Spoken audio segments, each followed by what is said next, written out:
Hey guys! This is part 4 of What If Naruto Was a Dragon Rider. Hit like and subscribe if you like this one, and also please check the author in the description.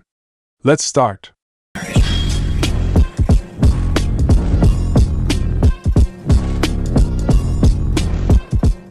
Chapter 25, Bonding in the Aftermath.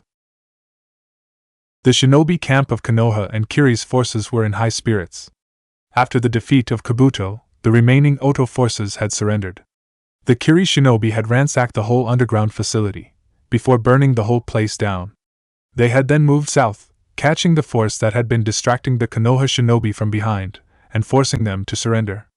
Oto was officially out of the war, having no leader and almost no shinobi left to fight. However, 3 members of this victorious force were anything but excited or cheerful. Kushina, Hinata, and Naruto had managed to take care of each other's physical wounds after the battle. Their emotional wounds, though, were much harder to heal. After Kabuto's death, both Hitomi and Minato had not lasted long.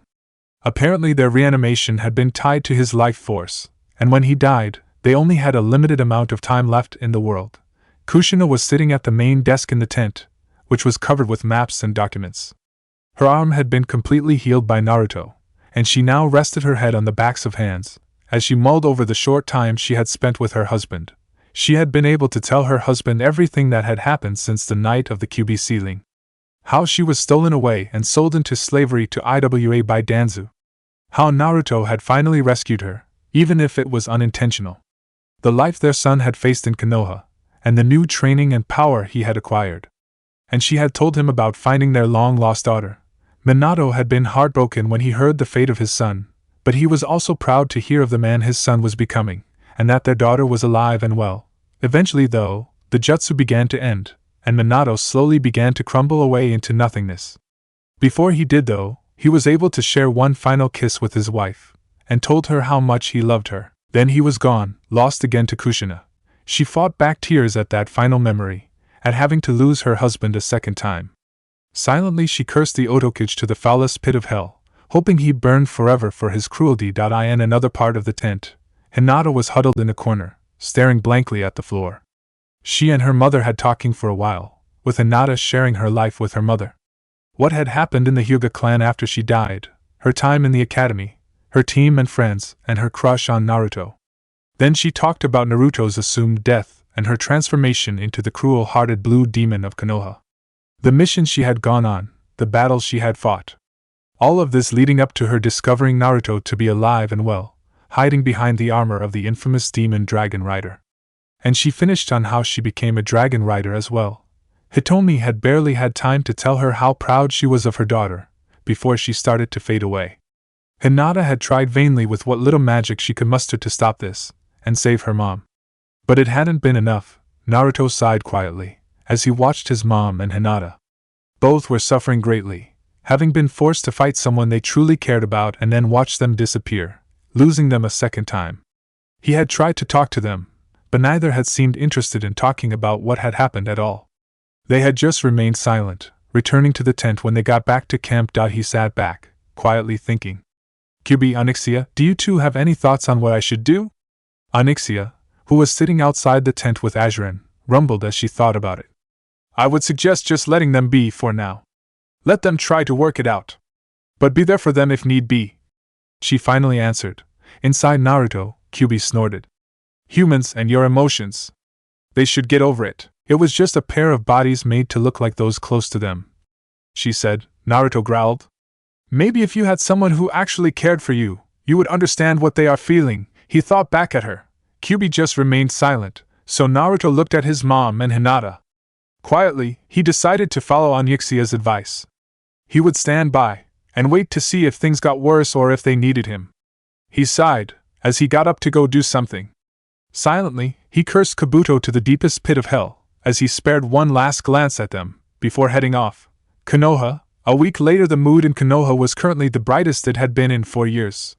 Shortly after the return of the combined Kiri and Konoha task force, Tsunade had returned with not only the prisoners held in IWA, but with a substantial amount of repartition money, to pay for the release of IWA shinobi that couldn't be traded back to IWA due to the smaller amount of Konoha shinobi held prisoner. Not only that, But the IWA shinobi hadn't made a single aggressive move since the prisoner exchange, due largely to the loss of their only remaining ally in the war. IWA was alone, besieged entirely along its southern and eastern border by the allied forces of Konoha and Suna. Naruto sighed as he looked out the window of the Hokage's office at the light-hearted people below, who felt that this war would soon be over, and it would end in their favor. Turning, he watched Tsunade enter. The blonde Hokage nodded. "Sorry I'm late, Naruto. I had to deal with a couple of issues," she said, taking her seat. Naruto shook his head. "It's fine, Bachan. I didn't mind waiting," he answered, as he sat down in front of the desk. Tsunade watched him, analyzing his mood. "Your mother and Hinata, they still haven't recovered, have they?" Naruto sighed as he slouched a bit in the chair. "My mom has recovered a bit.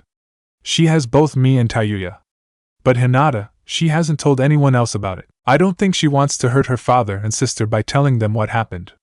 And she seems determined not to talk to me about it, for whatever reason. I don't know what to do." Tsunade pulled out some sake in cups, before pouring some of the alcohol into the 2 cups. Handing one to Naruto, she took the other. "I could order her to visit Inoichi, but it wouldn't be right to force it upon her. Not unless it was truly necessary. For now, Naruto, I think you should just be there for her." He took a sip, contemplating the cup. "I suppose you're right. But I don't know. I wish I could do more. It's unsettling to see her so distressed." Tsunade grinned. "Worried about her? You wouldn't happen to be getting close to her, would you?" Naruto growled. "Can it, Bachan?" he said, pouring himself another cup. "Hinata is my pupil. I worry about her because of that. Nothing more." Tsunade just chuckled, as she took another sip. "Sure, Naruto. Sure," she said, giggling, before calming and smiling softly. "I miss just talking to you. It was kinda lonely with just Jiraiya around," she said. Naruto smiled softly. "Well, we'll try to remedy this, won't we?" he said, before sighing. "But for now, I do need to go check on Hinata and my mom," he said, finishing his sake and standing up. Tsunade nodded. "All right, Naruto. Maybe you could come by tomorrow and chat. It's a date," he said, smiling as he left. Outside, he let out a sigh as he walked back to the Namake's estate, glancing around a bit as he walked. Truth was, Tsunade's mentioning of him caring for Hinata brought up memories of a discussion he had both with Eragon during his training, and with Kyuubi and Onyxia some months later. The sad fact was, Naruto couldn't really be in a relationship with anyone other than Hinata. Thanks to his bond with Onyxia, he would live for many generations beyond that of any woman he took as his wife. Hell, he would probably outlive their great-great-grandchildren. It would be too hard to see any woman he took as a wife grow old while he remained looking young. To see them pass away and know he wouldn't join for a long time, if at all. The only reason he hadn't pursued a relationship with Hinata already was because he was unsure if she wanted to be in one, and if she did, if it was with him. They had become friends again, but did she feel anything beyond that? He doubted it, not after the years she had spent forgetting about him. He stopped when he saw some of his old friends at a small outdoor cafe. The cafe was promoting some strange holiday involving hearts of pink and red. Something called Valentine's Day. He moved into an alley, his gaze still fixed on his friends. Sakura and Ino seemed to be gossiping, sitting next to Lee and Chuji respectively. Niji and Tenten were talking about something, probably weapons, while Chuji and Lee were having a semi-civil eating contest. The surprise, though, was the 2 other couples present. One was Kiba, who was sharing a milkshake with a Kunoichi medic he had seen at the hospital a few times. He tried to remember her name. Mina, that was it. The other couple was Shino and his own Neichan, Tayuya. Tayuya seemed to be going on about something, gesturing in typical Uzumaki enthusiasm. Shino just listened quietly, though he did seem intent the whole time. He sighed softly, as he turned and left them to their fun. They did deserve it, after all, what with this whole war going on around them. He shook his head quietly, as he jumped to the rooftops and rushed home. He had other things to worry about. One of which being the 5 S-ranked criminals of the Akatsuki organization. Amigaku Itachi slowly entered his quarters within the Akatsuki's main base, closing the doors behind him.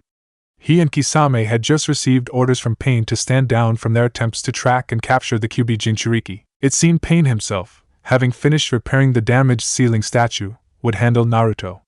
And he would be taking Konan with him, Itachi sighed as he made his way to the small writing desk in his room, sitting down to write out a warning message to Konoha. He stopped as he saw a picture on the desk next to him. One of he and Konan, simply sitting on a couch and reading together. Kisame had taken the picture for blackmail purposes. Itachi had left him beaten and senseless on the ground, and had planned to destroy the camera, but Konan had stopped and asked that he develop the picture. Both of them had gotten a copy of it.in the 6 months since his and Conan's initial conversation. They had grown close. Itachi would label them as girlfriend and boyfriend, but he would say they were close friends. Now, she was about to go with him on a direct assault of Konoha, to force them to either surrender the Kyuubi Jinchuriki, or force said Jinchuriki to fight them. Konan would probably not engage in any fighting, but she would be there to guard Pain's real body, while his paths did all the fighting. Itachi stared at the picture. From what he had gathered in Zetsu's reports, Naruto was incredibly strong. This fact had been compounded by Jiraiya's own reports, which had given him information so he could know what to expect from Naruto, and avoid being killed or compromising his secret role as Jiraiya's spy in Akatsuki. Apparently Naruto was even holding back, to a degree. Naruto had hinted of certain powers he had that could easily slay any of them within seconds. But Naruto had refused to use them. For whatever reason, Itachi couldn't fathom if Naruto ended up fighting the real Pain, it was conceivable that Konan could be killed or seriously hurt in the process. And if not, she could be captured and interrogated by Konoha. The thought of which turned Itachi's stomach, and made his heart ache in pain. Itachi looked back down at the message before him. He stared at it quietly, before reaching a conclusion. He finished it, before standing up and gathering together everything of a personal nature within the room.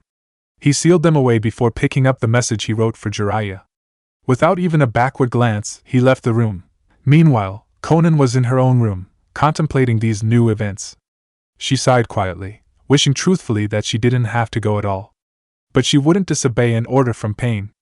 Not out of loyalty to him, but more out of a slight fear of him. She knew now he would turn on her and kill her if he felt like it. And truthfully, she had no desire to die anytime soon. She wanted to live, so that she could further explore the strange development with Itachi. She found herself not only greatly enjoying his company, but also missing it at times as well. She quietly wished Pain would take Kisame with him tomorrow to get Kyuubi, and let her remain here with. But Kisame had been sent to scout out Kumo, and possibly a way to relieve them of either the Nibi or Hachibi. Pain trusted only her to protect his true body, the body of the man once known as Nagato. She sighed as she lay down on her bed. It would take them at least a week to make it to Konoha from AIM.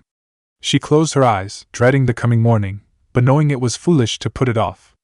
Her last conscious thoughts were a silent prayer that she would get to see Itachi again. Konoha. That night Naruto lay in bed, looking out the window at the full moon.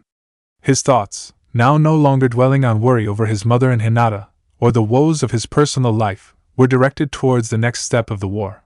IWA had made no aggressive moves at all since the transfer of prisoners. The loss of their last remaining ally had probably shaken them, since now their borders were completely open to attack by the allied forces of Konoha, Suna, and Kiri. Several of the smaller villages were even rallying together now, bolstering their own forces and defenses to prevent IWA from getting footholds within them again. Iwa's forces had retreated completely to within their own borders now. The only other enemy out there was Akatsuki. The organization had gone silent, but Naruto knew they wouldn't give up. His thoughts were interrupted by a muffled voice. Instantly alert, Naruto sat up, trying to hear the voice. When he couldn't make out who it was or what they were saying, he whispered a quick "Atra Ike Horna" under his breath. His now magically enhanced ears soon distinguished the muffled voice as one of a female in distress. Naruto quickly grabbed a knife, silently getting out of bed and creeping into the hallway. The voice was coming from the guest bedroom, thus identifying the one in distress as Hinata. As quickly as he could without making noise, he opened the door, peering inside. Hinata was tossing and turning on her bed, her face scrunched in pain and fear, as she cried, whispering "Mama" over and over again. Naruto quietly walked over, putting the knife away, and gently touching her shoulder. Almost as soon as his hand touched her shoulder, Hinata's eyes shot open and she shot up, taking a deep breath. She panted, her eyes wildly scanning the room before landing on Naruto. What happened?" she panted out.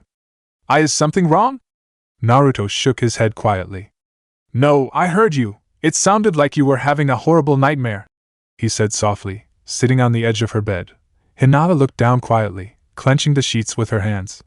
It was nothing, she whispered, not looking at him. He watched her, feeling a little frustrated, but also sad. He let out a breath, before standing up. All right then, he said, as he made to leave. I'll let you get back to sleep. He had just barely reached the door when her voice stopped him. Naruto, please don't go. Naruto turned, to see tears streaming down from her eyes. He went back to her side, sitting down and hugging her to him. And in an instant she was sobbing, clutching his sleep shirt and burying her face into his chest. Naruto held her as she kept crying, letting out all the pain and sadness she had bottled up since the battle against her mother. Slowly, he stroked her back, doing his best to comfort her. After a half hour, she slowly calmed down, hiccuping occasionally as she looked up at him. He gently wiped tears from her cheeks, causing her to smile but blush ever so slightly. She let out a shuddering breath, as she recollected herself. Thank you, she whispered quietly, before giggling as she saw his shirt. Sorry about getting you all wet. He smiled. It's okay. I don't mind at all, he said softly, as he finished clearing her tears away. She nodded softly, before looking down. She blushed a bit, trembling. And Naruto? Could you stay here tonight? I don't want to be alone. Naruto would have pointed out she had Azurin, but the dragon couldn't be here physically. So he nodded softly, smiling and blushing. Hinata slowly shifted, allowing him to slip under the sheets. Hesitantly, almost shyly, she moved to his side, wrapping her arms around him and snuggling. Her face was almost glowing now, with Naruto's not being much better as he held her close. Hinata bit her lip, before leaning up and kissing his cheek. Thank you, she whispered, some of the old Hinata coming out.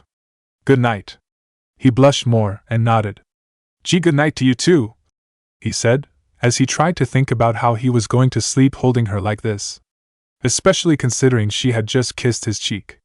It had seemed like a mostly platonic gesture, but still, she buried her head in his chest, hiding from view. She too was wondering how she would sleep that night. Little did either of them realize they were being spied upon by 4 pairs of eyes. From the window, Onyxia and Azurin smiled softly, watching their riders bond and help each other through a tough time.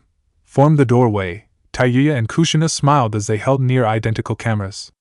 However, their purposes were different. Kushina wanted a picture of an adorable moment, while Tayuya wanted blackmail material. The 4 watchers retired to allow the 2 riders privacy, as they settled back into their own beds. One by one, they nodded off to sleep, feeling like the house had become a little brighter. As if some weight had been lifted, Naruto just watched Hinata, feeling her shudder every so often in his arms. He quietly stroked her back, to comfort her. He slowly felt the tension ease out of her, and soon her gentle and regular breathing let him know she was asleep. Quietly, he examined her, seeing the moonlight gently light her face up, which was now at peace. In his eyes, he had never seen a more beautiful sight. Slowly he leaned down, and gently pressed his lips to hers, in a chaste expression of his affection. Good night, Hinata-chan, he whispered quietly, as he held her. Slowly, he drifted off to sleep, not seeing the smile that graced her face in her sleep. Chapter 26: The Day of Pain. Tsunade smiled happily as she finished the last piece of paperwork on her desk. It was a good day for her.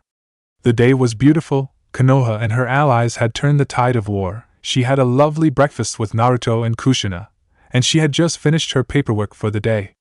Life was good. She grinned, getting her secret stash of sake and a cup. However, just as she was about to pour sake into the cup, the small drinking vessel cracked. Tsunade stared at it, before setting the bottle down. She knew this day had been too good to be true. She was about to call Shizen in to give out orders, when Jiraiya came in through the window. However, his usual goofy expression was gone, replaced with the serious expression of the veteran shinobi she had fought alongside in the Second Shinobi War. Tsunade, I've got some bad news, he said, pulling out a small slip of paper. I got a message from Itachi. Akatsuki is coming to Konoha. It's their leader Pain, he said. Tsunade took the message, reading it over. How bad is he? She asked. Jiraiya sighed as he sat down. You remember those 3 kids I trained in AIM? He's the one with the Rinnegan I told you about. Itachi sent me all the information he could on this guy. He uses 6 bodies to actually attack his opponents, while he controls them from a distance. He's guarded by Konan, a kunoichi skilled in using paper-based ninjutsu. Pain plans to force Naruto to fight him, or he'll level Konoha to bring him out, the Toad Sage said, looking exhausted. Tsunade nodded quietly. Do you have info on these bodies? She asked, setting Itachi's message aside. Jiraiya shrugged. Only what Itachi has been able to gather. He knows the powers for the body he met when he first joined Akatsuki. Apparently, this body uses jutsu capable of controlling gravity itself, allowing him to float and manipulate others around him.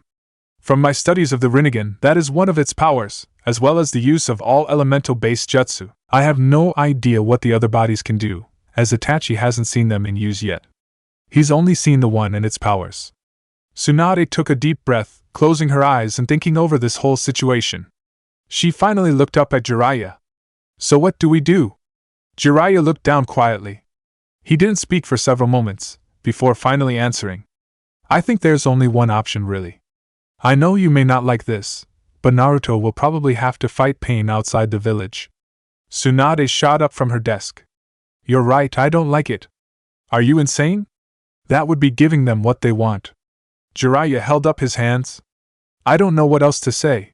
This man practically destroyed Itachi using only one of the bodies at his command.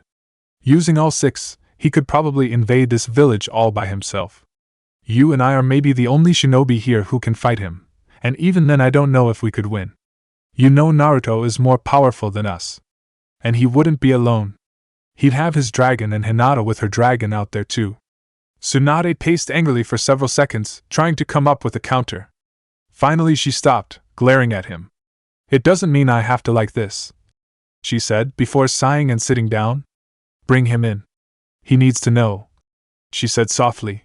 Jiraiya nodded, as he disappeared out the window. Tsunade meanwhile just sighed as she leaned back in the Hokage's chair. All good things end, she thought tiredly, as she went to work. About a half hour later, Jiraiya returned with a serious-looking Naruto. Ero-Sennin said we've got a problem? He asked, still using his nickname for Jiraiya. Anything else sounded off to him, so he stuck with what felt right. Tsunade nodded quietly. We've received word that the so-called leader of Akatsuki is on his way here, intent on capturing you. Apparently you've proven too much for Itachi and Kisame to handle. Naruto just nodded. What have we got on him? He asked, before Jiraiya handed him a folder. Not much, unfortunately. The information we have is a mixture of what little our informant has seen firsthand, and myths and legends based on the man's jujutsu. He has the Rinnegan, Jiraiya said quietly.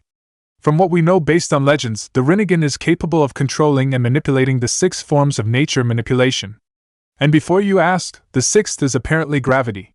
Naruto nodded as he read through the info. Your informant's Itachi, isn't he? He asked, causing them both to start. What? It wasn't that hard to figure out. I've studied Itachi's profile, and he was a dedicated shinobi. There's no way he would assassinate his clan and then join a criminal organization unless it was under orders. Am I right? He asked, looking at them. Jiraiya sighed. I almost missed the days when you were goofy, he said quietly, sitting down. Yes. Itachi is my spy in Akatsuki. He's been sending me information since he joined their ranks. Naruto sat down as well. So why did he slaughter his clan then? I can't imagine Konoha offing an entire clan just to get one shinobi into a group of S-ranked criminals. Something was up with the Uchiha clan. Tsunade looked at Jiraiya, who subtly nodded. You're right, Naruto. Itachi killed his clan under orders from the elders of Konoha and Danzu. Though it was Sarutobi who gave the final order. The reason why was because the Uchiha were planning a coup. They felt their position within the village was threatened after the Kyuubi attack. Many blamed them for it, since it had been confirmed that the Sharingan can control Kyuubi. Inside Naruto, Kyuubi snorted. That's only partially true. Uchiha eyes can suppress my chakra when I'm sealed in a Jinchuriki. But not one of them can actually control me, unless they have those damn eyes like Madara did. The regular Sharingan isn't powerful enough to do that. Naruto mentally thanked her, as Tsunade continued. Itachi was the mole in the clan, spying on them for Konoha. In the end, he showed his loyalty to the village over his clan. He requested Sasuke be left alive though, in exchange for him having to leave the village. Naruto sighed, closing his eyes. Okay. So what will happen to him after Akatsuki is gone? Will he be allowed to come back to the village, and the truth exposed? Tsunade and Jiraiya shrugged. It's not that simple, Naruto. Itachi is suffering from a fatal illness. I could cure him easily, but he doesn't want it. He feels he needs to die in repentance for slaying his clan, even if he was saving Konoha by doing it. Honestly, we'll probably keep the secrets under wraps. Naruto looked at them. That's real shitty, you know? A man loyal to the village, so loyal that he's risking everything to help it, will forever remain a traitor, while the real traitors are praised as martyrs? Tsunade and Jiraiya both looked guilty at that. We know, Naruto. It's not right. But what's the point of causing all that unrest if Itachi isn't going to be coming back? Naruto stood, looking at them. It would at least mean his soul can have peace in the next life, he said before turning to leave. I've got to go. I've got a battle I need to prepare for. With that, he left, leaving behind an uneasy Jiraiya and Tsunade. Outside, Naruto just trembled softly in a mixture of disgust and rage. Disgust that someone making such huge sacrifices for his village would be remembered as a villain, and rage that the true villains were praised, the Uchiha clan, and Hiruzen Sarutobi. Naruto growled, hardly believing he once looked up to the Sandaime Hokage. He shook his head, trying to banish those thoughts from his mind. Right now, he needed to focus on the bigger problem, getting ready to fight pain. He quickly entered the Namake's estate, before opening his mind to his dragon. Onyxia, we need to get Hinata and Azuren. Meet me in the backyard. Onyxia gave him a mental confirmation before taking off into the air, since Hinata and Azuren were off flying. Naruto entered the house, finding his mom and Taiya there. Kushina looked up at her son, and frowned a bit at the serious expression on his face. Naruto, what's wrong? She asked, standing up. We've got trouble, he said. Please meet me in the backyard. Kushina and Taiya just blinked at each other before following him out the back door. About 10 minutes later, Onyxia landed with Azuren and Hinata behind her. Hinata slid from her dragon saddle and came over. Naruto took a moment to collect his thoughts before speaking. I've just been informed by Jiraiya that the leader of Akatsuki, a man named Pain, is coming here. He intends to attack Konoha, to try and force me to fight him. What's worse is, apparently he wields the Rinnegan. Kushina and Hinata both gasped in surprise, while Taiya looked puzzled. Rinnegan? Is that a Dijitsu? Hinata nodded quietly. Not just a Dijitsu. It is the Dijitsu. It was the Kekai Genkai of the Sage of Six Paths himself. It's said that my clan's Byakugan and the Uchiha's Sharingan both came from the Rinnegan. Naruto gave a grim nod to confirm what Hinata said. The Rinnegan gives its user the ability to use all 5 forms of nature manipulation, as well as manipulation of a 6th element, gravity. But apparently Pain has gone an extra level. He uses his Rinnegan to control 6 bodies, each with their own unique abilities. Unfortunately, the only information we have is on the abilities of one of these bodies. The other 5 are completely unknown. Kushina placed a hand on his shoulder. What will you do then, Naruto? Naruto looked at his mom. The only thing I can do. I'll meet him before he arrives in Konoha, and fight him outside its walls. I can't let our fight endanger the lives of this village. Taiya moved in front of him. You can't do this alone, Naruto. It sounds like this guy is on a whole other level from what you fought. Naruto nodded. He is. This man apparently defeated Itachi with ease. A man who defeated Orochimaru easily. So you can imagine his power. But I can't ask anyone else to take this risk. Hinata stepped forward. Then what have you been doing these past 7 months? Training me to just sit on the sidelines? Naruto-kun, we're both dragon riders. I'm not going to let you fight out there alone. And I know Azuren wouldn't either. Naruto looked at her. Hinata, this is going to be dangerous. This man will be unlike anything you've ever fought before. Hinata nodded. I know. But if I can't fight his bodies, maybe I can fight the real him. You said he controls 6 bodies, right? So if I find him and take him down, then the threat will be over. Kushina bit her lip. Truthfully, she wanted to come too.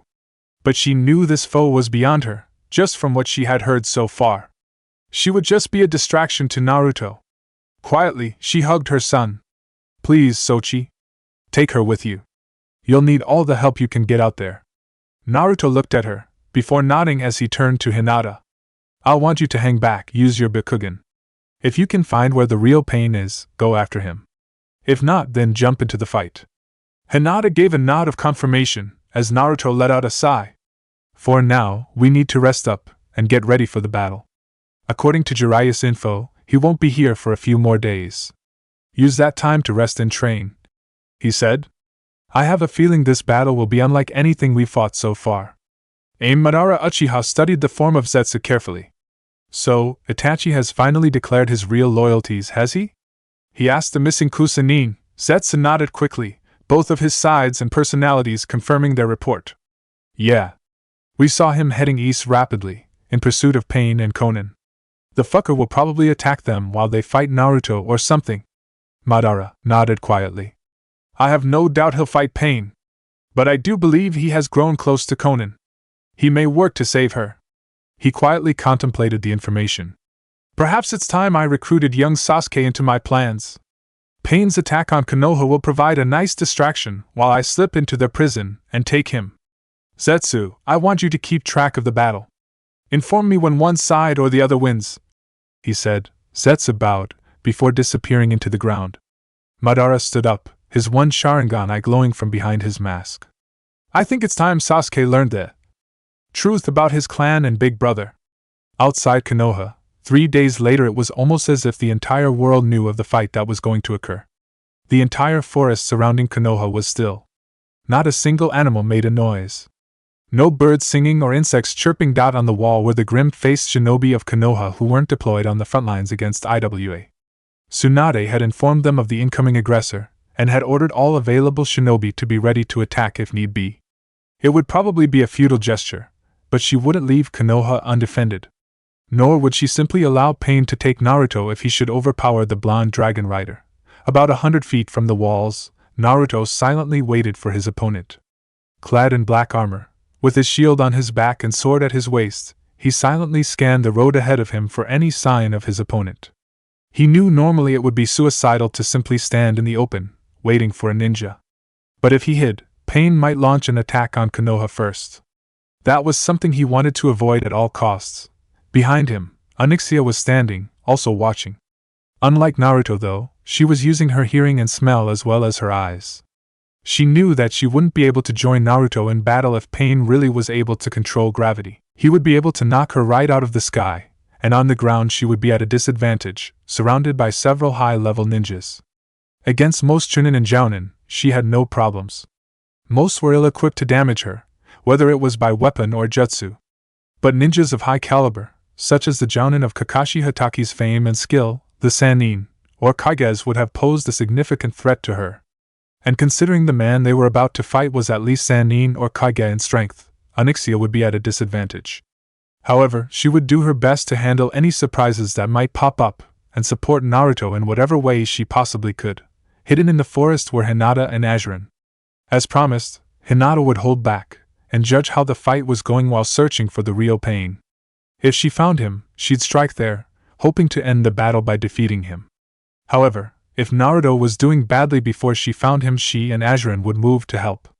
Hopefully, if she could flank them in a surprise attack, she could turn the battle far enough for them to win. Onyxia suddenly stopped, turning her head to look a bit off the road about 300 feet away.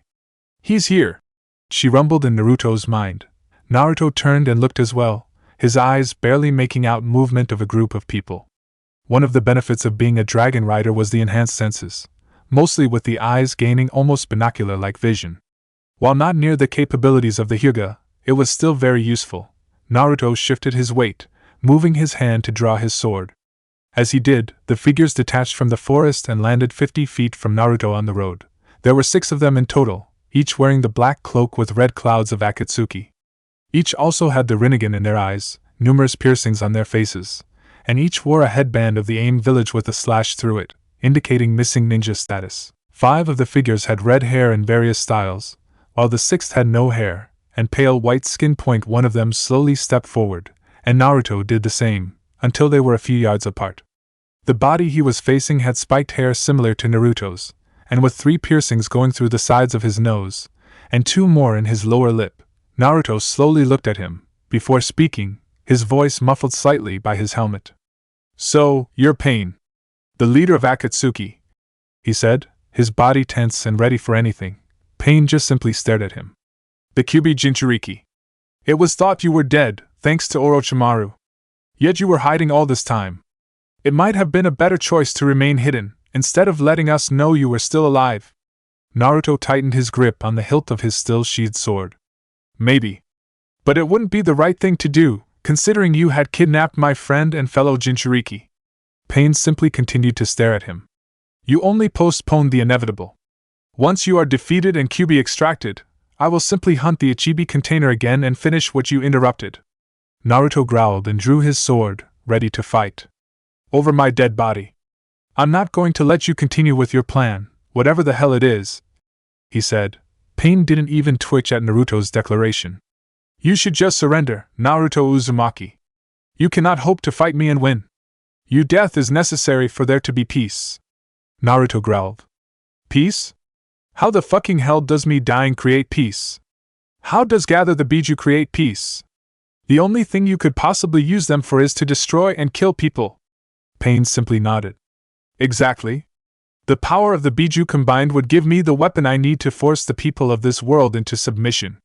There wouldn't be any more war, any more fighting. Peace would finally be achieved. That's not peace, that's slavery. You can't force people to stop being free and being who they are.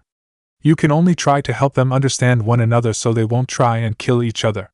What you're proposing would simply lead to rebellion after rebellion against you.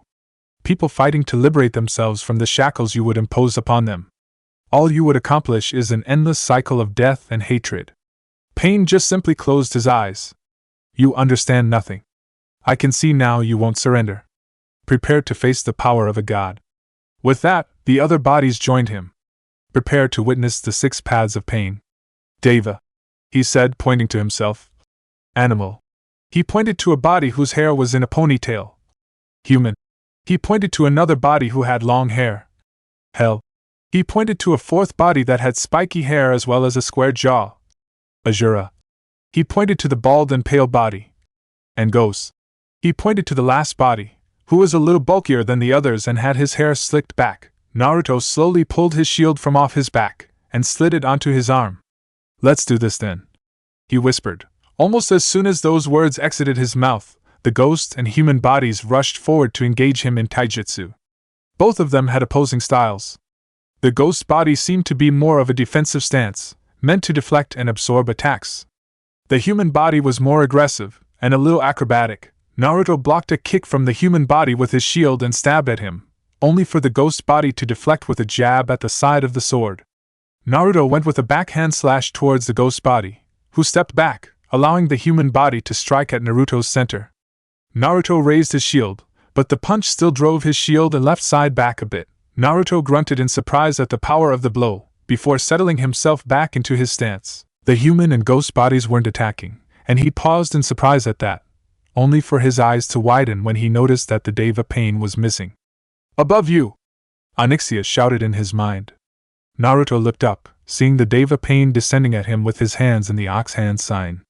As he did, water seemed to simply gather form the air around him and shot towards Naruto in the form of a giant dragon. Naruto cursed as he jumped back, channeling chakra to his sword before slashing downwards as he landed and the dragon shot at him. The chakra in his sword cut the dragon in half, causing water to shoot to either side of Naruto. He slowly looked up at the 6 bodies of pain, who had regrouped. Is that it? He asked as his eyes glowing red as he began to channel a small amount of Kyuubi's chakra, going into what he had coined his Demon Rider mode. The chakra gave him greater speed and reflexes, as well as making his attacks hit harder. The pains didn't react, except for the Azura body, which raised its arm. Suddenly, the forearm detached, almost like a missile, heading straight for Naruto. Behind him, the animal body was performing hand signs. Naruto spun away from the fist, watching it retract back to the Azura body. Okay. We've got 2 bodies that engage in taijutsu, and the bald one can launch its arm like a missile. The Deva one has water ninjutsu and those special Rinnegan techniques. That leaves the animal and hell bodies to find out what they do, he thought, as he stabbed his sword into the ground while slinging his shield onto his back. He quickly ran through hand signs for a ninjutsu. Wind style, Typhoon Cutter. A huge blast of wind shot forward, with the leading edge forming into several razor-sharp blades of wind. The ghost pain moved to the front of the group, raising its arms as the attack came. Just as it hit, it began to dissipate, As the ghost pain opened its mouth, and almost seemed to suck the attack into itself, Naruto raised an eye at this. Okay, so the ghost pain can also absorb ninjutsu. Well then, let's see him handle this. Before Naruto could make his next move, there was a massive explosion of smoke from the animal pain.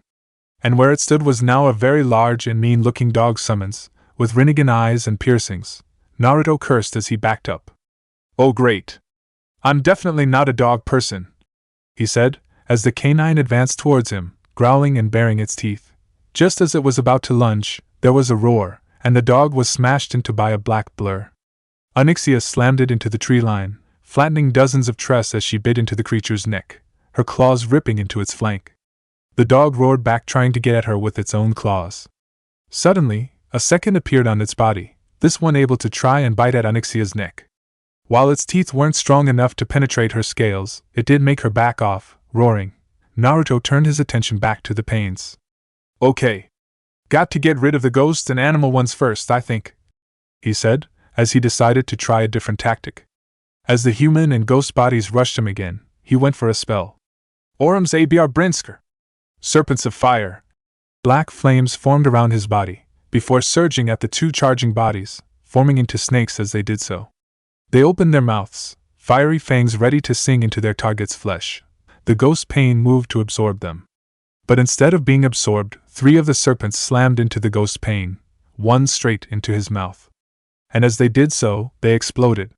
Within seconds, the ghost pain was completely engulfed in black flames. And since he was unable to absorb the attack, the human pain was also hit, erupting into flames as well. Both bodies fell to the ground, burning as they did. Naruto smirked as he erupted through the flames, rushing towards the 4 remaining pains. However, as he did so, the Azura one stepped forward, opening the top of its head. Naruto blinked, seeing some type of machine in place of a brain, before it lit up, shooting a beam of energy at him. He raised his shield, ducking as he did so. The beam sheared through the top of his shield, destroying it. Naruto was thrown back by the force of it, grunting as he hit the ground. He looked at the smoking remains of his shield, before tossing it to one side. Well, that sucks. Meanwhile, Onyxia was having a bit of a problem. Every time she hit the dog, it seemed to grow a new head. While its heads were limited in movement, the number of them made it a problem to attack. She reared back as multiple jaws snapped at her, before finally having enough and breathing flames at it. The super hot dragon flames roasted the dog, causing it to scream in pain before disappearing. Onyxia smirked, only to roar in pain as a large ox-like creature with Rinnegan eyes and piercings slammed into her side. She hit the ground as it snorted, pawing the earth with one of its hooves. Naruto had gotten back onto his feet, when the Azura pain made its next move. It pulled its other forearm from its body, revealing a row of small cylinder-like objects attached to a long metal coil. Suddenly, flames leapt from the bottom of each cylinder, and they launched out towards Naruto. "Oh, give me a fucking break!" Naruto shouted, as he raised his hands. He was engulfed in a cloud of flames and smoke as the missiles exploded around him. Konoha Maximum Security Prison Sasuke grunted as he continued to do push-ups in his cell. He didn't have much else to do besides try to keep his body in shape. Considering he was a high-ranking criminal, they didn't even let him out to do manual labor like the other prisoners. The others of his team, with the exception of Karen, were the same, due to their unique natures. Karen, he had no idea what they had done with. He sighed as he got up, and moved to his cot to do sit-ups. But just as he prepared to start them, he heard a grunt and a thud outside. He stood up, just as the door opened, and a figure stood in the entrance.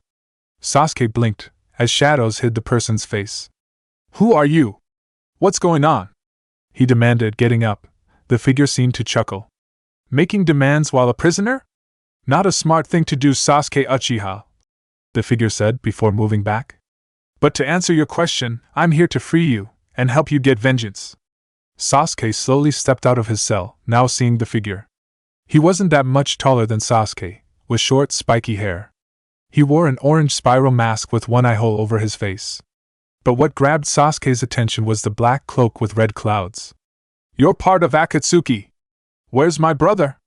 Sasuke demanded, settling into a taijutsu stance. The figure just shrugged. "Do you really want to know that now?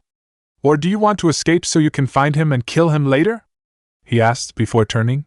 "If it's the latter, come with me." Sasuke blinked as the figure strolled away, before following. Who are you?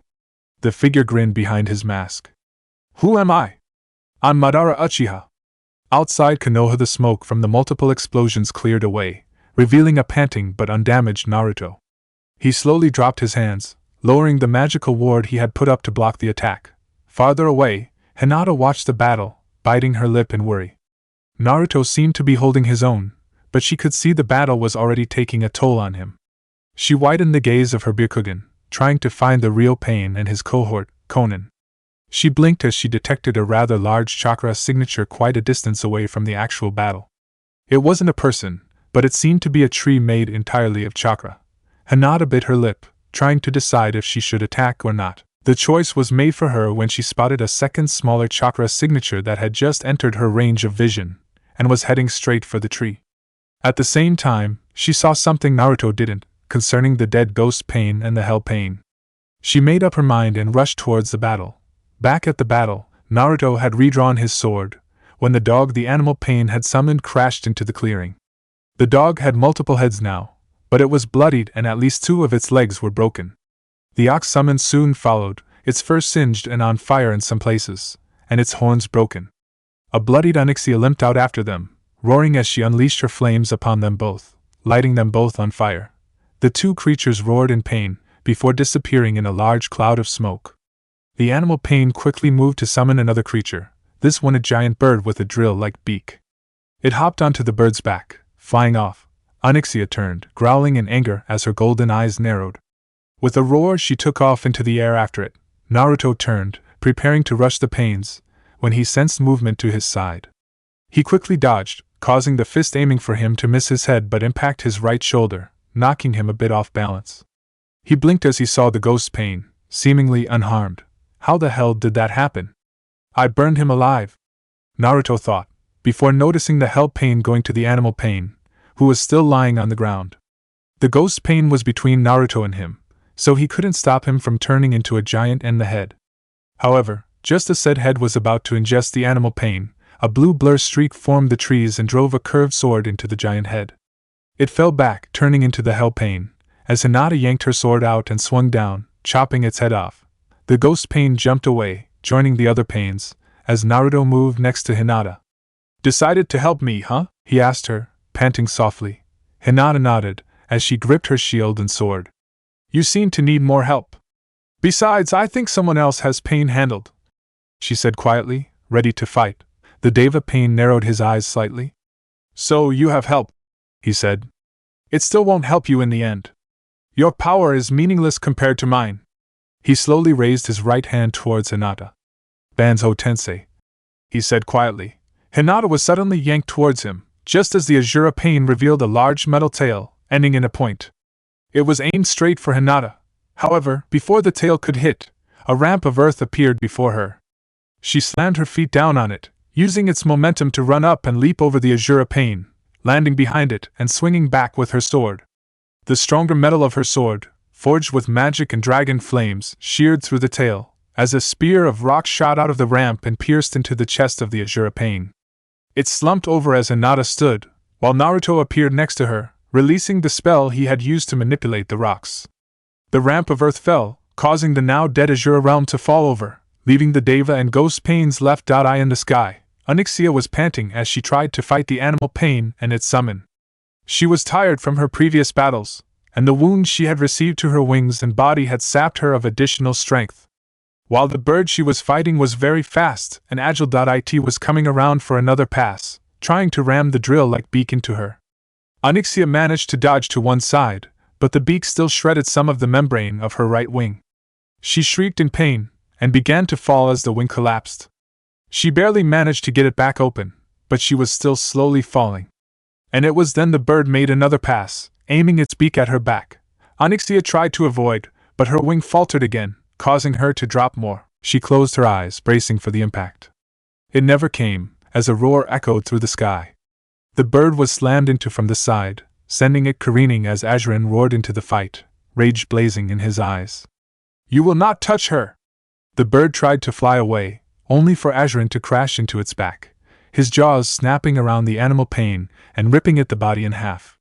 His front claws gripped its wings before ripping them off, causing the fatally crippled summon to spiral towards the ground in a shower of blood and feathers. Onyxia slowly landed before collapsing, panting in pain and exhaustion. Azrin landed next to her, rumbling in worry as he gently nuzzled her. She weakly opened an eye looking at him.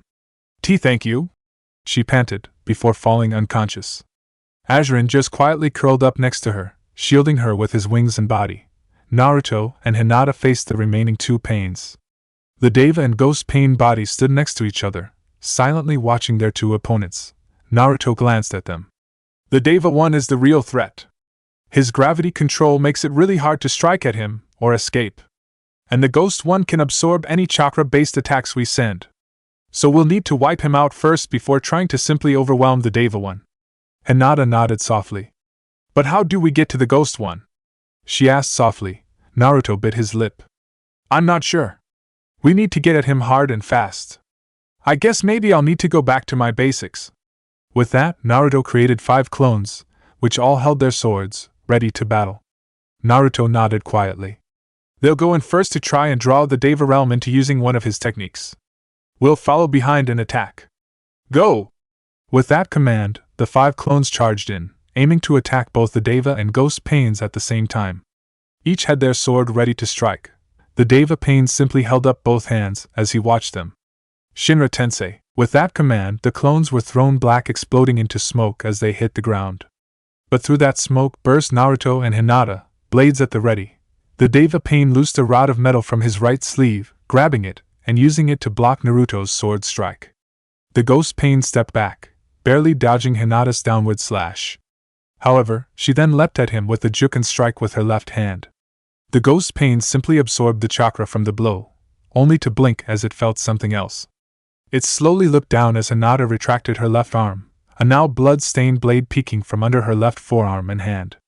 Hinata stepped back, as the Ghost Pain fell to its knees, then onto its side, blood seeping from its neck in pulses as the beating heart of the body still pumped blood through the body and out of the wound.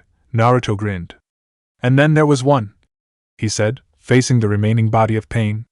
Hinata gripped her sword and brought her shield back onto her left arm, as she slowly moved to flank the Deva Pain. For the first time, the Deva Pain showed an emotion. Its face showed a small hint of rage and frustration, as it gripped the chakra metal rod in its right hand like a sword. "Why do you two continue to fight? You're denying this world its true chance at peace." Naruto shook his head. "No, Pain. We're trying to prevent you from advancing the cycle of hatred to a new level. It's you who should stop," he said quietly. The Deva body just held up the chakra rod. "No," he said simply before attacking. Naruto blocked the strike with Vinder, before pushing back and striking. Deva Pain stepped back before ducking under a strike from Hinata's sword, Thringra Rain. The blade had been so named because on the day that it was finished, it had begun to rain as soon as Hinata unsheathed the sword. Hinata followed up with a blow from her shield, but the Deva Pain leapt over her, striking at her back. Naruto parried for her, and leaned over so Hinata could roll over his back and slash at the Deva Pain, cutting through his cloak. The surviving member of Pain's body stepped back, as part of his cloak fell away, revealing the upper left part of his torso. He stared at them both, before shaking his head. "I've had enough of this," he said simply, as he stabbed the rod into the ground and held up both his hands to them. "Chibaku Tensei!" A dark sphere of energy suddenly shot out of his hands, and hovered near them. They both stared at it, only to be shocked as the ground started to rip up around them. The very ground they stood was pulled up with them on it. Before they could react, the ground they stood on, the sphere, and the other pieces of uprooted ground floated into the air.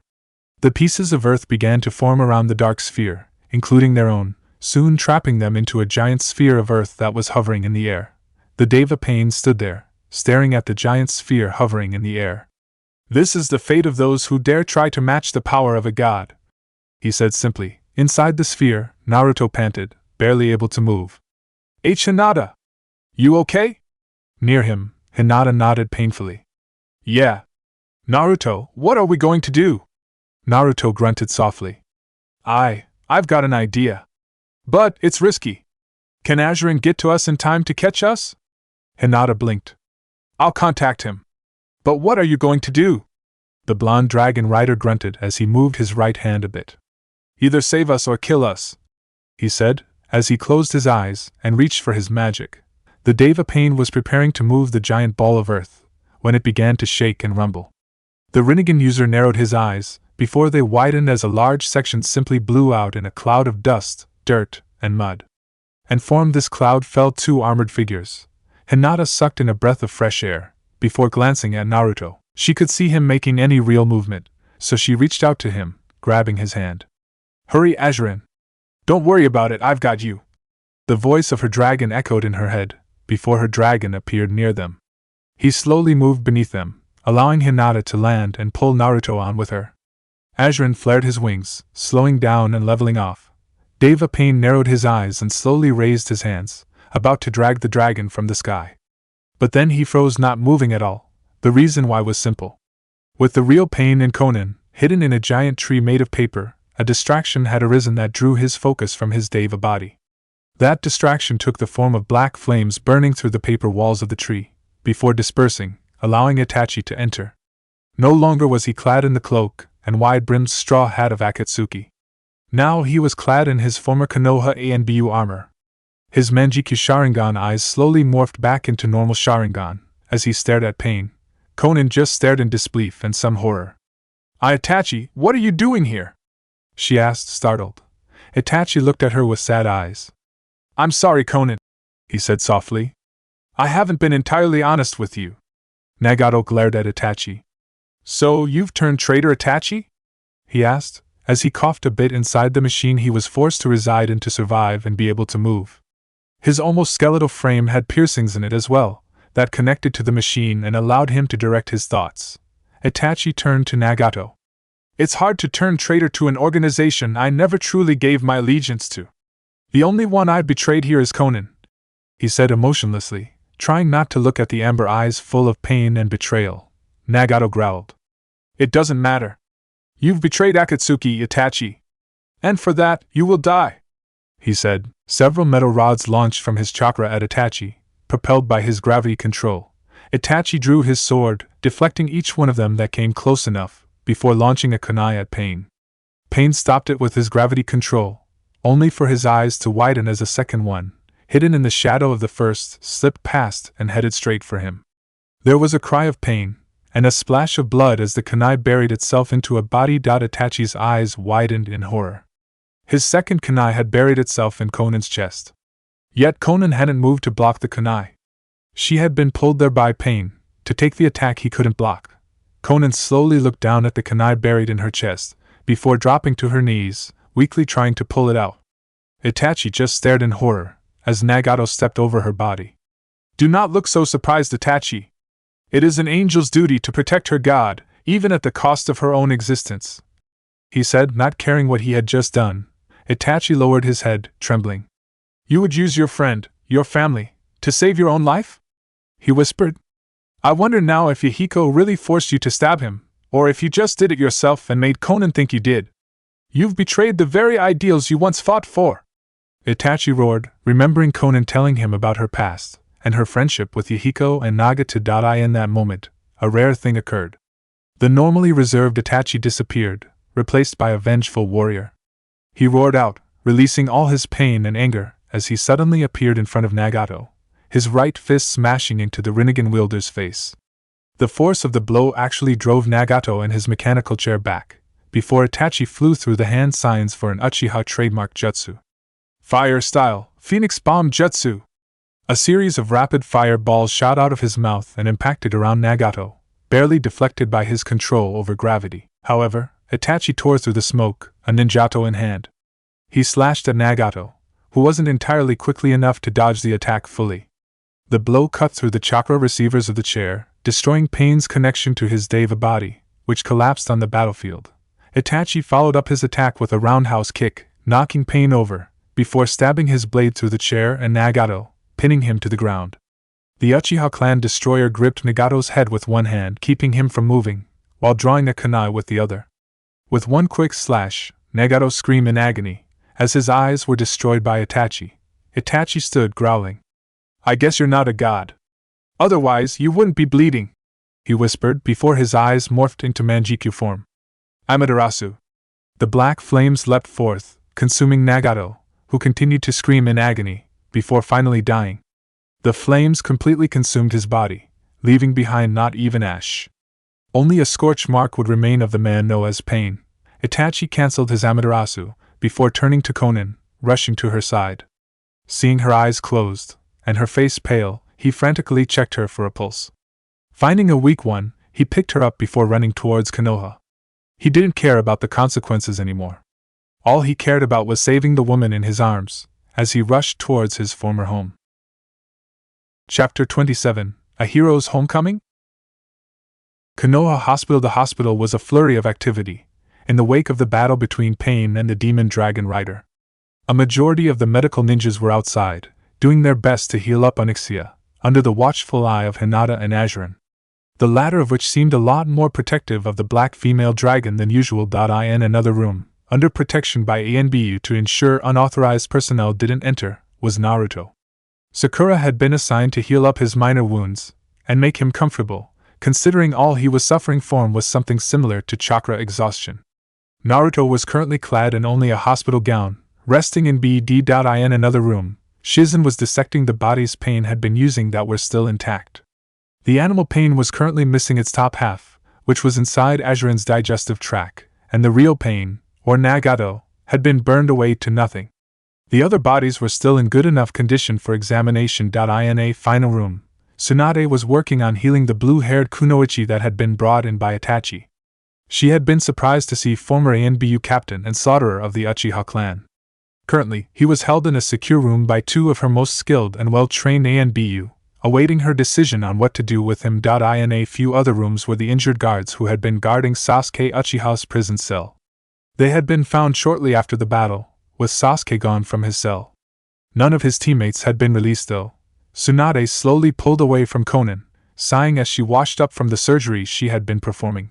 She had saved her, and now Konan was merely unconscious. She snapped her fingers, causing two ANBU to appear. Escort her to the prisoner wing and keep watch over her.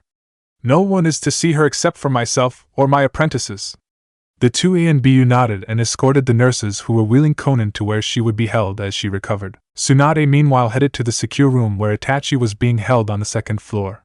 She nodded to the two ANBU on guard before entering. Itachi was sitting in a chair, shackled with chains that had chakra-suppressing seals on them. He quickly looked up as Tsunade came in. Before he could speak, Tsunade raised a hand. She's going to be fine. Although what we do with her when she wakes up is another matter, she said. Itachi nodded. I understand. But she has not actually taken action against Konoha itself. While she was part of the Akatsuki organization, she has not actually committed any acts against Konoha, he said. Tsunade raised an eyebrow. You're rather quick to come to her defense, aren't you? She asked, crossing her arms. Itachi just looked back at her. She became a rather close friend during these past 6 months. Would you not do the same? He asked. She just smirked softly. True. Still, why did you leave Akatsuki and come back? We could have still used your position as spy in Akatsuki. Itachi shook his head. No, you couldn't. As you already know from my reports over the past year or so, the real leader of Akatsuki began to surface within the organization, after the loss of Kakuzu and Haiden. Madara Uchiha, the real leader of Akatsuki, emerged. He knew, from the very start, my true purpose within the Akatsuki organization.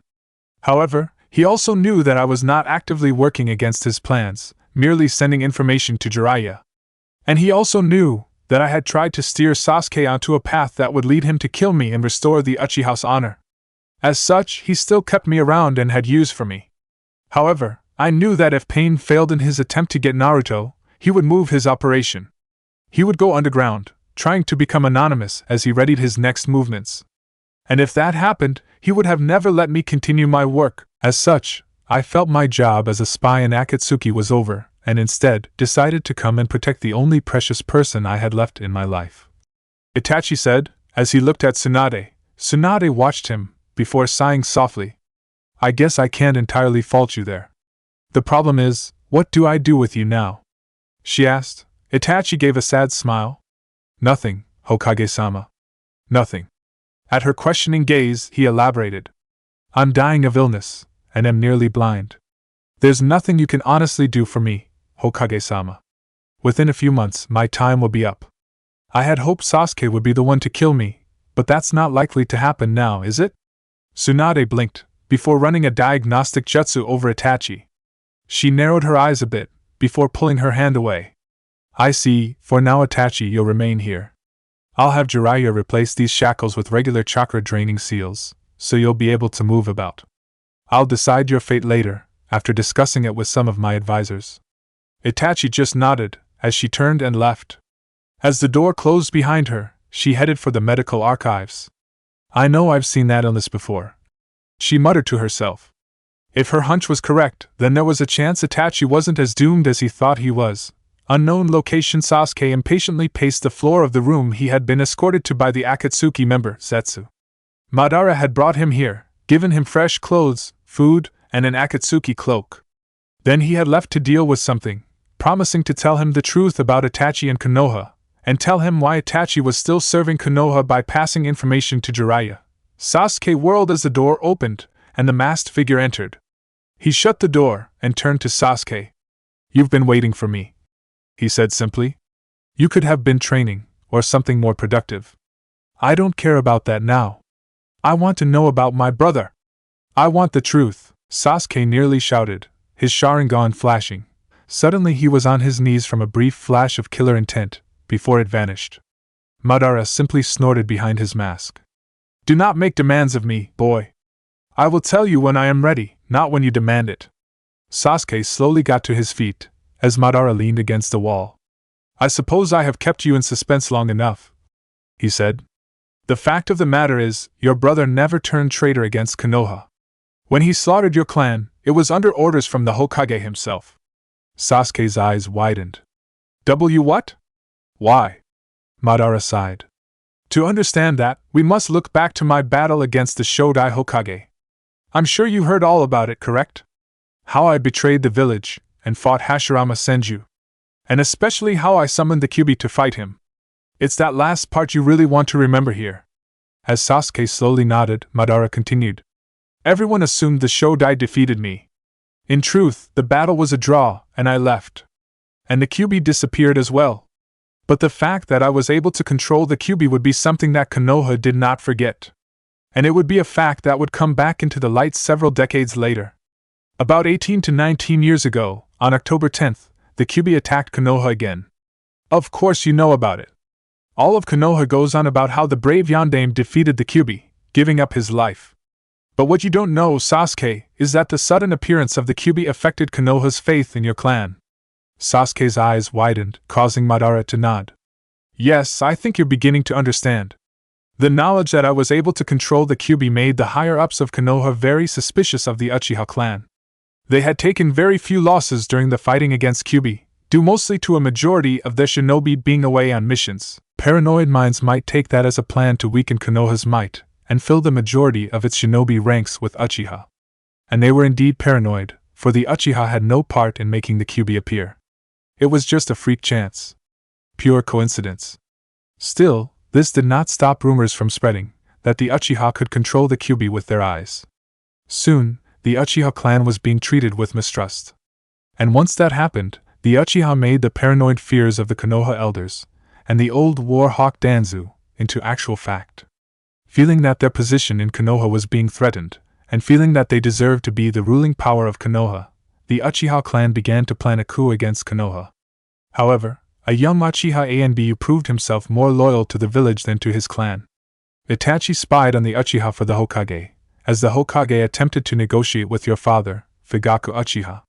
Eventually though, when it became apparent that negotiations would fail, the advisors ordered that Itachi kill the clan for the good of Konoha.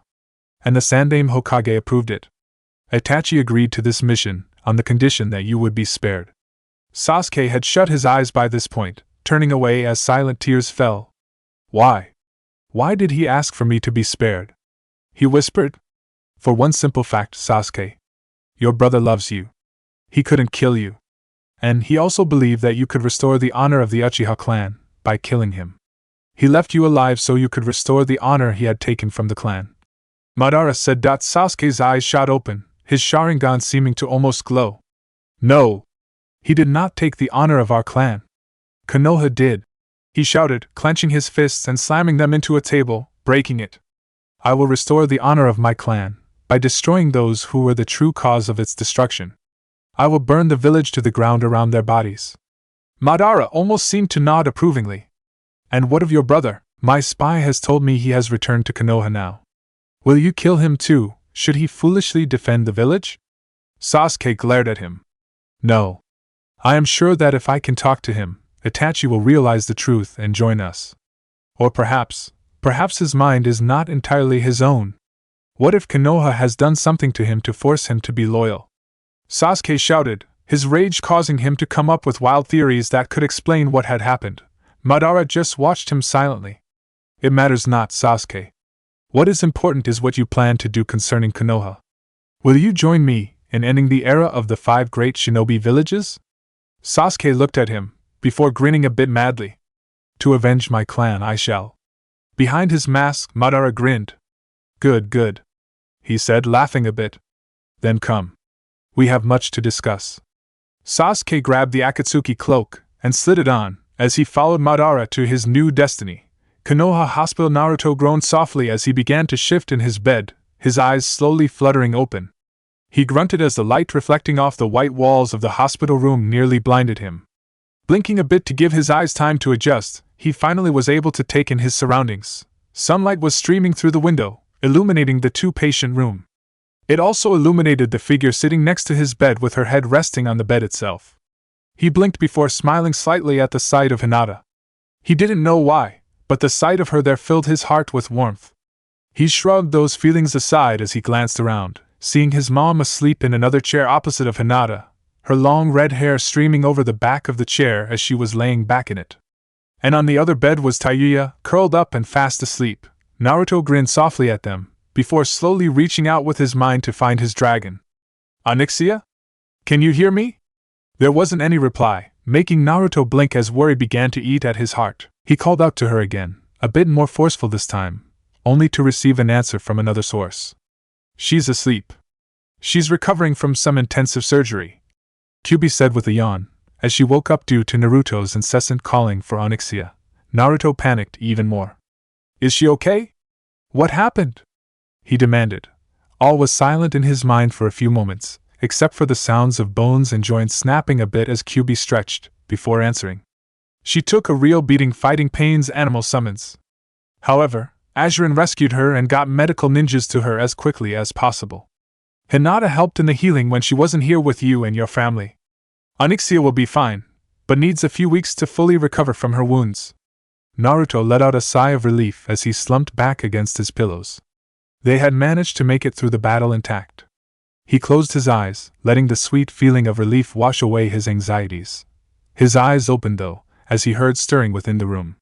He blinked as he saw Hinata sitting up, stretching and yawning. He grinned at her. "Morning," he said, his voice snapping her from her yawn. Her eyes shot open and landed on him. "You're awake!" she all but yelled, hugging him. This caused Tayuya and Kushina to wake up as well. Naruto didn't notice though, as he just felt Hinata hugging him.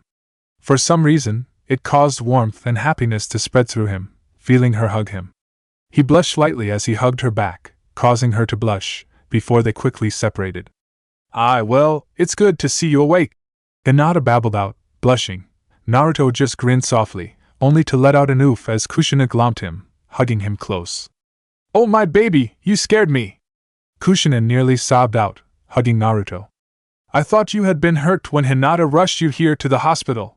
Naruto patted her back. "It's okay, Mom, I'm alright," he said softly. Kushina just held on to him for a few more seconds, before letting go and bopping him in the head. "You scared me to death.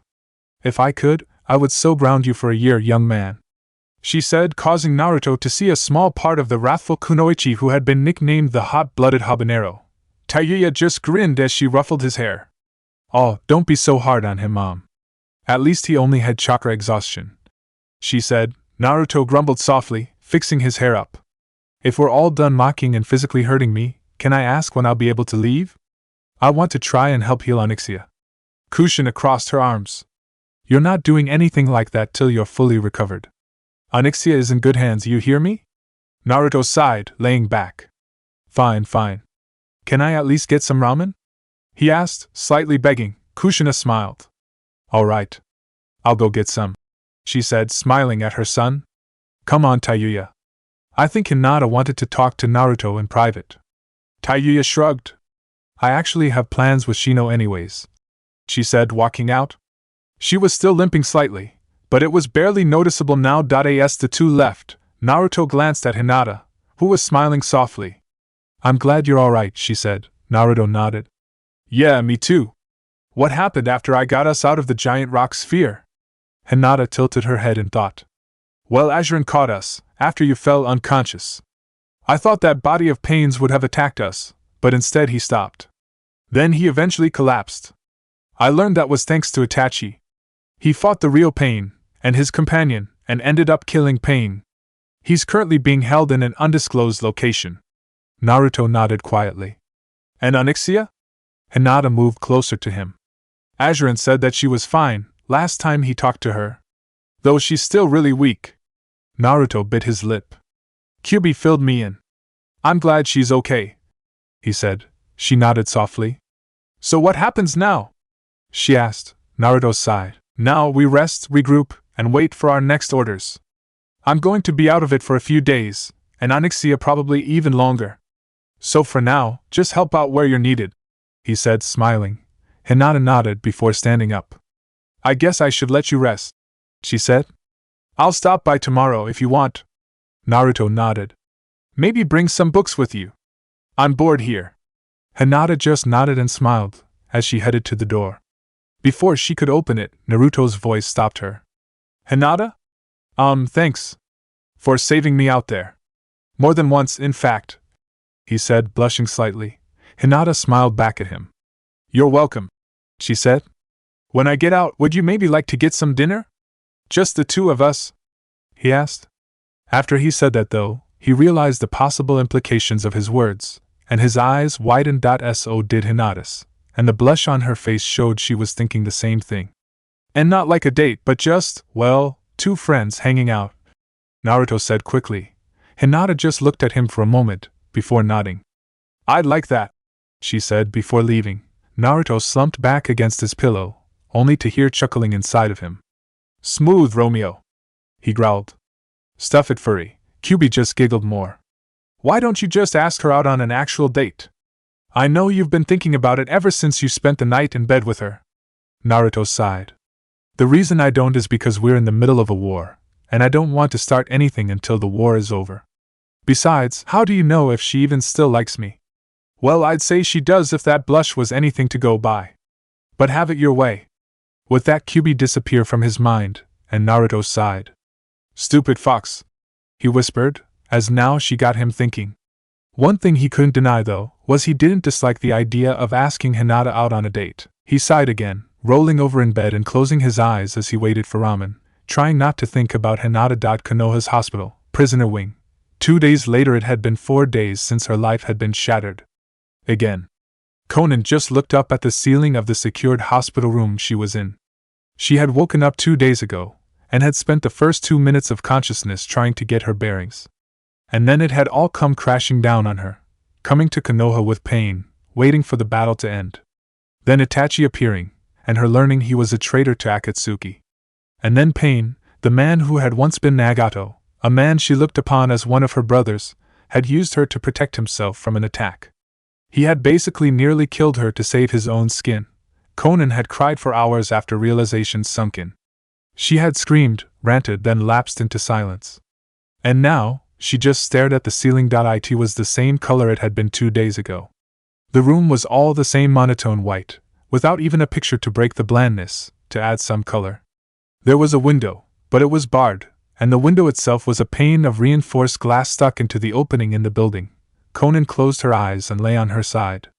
The only people who had come to see her thus far were a teenage pink-haired kunoichi medic, and the ANBU who delivered her meals.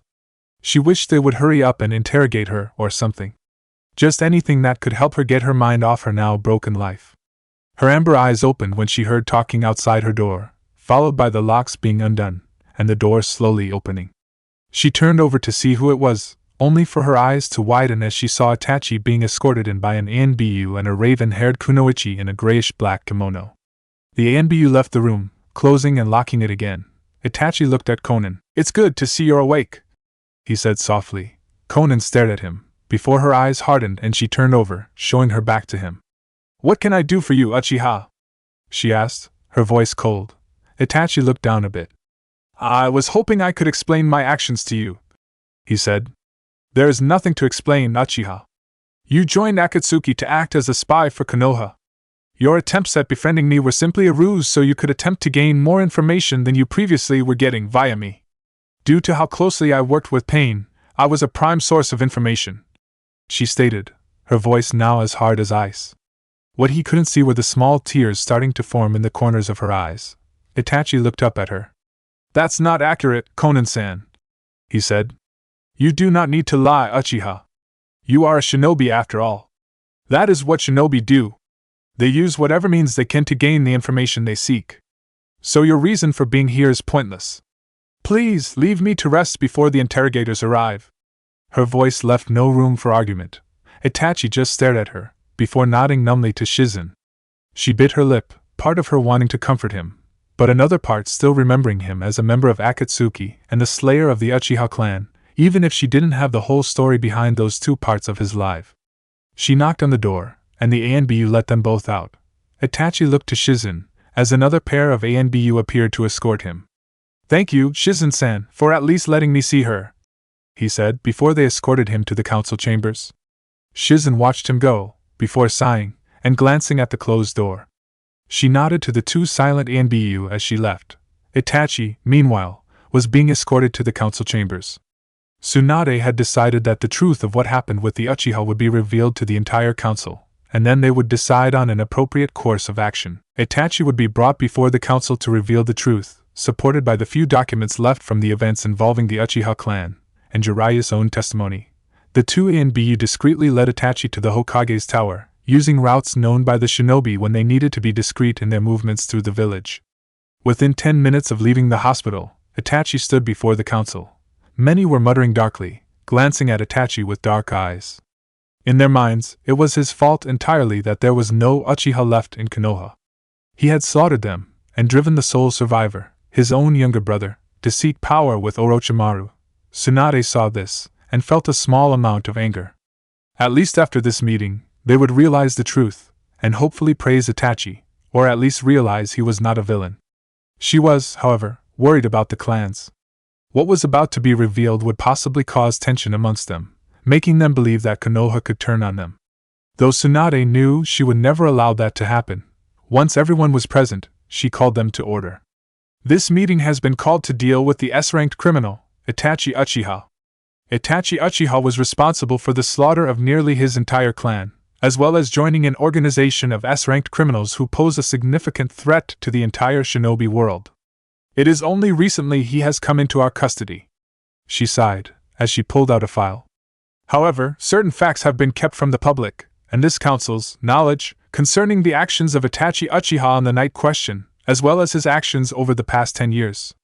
The council blinked at this, as she opened the file. "What has been kept from the public is that Itachi Uchiha was acting as a spy and double agent for Konoha. The Uchiha clan was planning a coup against the leadership of Konoha. Their reasons for this were due to a concern for their safety and position within the village, due to unjustified rumors that began spreading through Konoha from an unknown source. These rumors connected the Uchiha clan to the Kyuubi attack on October 10th, over 18 years ago." One of the civilians stood up. "Hokage-sama, surely you jest. The Uchiha clan was one of the founding clans of Konoha. They were loyal shinobi and citizens. Surely they would never turn on their village?" Jiraiya held up a document from the file Tsunade was looking through. "We have information here, gathered from a few ANBU during the time that confirmed the Uchiha were conducting suspicious movements within their clan district. We also have the documents given to the Sandaime by Itachi Uchiha himself. These documents have been kept in a secure location that is known only to the Hokage ever since." Tsunade nodded. Itachi confirmed that the Uchiha were planning a coup. The Sandaime attempted all diplomatic attempts to deal with the situation, but the Uchiha wouldn't budge. Near the planned time of their coup, the Hokage's advisors, and Danzu, ordered that the clan be massacred. The Sandaime Hokage agreed, and assigned the mission to Itachi. The council was in stunned silence for several moments. Tsunade quickly gauged the reactions of those present. The civilians were simply shocked beyond belief, staring either at her, Itachi, or blankly into space. The clan heads, though, had tensed a bit at this news, learning that one of their fellow clans had not only been planning treason, but had been dealt with by their own village in such a harsh manner. Tsunade sighed, as she continued. Itachi Uchiha agreed to all this, but with the condition that his little brother Sasuke be spared. The rest of what happened, you know most of the truth. Though I do have one question, Itachi. Itachi looked up, as Tsunade continued. How were you able to slaughter your entire clan on your own? I know you are a prodigy, but even someone of your skills should have had trouble fighting that many skilled shinobi. Itachi nodded. And you are right, Hokage-sama. In truth, I had outside help. In a way, it tied into a mission given to me by Jiraiya-sama. Shortly before my mission, I was approached by a man wearing an orange spiral mask. He claimed to be Madara Uchiha, the co-founder of the Uchiha clan. I didn't believe it, until he showed me his memories of the battle against the Shodai Hokage. I also learned about the power of my clan's bloodline from him. Madara came to me, offering to help me in destroying the clan. He had a grudge against them ever since the clan betrayed him after Konoha's founding. He was the one who helped me to destroy my clan. Afterwards, I went with him, and joined an organization he had founded, known as Akatsuki. Ever since then, I have been spying on the group, passing information to Jiraiya-sama. There was silence for several moments, before Shibi finally spoke up. If you were a spy in Akatsuki, why did you abandon that position and mission? He asked. Itachi looked to him. Whether or not Pain succeeded in capturing Naruto, my usefulness as a spy was nearing its end. Madara knew of my intentions almost as soon as I joined Akatsuki. He let me continue to send Jiraiya information, not viewing me as a threat. And honestly, he was correct. Akatsuki was full of S-ranked criminals, all of whom were stronger than most of the Jounin and the elemental nations. Some of whom were stronger than the Sannin themselves. Konoha couldn't launch any attack against the organization, and the villages would never unite against them. But now Akatsuki is weak. The only members left are Madara himself, Zetsu from Kusa, and Kisame Hashigaki from Kiri. He will most likely go into hiding. And he would not likely let me send information on his new hiding place. As such, I felt that I should return to Konoha, and help level the field a bit in Naruto's fight against Pain. He said, finishing. Tsunade looked around at each member of the council. As you can see, we have a dilemma before us. Itachi Uchiha is listed as a criminal in the bingo book, and we now have him in our custody. The people will demand he be punished. But if we reveal the truth, that Itachi always has been a loyal shinobi of Konoha, we would be forced to reveal the truth about the Uchiha clan. It could cause strife in the village, something we do not need considering we are at war. Some stood up. Hokage-sama, I cannot speak for anyone else here, but I know I speak for the entirety of the Inuzuka clan when I say we should tell the truth. If what you have said is true, Itachi has served this village above and beyond the call of duty asked of any shinobi. I for one will not reward that loyalty with an execution. Troublesome, but I agree with Inuzuka-san. I would not be able to live with the knowledge that we sacrificed Itachi-san twice for the village. Especially to protect a clan of traitors. Shikaka said, with Inoichi and Shizu joining him. Shibi spoke up next. While my fellow clan heads raise good points, I do not see the logic in revealing the truth right now. I would suggest holding Itachi-san in confinement until the war is over. After which, we can reveal the truth, and deal with the repercussions. The Hyuga clan agrees with the Aburame. While we should not sacrifice Uchiha-san for his loyal actions, we should not also cause strife in our village when we need unity. It only invites disaster. Hayashi said. Tsunade turned to the civilian council members. And your thoughts? She asked. The civilian council members looked at each other, before one finally spoke. Hokage-sama, we honestly have no idea what to think or suggest here. This is all so staggering. Quite honestly, we think it best to just let you handle this situation as you see best. Tsunade looked to the two old advisors, Koharu and Hamura. Quite honestly, I don't think I care for either of your opinions on the matter. After all, if the truth is revealed, it'll be known you ordered the death of the entirety of the Uchiha clan, not just the guilty ones. That includes those of the clan who were not shinobi, but simply wives and children. Both of them stiffened a bit. We did what we had to in order to protect Konoha. Hamura said. We will not apologize for that. Tsunade just turned away, looking at Itachi. Itachi Uchiha, It is my decision that until such time as the village is better able to handle knowing the truth, you will be confined to the Uchiha clan district.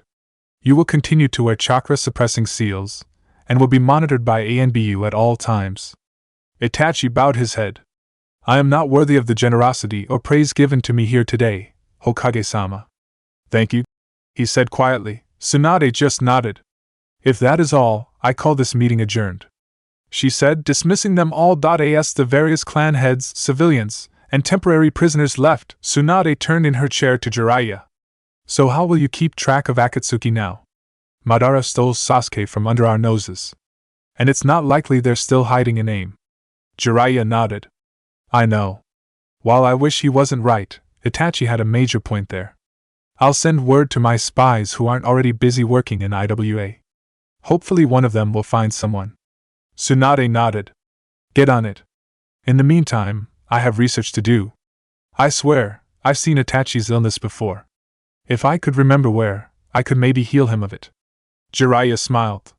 I'm confident you can pull it off, Haim, he said before disappearing. Tsunade just smiled as he left. Flatter, she whispered before heading off. She had a disease and a cure to find. Chapter 28, Matters of the Heart. It had taken Naruto at least 3 days to fully recover from the battle against pain. And it had taken 2 weeks for Onyxia to fully recover as well, even with Naruto, Hinata, and Tsunade helping the healing process along. She had just barely been cleared that morning, and she was slowly stretching her wings, testing them. Naruto smiled as he watched. How do you feel? He asked. Onyxia looked at him. Better. Much better, little one. Now let's see if I can fly. Naruto nodded. Just be careful, okay? The black dragon nodded, and slowly flapped her wings. Soon, she had taken off into the sky, though she was moving slowly. She wheeled around the hospital a few times, before landing, panting lightly. I felt tired far too easily, she grumbled, not sounding pleased at all. Naruto stroked her side. You'll be fine. You just need to work on getting your stamina back up, he said, rubbing her side. She rumbled affectionately, as they began to make their way back home. I suppose you're right.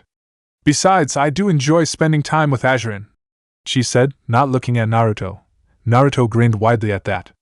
During the whole time Onyxia had been recovering, Azurin had stayed by her side. He had talked with her, comforting her, and bringing her fresh food. Naruto knew that the two of them had grown close. Very close. He could feel through his link with Onyxia that she had grown affectionate towards the blue dragon.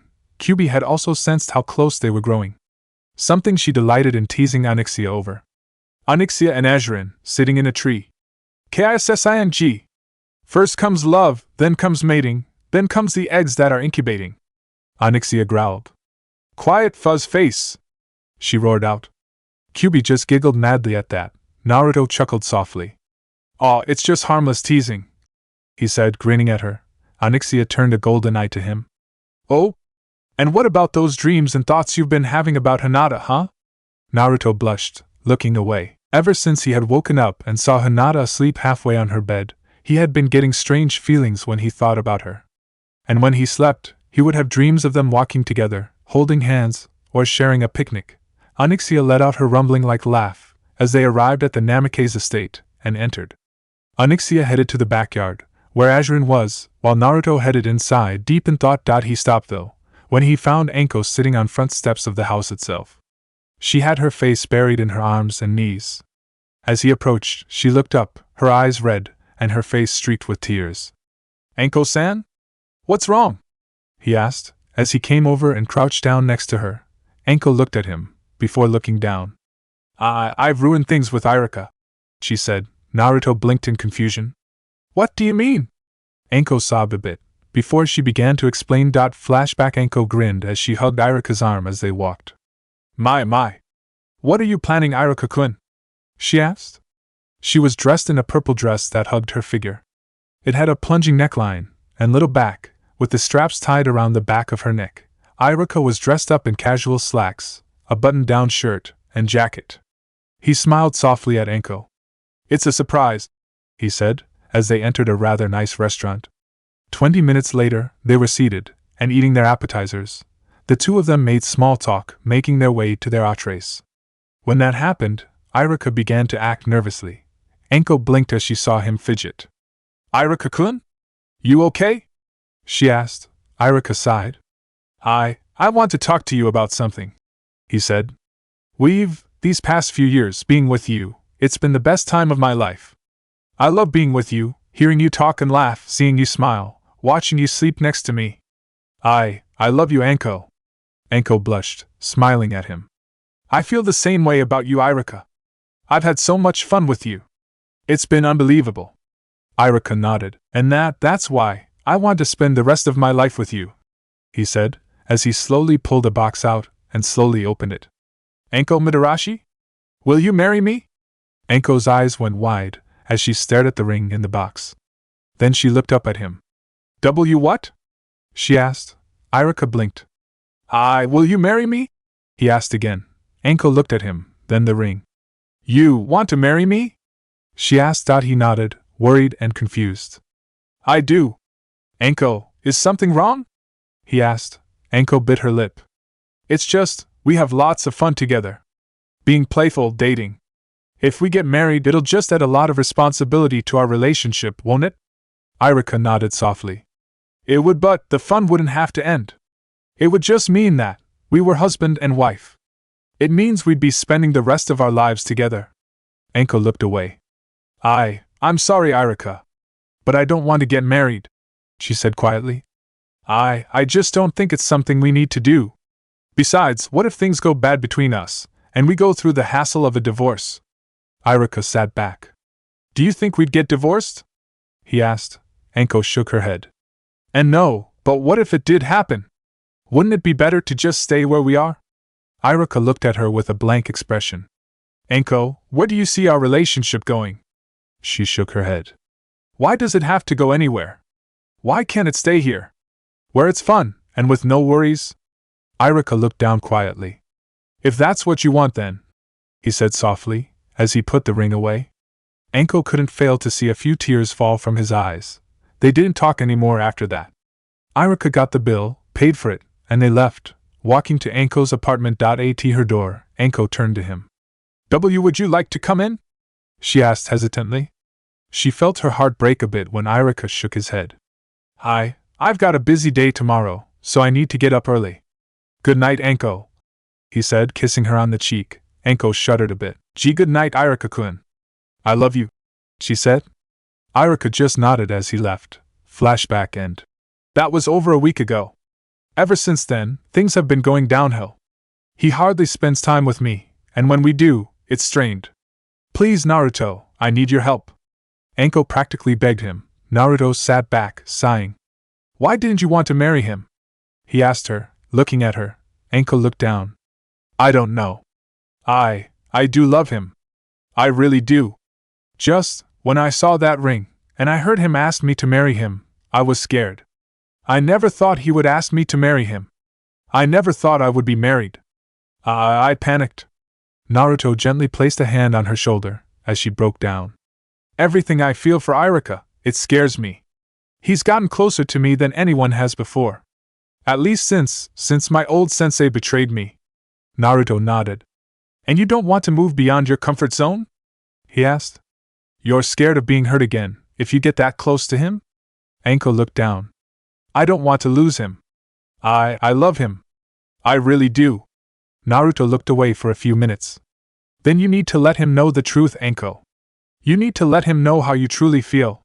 Maybe if he understands, he can help you get over your fears. Anko bit her lip as she looked down. After some contemplation, she stood up.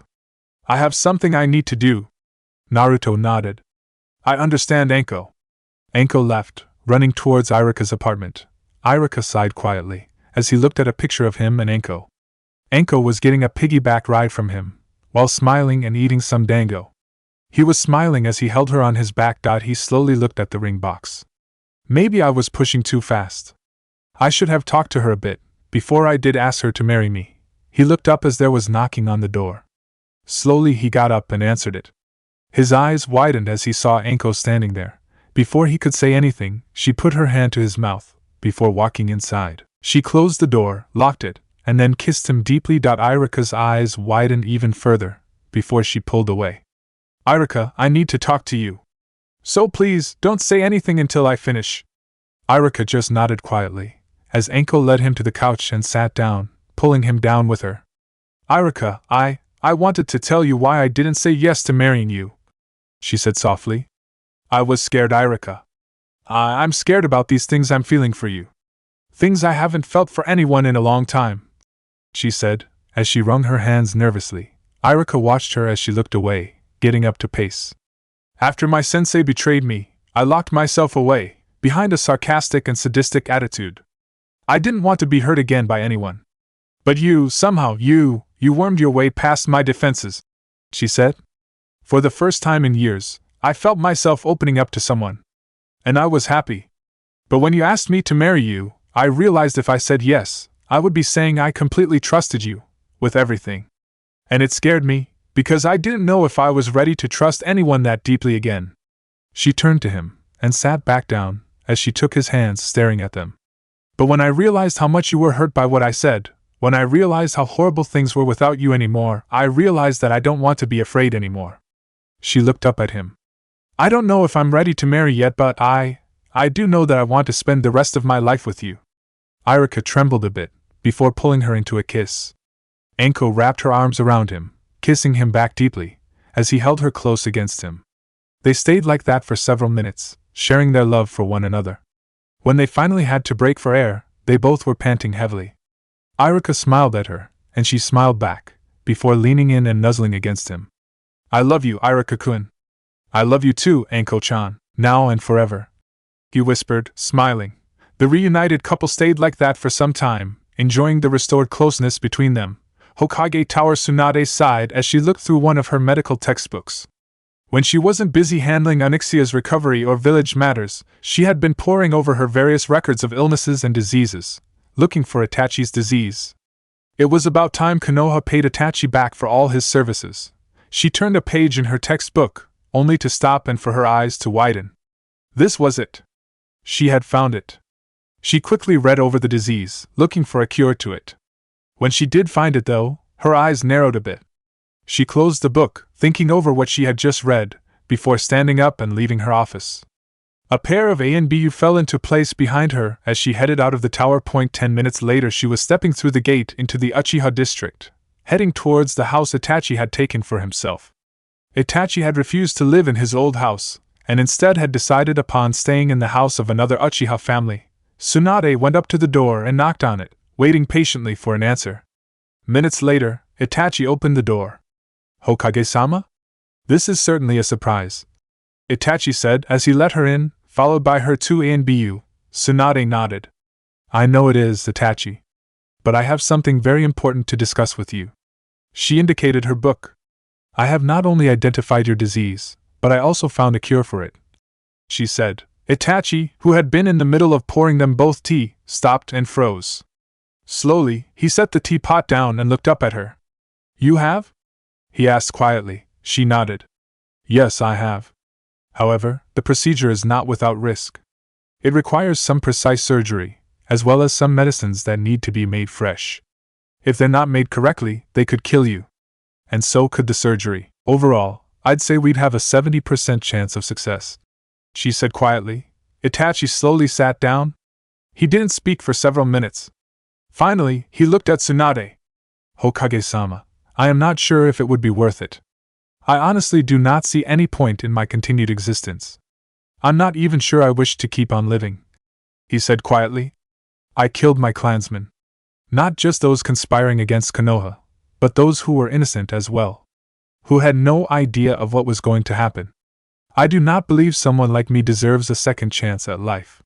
Tsunade felt his pain at that, and nodded quietly. I cannot comprehend the pain and emotions you're feeling, Itachi. And I cannot argue against your wishes. But you could honor those innocent who you killed. Those who were innocent of your clan's treachery. Honor them, by making the Uchiha clan one who is worthy of them. She slowly stood. If you do wish to proceed, let me know in 3 days' time. I'll handle the procedure myself, she said as she left. Itachi quietly sat there, in the empty house. As he did, his thoughts drifted to the family that had once lived here. Who had it been, who had dwelt in this house?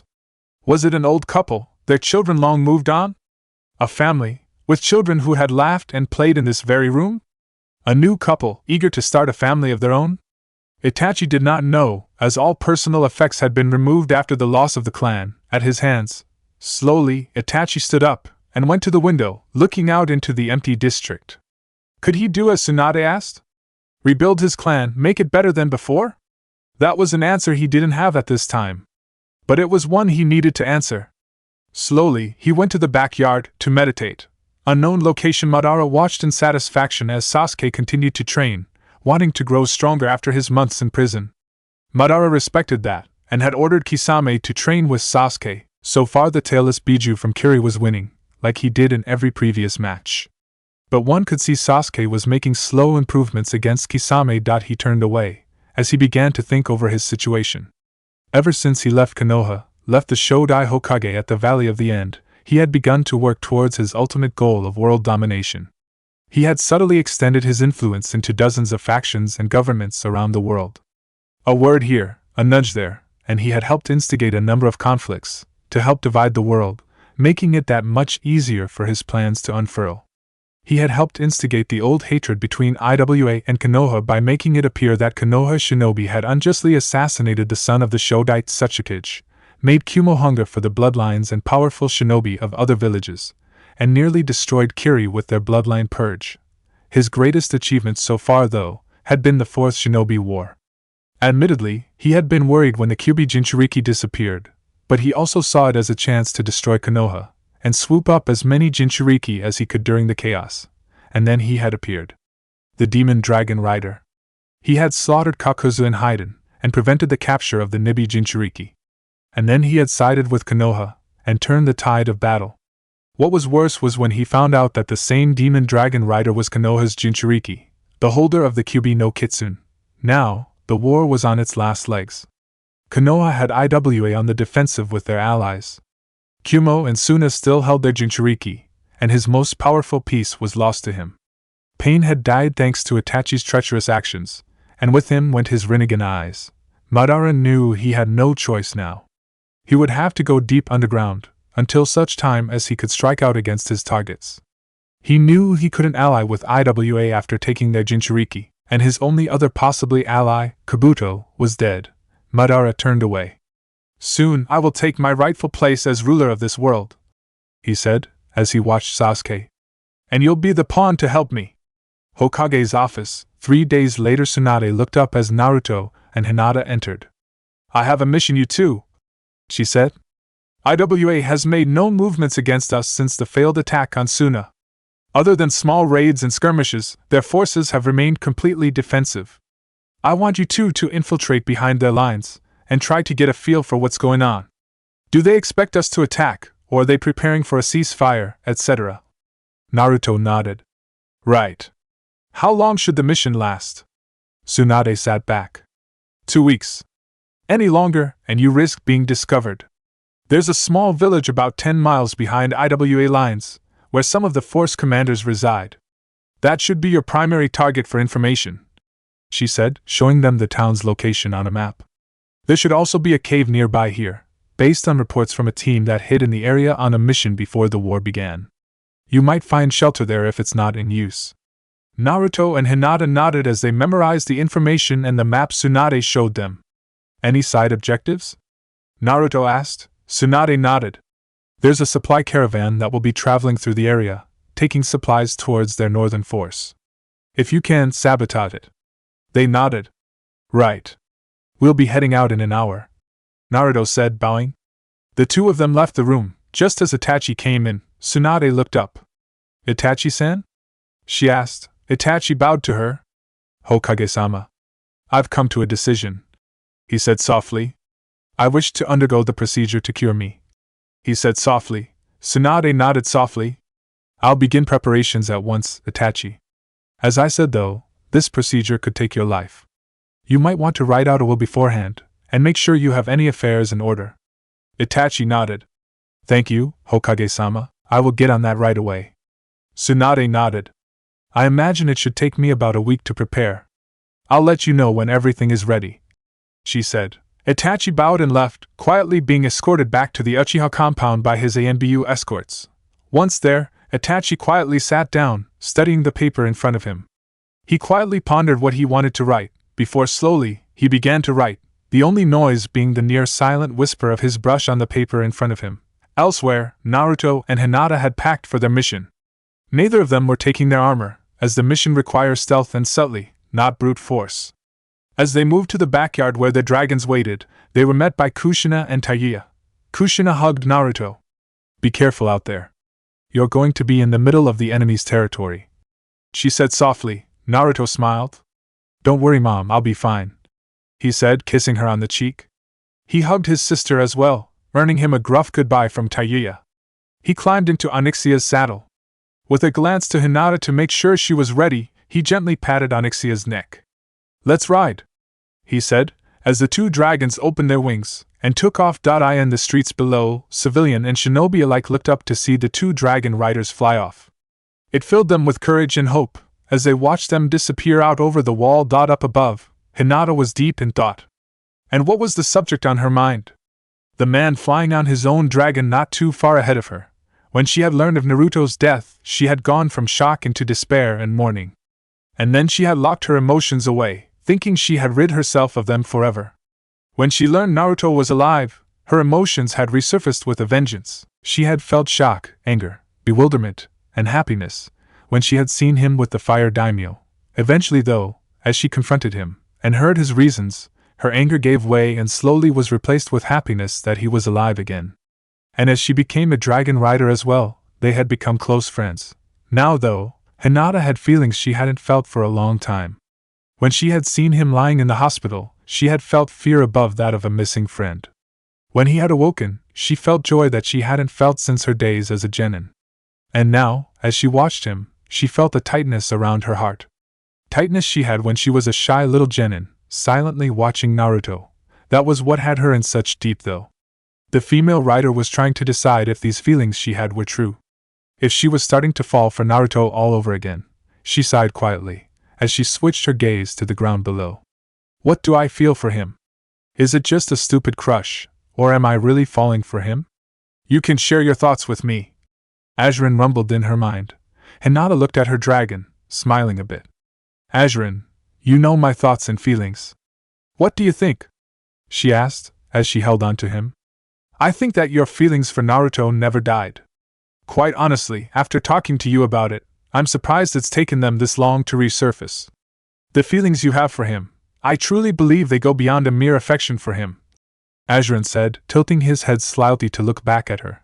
Hinata just sighed softly, as she thought about it. The sad fact was, Naruto was the only man she could really be with. Being a dragon rider, as Naruto had explained, equaled being immortal.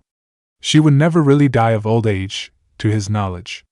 But any man she fell in love with would. As would any children they had.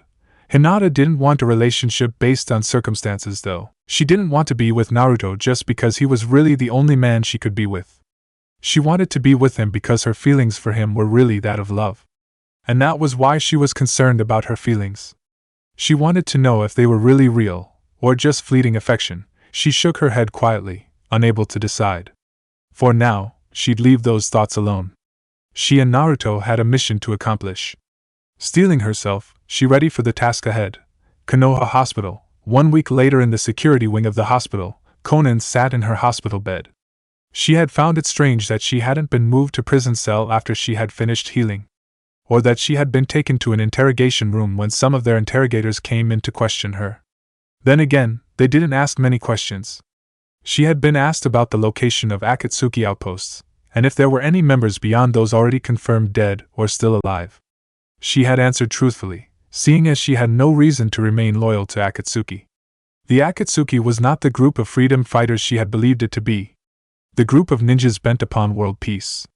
It was merely a front for a madman bent on global domination. She turned to look out the window, at the village. A small part of her hated this village. Konoha ninja had been the ones who slew Nagato's family, had helped Hanzo the salamander kill her comrade and friend Yahiko. But a small part of her was envious too. From her window, she could see the citizens of Konoha wander the streets. They were happy, almost without a care in the world. It was hard to believe that this village was at war. In aim, the atmosphere was always tense. Even when pain had taken over, the people had been tense. The civilians rarely traveled outside their homes or workplaces, leaving the streets empty, save for shinobi. Konan wanted to say that this village had never suffered, hence the reason for their happiness, but she knew it would be a lie. Konoha had suffered the wrath of the Kyuubi attack 18 years ago, and then an invasion from the combined forces of Suna and Oto 5 years ago. While they may not understand the hardships of Aim and Kiri's civil wars, they did understand the pain that came from such things. She looked down at her bed quietly. She was bored, and she was lonely. No one ever talked to her, outside the interrogators. The raven-haired kunoichi would come to check on her occasionally, and an Anbu would bring her meals. But no one else visited. And she wasn't allowed outside. A small part of her, born from the loneliness, berated her quietly for shoving away the only person who probably was willing to visit her. She was still angry at Itachi for his betrayal, but part of her missed their conversations together.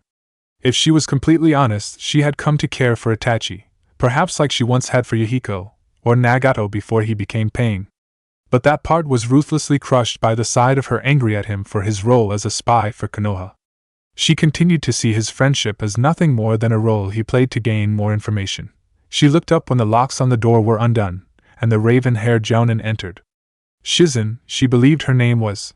Shizen entered the room, locking the door before she turned to Konan. "I have something for you," she said, as she held up a scroll. She brought it over and handed it to her.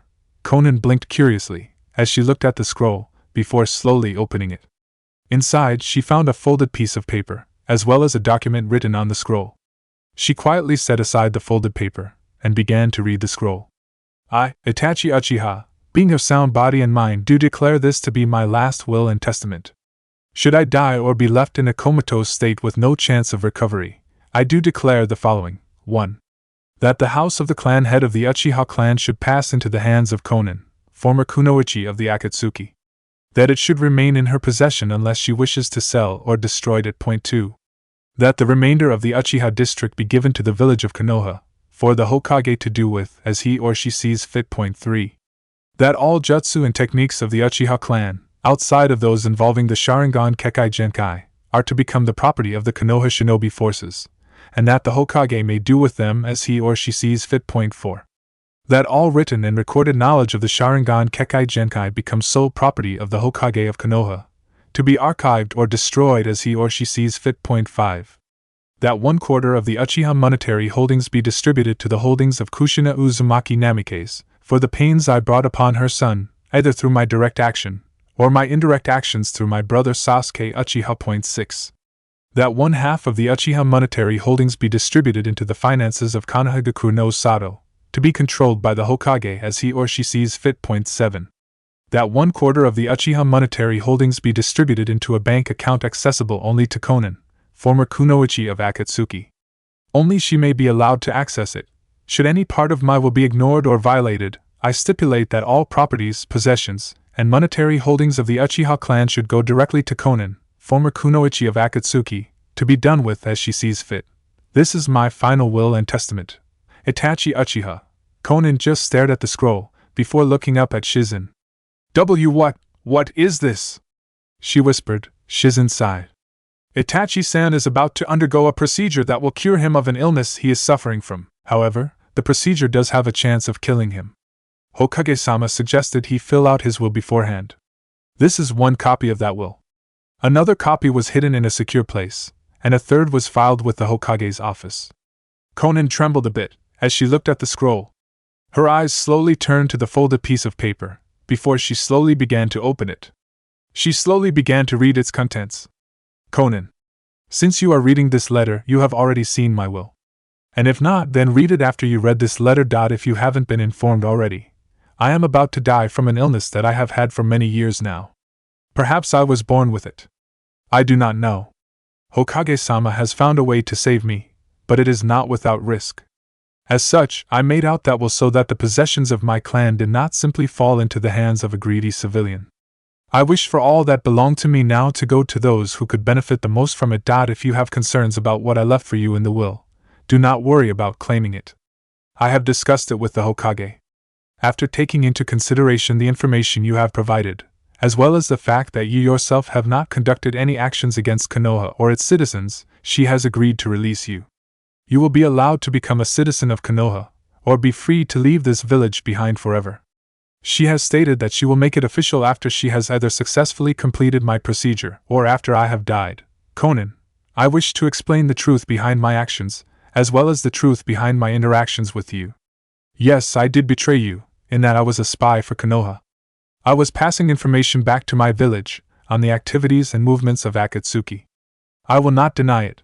However, not once did I consider using you to further my gathering of information. When it came to you, those thoughts were perhaps furthest from my mind. I do not know how it happened, but when I first saw you, I felt like my heart had stopped beating. I felt like I was frozen to the ground, held in place by some genjutsu. At the time, I did not know what I was feeling. I had spent most of my life hiding my emotions as an ANBU operative and captain, disconnecting myself from them so much that on the rare occasion I did feel something, it felt alien to me. But as time went on, and I spent more time pondering M feelings, I slowly realized what they were. I cared for you, Konan. I do not know if that is a suitable term to describe what I felt, but it is the best I can think of to describe my feelings back then. And as time went on, and I learned more about you, my feelings continued to grow. I could see an overwhelming sadness, buried beneath a calm, almost cold demeanor. I felt my heart break, wishing I could make you smile, wishing I could hear your laugh. When pain turned on you, after Naruto-san rescued the Ichibi Jinchuriki, my heart went out to you. When I approached you, it was with nothing but the intention of trying to ease the pain and sadness you were feeling. I had no intention of using you to gather new information on Akatsuki. These past few months, of us spending time together, talking and sharing our lives, they have only helped to confirm the suspicions I had. The suspicions I had that my feelings for you were feelings of love. I fell in love with you, Konan. Now, though, it doesn't matter. I have destroyed the bond we had. I have betrayed your trust and friendship. And for that, I am truly and eternally sorry. I do not ask for forgiveness, for I deserve none. Should I survive the procedure I'm about to undergo, I will not bother you again, Konan. I just wish to thank you for your friendship, and to explain how sorry I am for betraying you. I hope that you find a peaceful and happy life, Konan, whether within the walls of Konoha, or out in the world. And I pray you find a man truly worthy of your love and affection. Sincerely, Itachi. Uchiha. Konan trembled as she read the letter, before looking up at Shizen. Where is he? She asked, trembling. Shizen watched the trembling Kunoichi, the turmoil flashing through her eyes. I'm sorry. He's currently at his estate, preparing for tomorrow. They're going to begin the procedure then. He needs his rest right now. Konan shook, trying to hold back the emotions in her. Please, I need to see him. Need to talk to him, she said, as she tried to get out of bed. Shizen stopped her. I'm sorry, but you can't. It's important he rests before tomorrow. The stronger he is, the better chance he has of surviving. Konan stopped struggling, and slumped into the bed, trembling as tears threatened to fall from her eyes. Damn him, she whispered, struggling with her emotions. Damn him. Shizen gently laid a hand on her shoulder. If he survives the procedure, you can see him then, she said softly. Konan looked down. It might be too late by then, she whispered before breaking into quiet sobs. She buried her face into her pillow, quietly sobbing as she did so. Shizen let out a sigh, as she did her best to comfort the sobbing woman. Hidden cave, behind IWA lines. Naruto grunted as he finished setting up a fire, while he waited for Hinata. Per Tsunade's orders, they were still spying behind enemy lines, getting a feel for what was happening. Onyxia and Azrin had flown them high enough above Iwa's lines to keep from being seen, before landing in an isolated area. The two dragons had left their riders, since they wouldn't be able to hide as easily. Now the pair of dragons were behind Konoha lines, though one of them would fly over to their position at intervals to communicate with them. When need be, the dragons would be ready to fly them out. Hinata and Naruto had been taking shifts in spying on the town. The two of them had employed a mixture of magic and cosmetic disguises to hide themselves, while they got a feel for the town's layout. It was a medium town, about maybe 10,000 citizens.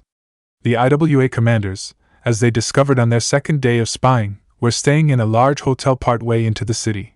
After 2 more days of getting a feel for their schedules, guard rotations, and such, Naruto and Hinata had felt confident enough to sneak in and check over any papers or documents the commanders had stored in the room. Overall, the information they got from their infiltration, mixed with what they overheard from the shinobi commanders, led them to reach the same conclusion. Iwa's will to continue the war was all but gone. That Sasuke had ordered his forces to remain defensive, while the top shinobi were recalled to Iwa to discuss matters. While this might have seemed like enough information to return to Konoha, Naruto had decided they should remain, in case a sudden change occurred. Naruto looked up as he heard thunder rumbling in the distance. He worried a little, as he saw dark storm clouds forming in the slowly fading light, as evening approached. Hinata would soon be returning, but the approaching storm might hit before she got back. Naruto bit his lip as he thought about Hinata. He had found himself becoming increasingly worried over the past week, when she went out on her turns to spy on the Iwa shinobi. Hinata was a well-known jounin of Konoha, for her actions against any and all shinobi who had fought her. Most ended up dead or crippled for life. Iwa's bingo book had a kill or capture order on her, due to the fact that she had cut off the right arm and left leg of an Iwa genin who had happened to be the son of an Iwa council member. This had been during her second Chunin exams, not too long after Naruto's disappearance. It had been in the exam finals, being held in Iwa at the time. Hinata had dominated the competition thus far, and came face to face with Iwa's pride and joy of the year. In his arrogance, he believed Hinata wouldn't be any problem. Hinata had dominated him and finished the match by taking away his shinobi career permanently. While Iwa couldn't legally do anything then, they had used the bingo book to make Hinata a target. Though if Naruto was completely honest with himself, he knew his worry extended beyond that of a comrade for a comrade or a friend for a friend. He had barely admitted to himself that recently, he had felt something more for Hinata. He admitted she was very attractive. Her pale skin, lavender-like eyes, long indigo blue hair. And she had a great body as well. Though when they had met up again, when he joined Konoha, he had been very put off by her cold, dark demeanor. She was ruthless, almost bloodthirsty to her enemies, and she was cold and indifferent to her allies. Now, though, she was different. In the months since he had revealed himself to her, since they started training together, she had changed. She was confident still, and could be ruthless towards her enemies if need be. But he was beginning to see some of the old Hinata return. She was gentler and kinder. She laughed and smiled. And what a smile! As Naruto thought about it, it made his heart beat faster, and his face flush a bit. Naruto wasn't sure when he started to see Hinata this way. He had spent over half a year training alongside her, teaching her the ways of the dragon rider. Was it when he had comforted her after the invasion of Oto, or was it when he had awoken in the hospital, and seen her lying there, asleep? Naruto didn't have an answer. All he did know was that he was thinking of Hinata in a different way. But he wasn't sure if he wanted to say anything to her yet. Naruto knew that quite likely, Hinata was the only woman he could ever have a serious relationship with. His extended lifespan meant that any woman he cared for would age and die long before he ever did. Hinata, being a rider herself, wouldn't. She would age just as slowly as he did. But Naruto didn't want to base a relationship solely on that fact. He wanted a relationship based on mutual feelings of affection. And if Hinata did find herself caring for another man, he wanted her to be able to enjoy it, instead of feeling chained to him for eternity. As he thought about it, he finally decided he would ask Hinata a few questions, see if any of her answers helped him decide what to do. He looked up as the weather grew worse, and the first raindrops began to fall. Within 10 minutes, it was pouring rain outside. Naruto grew worried, and was about to go look for Hinata, when one of the shadow clone sentries he had set up dispersed, sending information back to him. Hinata was coming in. Within minutes, Hinata ran into the cover of the cave, soaking wet. She shook herself, trying to rid her body of the excess water. "It's really pouring out there," she said, as she shivered a bit. Naruto grabbed one of the extra blankets they had and handed it to her. She smiled in thanks as she took it, and disappeared further into the cave to dry off and change clothes. Naruto blushed lightly at the thought, and turned to face outwards to ensure complete privacy. Deciding to occupy himself, he began to make dinner. Hinata soon returned, setting her wet clothes near the fire to dry off, along with the now slightly wet blanket. Naruto looked up at her. "Anything new to report?" he asked. She shook her head. "More of the same. The Iwa commanders dispatched a few messengers to the front lines, but that was about it. No flurry of activity, no new messages from IWA. I think that there's a good chance they'll call for a negotiation soon. Naruto nodded. We'll wait a few more days, just to make sure. The two fell into silence afterwards, listening to the fire roar and the storm outside. Eventually, Naruto spoke up. Hinata? Can I ask you something? When she blinked at him, he continued. Have you had any thoughts about, well, dating someone? He asked. Hinata's eyes widened a bit, before she looked into the fire. Up until you disappeared, I had thought about what it would be like to date you, she admitted. But afterwards, I gave up any thoughts about relationships. I was focused on becoming the best shinobi I could be. At least, in my twisted belief of what a shinobi should be. Naruto tilted his head a bit, as she continued. Now though, no, I honestly haven't given much thought to dating someone. I've been busy training with Azurin and you and, well, there's also the fact that I'm going to be aging really slowly. She said softly. It seems pointless to try dating if it's not going to lead anywhere. Naruto looked away sadly. I see, he whispered. Hinata blinked. Why did you bring it up? She asked. Naruto shook his head. No reason. Forget about it, he said, waving a hand as he looked away and went back to tending the fire. Hinata tilted her head a bit, curious now. Come on, you can tell me. Naruto chuckled dryly. I'm not so sure I can. Hinata scooted next to him. Why, have you thought about dating someone? Naruto bit his lip. I have been, but I don't know if I should make a move. There are certain circumstances in the way. She looked down a bit disappointed. Who is it? She asked. Is it Sakura? Naruto shook his head. No. Remember, I share the same problem you do, he said. She blinked. But then, who would you? Her eyes widened as realization struck her. Naruto just stood up. Guess you figured it out, he said, as he went to the cave entrance and watched the rain. You've been thinking of dating me? She asked.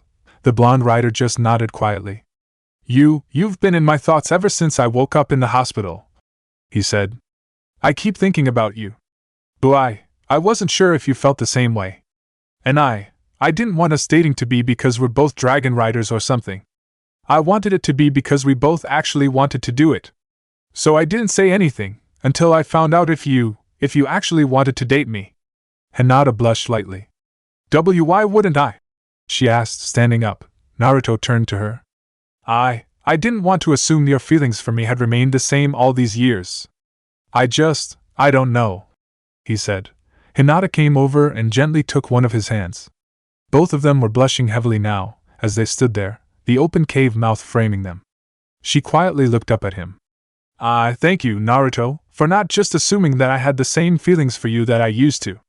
To be honest, I wasn't sure of my feelings for you anymore. I've been trying to find out what they are exactly. She smiled up at him. I think I would like to go on a date with you, Naruto. And from there, I'd like to see where things go. Naruto smiled. Really? Well, alright then, he said, smiling. We'll go on a date when we get back to Konoha. My treat. And it won't be at Shiraku Ramen. She giggled. I wouldn't mind that, she said, grinning. Naruto just smiled, only to be startled by a loud crash of thunder.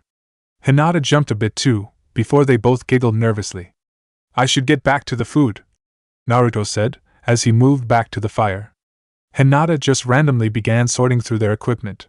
Neither could hide the huge grins on their faces though, as they thought the exact same thing, yes. Chapter 29, The Uchiha Contingency. Itachi Uchiha quietly entered a preparation room, dressed only in a hospital gown and pants. Today was the day of the procedure. And by the end, he would either be dead or alive. Quite honestly, he wasn't sure which he would prefer. To be alive, but most likely alone for the rest of his life?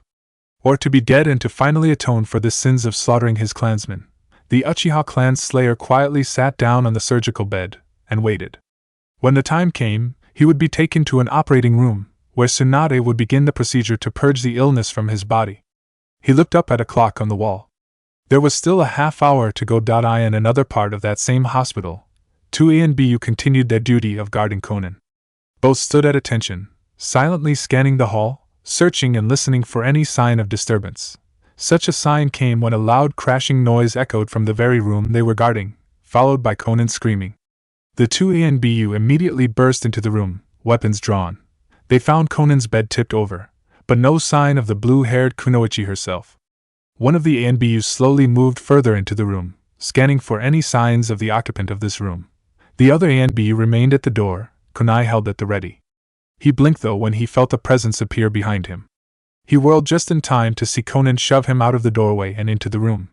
The other ANBU whirled as Konan slammed the door shut, the automatic locking seal activating, trapping the two ANBU inside. With a determined gaze, Konan rushed down the hallway. Tsunade sighed quietly as she approached the operating room, having finished scrubbing. Itachi would be brought in soon for the operation. Quietly, she prayed that it was a success. As she entered the operating room, Konan stopped at a corner and peeked around it quickly. Spying a lone nurse, she quietly snuck up on the unsuspecting woman and knocked her out with a quick jab to a nerve on her neck. Grabbing the unconscious woman, she dragged her into an empty room. A few minutes later, she stepped out, wearing the nurse's uniform. As calmly as she could, she proceeded down the hallway, reaching a nurse station. She quickly picked up a clipboard, scanning it. Her eyes widened, and she dashed off, clutching the clipboard to her. Itachi was in a wheelchair, even though he didn't need it. Shizen was wheeling him towards the operating room, with two ANBU guards. He quietly looked at the doors as they approached. He closed his eyes, letting out a breath. They were about to enter when they heard running feet. The two ANBU turned kunai out and ready when White Shuriken ripped the kunai from their hands and pinned them to the walls. Shizen turned only for her eyes to widen as she saw Konan there, a now empty clipboard behind her on the floor. The shuriken were made from the papers of the clipboard. Shizen raised her arms, about to unveil her hidden Saban launcher, when Konan held up her arms. "Please, I need to talk to Itachi. Please," she begged. Shizen bit her lip, and was about to answer when a voice behind her did so for her. "You have 5 minutes," Tsunade said, standing there. She had exited the operating room when she heard the clatter of kunai hitting the floor and bodies hitting the wall. Konan nodded before moving quickly to Itachi's side. The Uchiha in question looked up in confusion. "Konan-san, what's going on?" he asked. Konan immediately dropped to her knees next to the wheelchair, looking at him with tears barely being held back. "Did you mean it?" she asked. "What you said in your letter to me? Did you mean it?" He looked at her, before looking down. "Yes. I promise I will not bother you anymore, if I survive this and dash." He was suddenly stopped by her shaking her head. "No! I mean about you loving me, did you mean that?" she asked, gripping his arm. Itachi looked at her, before slowly nodding. Konan felt the tears start to fall, and she tried to wipe them away. "Even though I treated you horribly?" she whispered. "I deserved it. I betrayed your trust, Konan-san," he said softly. Konan sniffled. "You also saved me, Itachi. You saved me when pain destroyed my heart, and you saved me when pain used me as a shield," she said. She placed a hand on his chest. "Itachi, I don't know if I love you, but I want to find out." Itachi looked up at her in surprise, as she leaned closer, to whisper in his ear. "Please, come out of this procedure alive. I don't want to lose you." Itachi just nodded numbly, as Konan gently kissed his cheek, before standing. She turned to Tsunade, not flinching at all. "I am ready to return to my room," she said. "I'll accept whatever the consequences are for my actions." Tsunade looked at her quietly, before turning to the ANBU. "I believe Konan-san is done with her authorized visit to Itachi-san. Please escort her back to her hospital room, and change the guard outside her room. Also, be sure to check on whichever nurse she took that uniform from." The two ANBU just nodded quietly, and escorted Konan away. Before she moved out of sight though, she turned and smiled at Itachi, before disappearing. Itachi just sat there, before Tsunade got his attention. "Well, seems you definitely have something or someone worth living for, don't you, Itachi-san?" she asked with a grin. Itachi just quietly nodded, as he was pushed into the operating room by Shizen. Yes, it seemed he did. Unknown location. Madara looked up as Sasuke approached him. "What do you want?" "I was busy training," Sasuke snapped. The masked Uchiha simply stared at him. "I wanted to inform you that we'll be going soon. I have thought of a way to rid ourselves of our problems." Sasuke just crossed his arms. "Is this why you sent Kisame away?" Madara nodded. Indeed, he is initiating Phase 1 of what I like to call the Uchiha contingency. We will begin Phase 2 immediately. Now go and get ready, he said. Sasuke nodded. Fine. But this better be worth it. He went to go get ready to leave. Madara turned away. Now I just have to find the right stooge, he said, as he stabbed a kunai into a map. Right next to IWA, small town behind IWA lines, Naruto was sitting in a cafe, watching a pair of IWA commanders as he drank a cup of tea and read a newspaper. He had entered town to get confirmation on IWA pulling out of the war before they pulled out and returned to Konoha. If IWA was pulling out of the war, and soon, then it wasn't required for them to stay. But if it was a ruse, they would have to stay longer. He had used a spell to enhance his hearing, so he could spy without looking like he was spying. Currently, they spoke of non-relevant things, like family and such. Naruto was starting to think that looking for any sign of a ruse was a waste of time. He was just about to pay and leave, when an IWA chunin came over to them, and began to whisper. But his spell allowed him to hear everything. Sir, we've just received reports from a group of merchants who came into town. Our caravan of supplies that was coming in was hit. The chunin said quickly. One of the commanders growled. Do we know how? He asked. The chunin nodded. Preliminary investigations reveal a rather large use of water-based ninjutsu. The bodies also have numerous broken bones and lacerated skin and muscles. The injuries are consistent with those suffered at the hands of the shark-skin sword Samahada, wielded by Kisame Hashigaki. The other commander blinked. Why would a member of Akatsuki be here?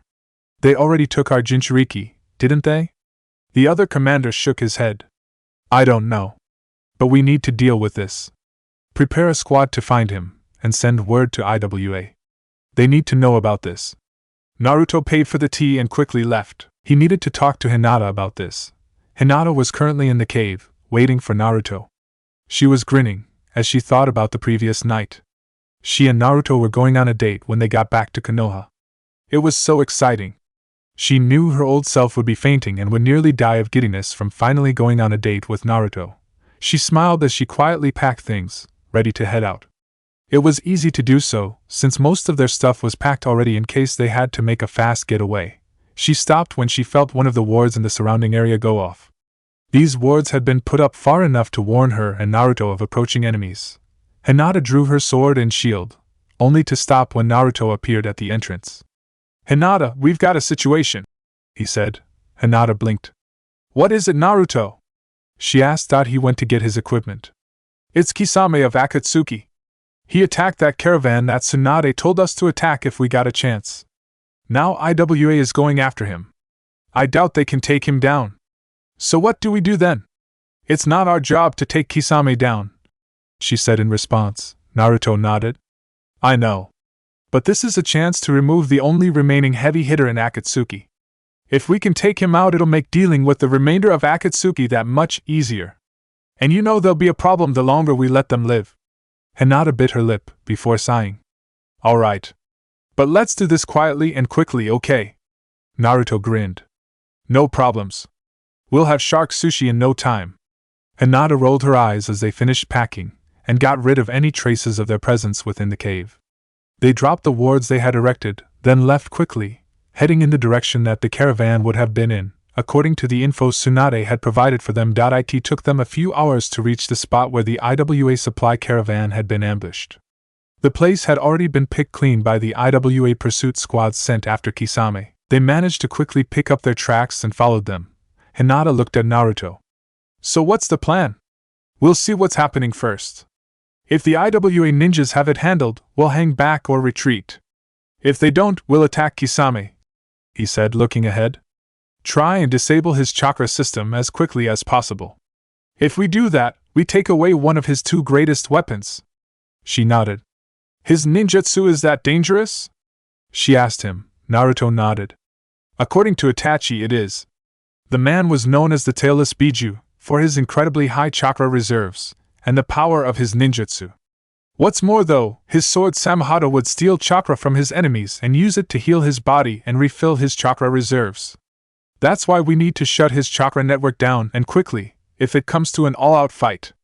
Take that down and he's reduced to his sword, which still leaves him very dangerous.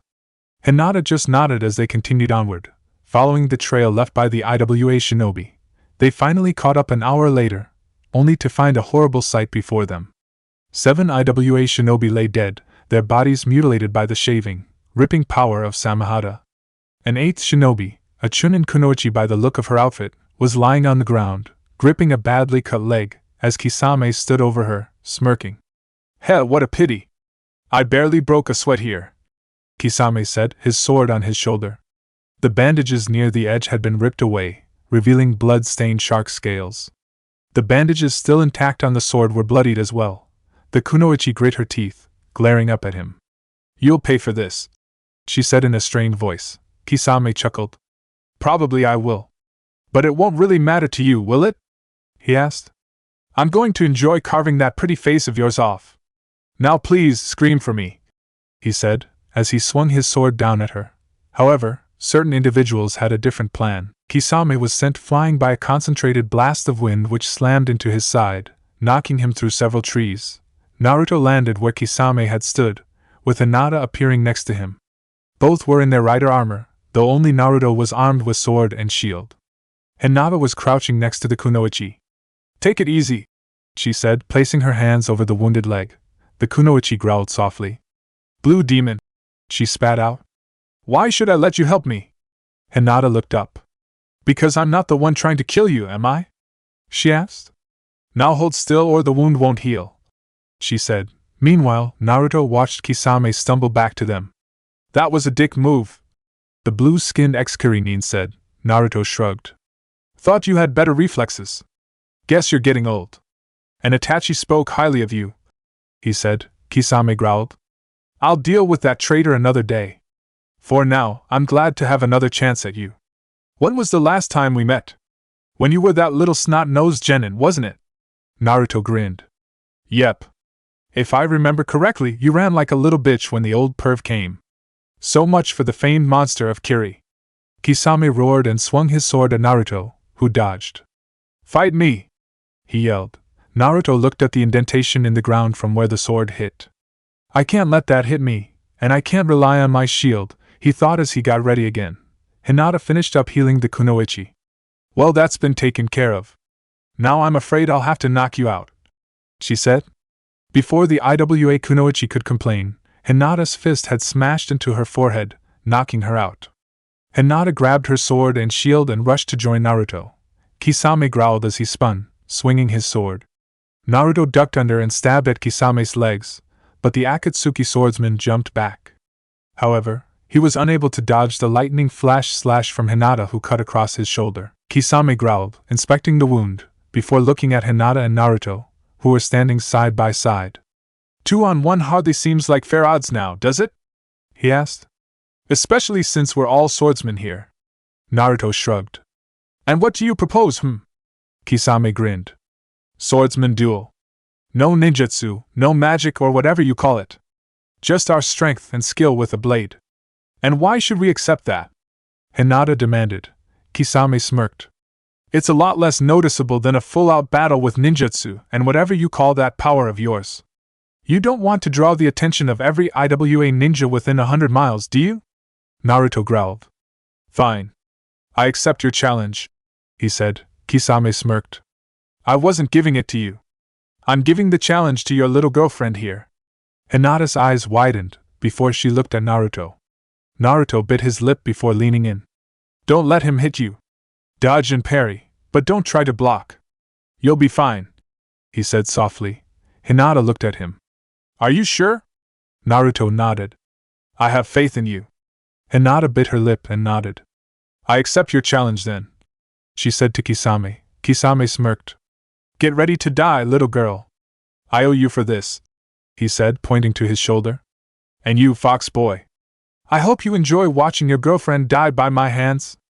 Naruto slowly backed away, glaring at Kisame as the two warriors faced each other.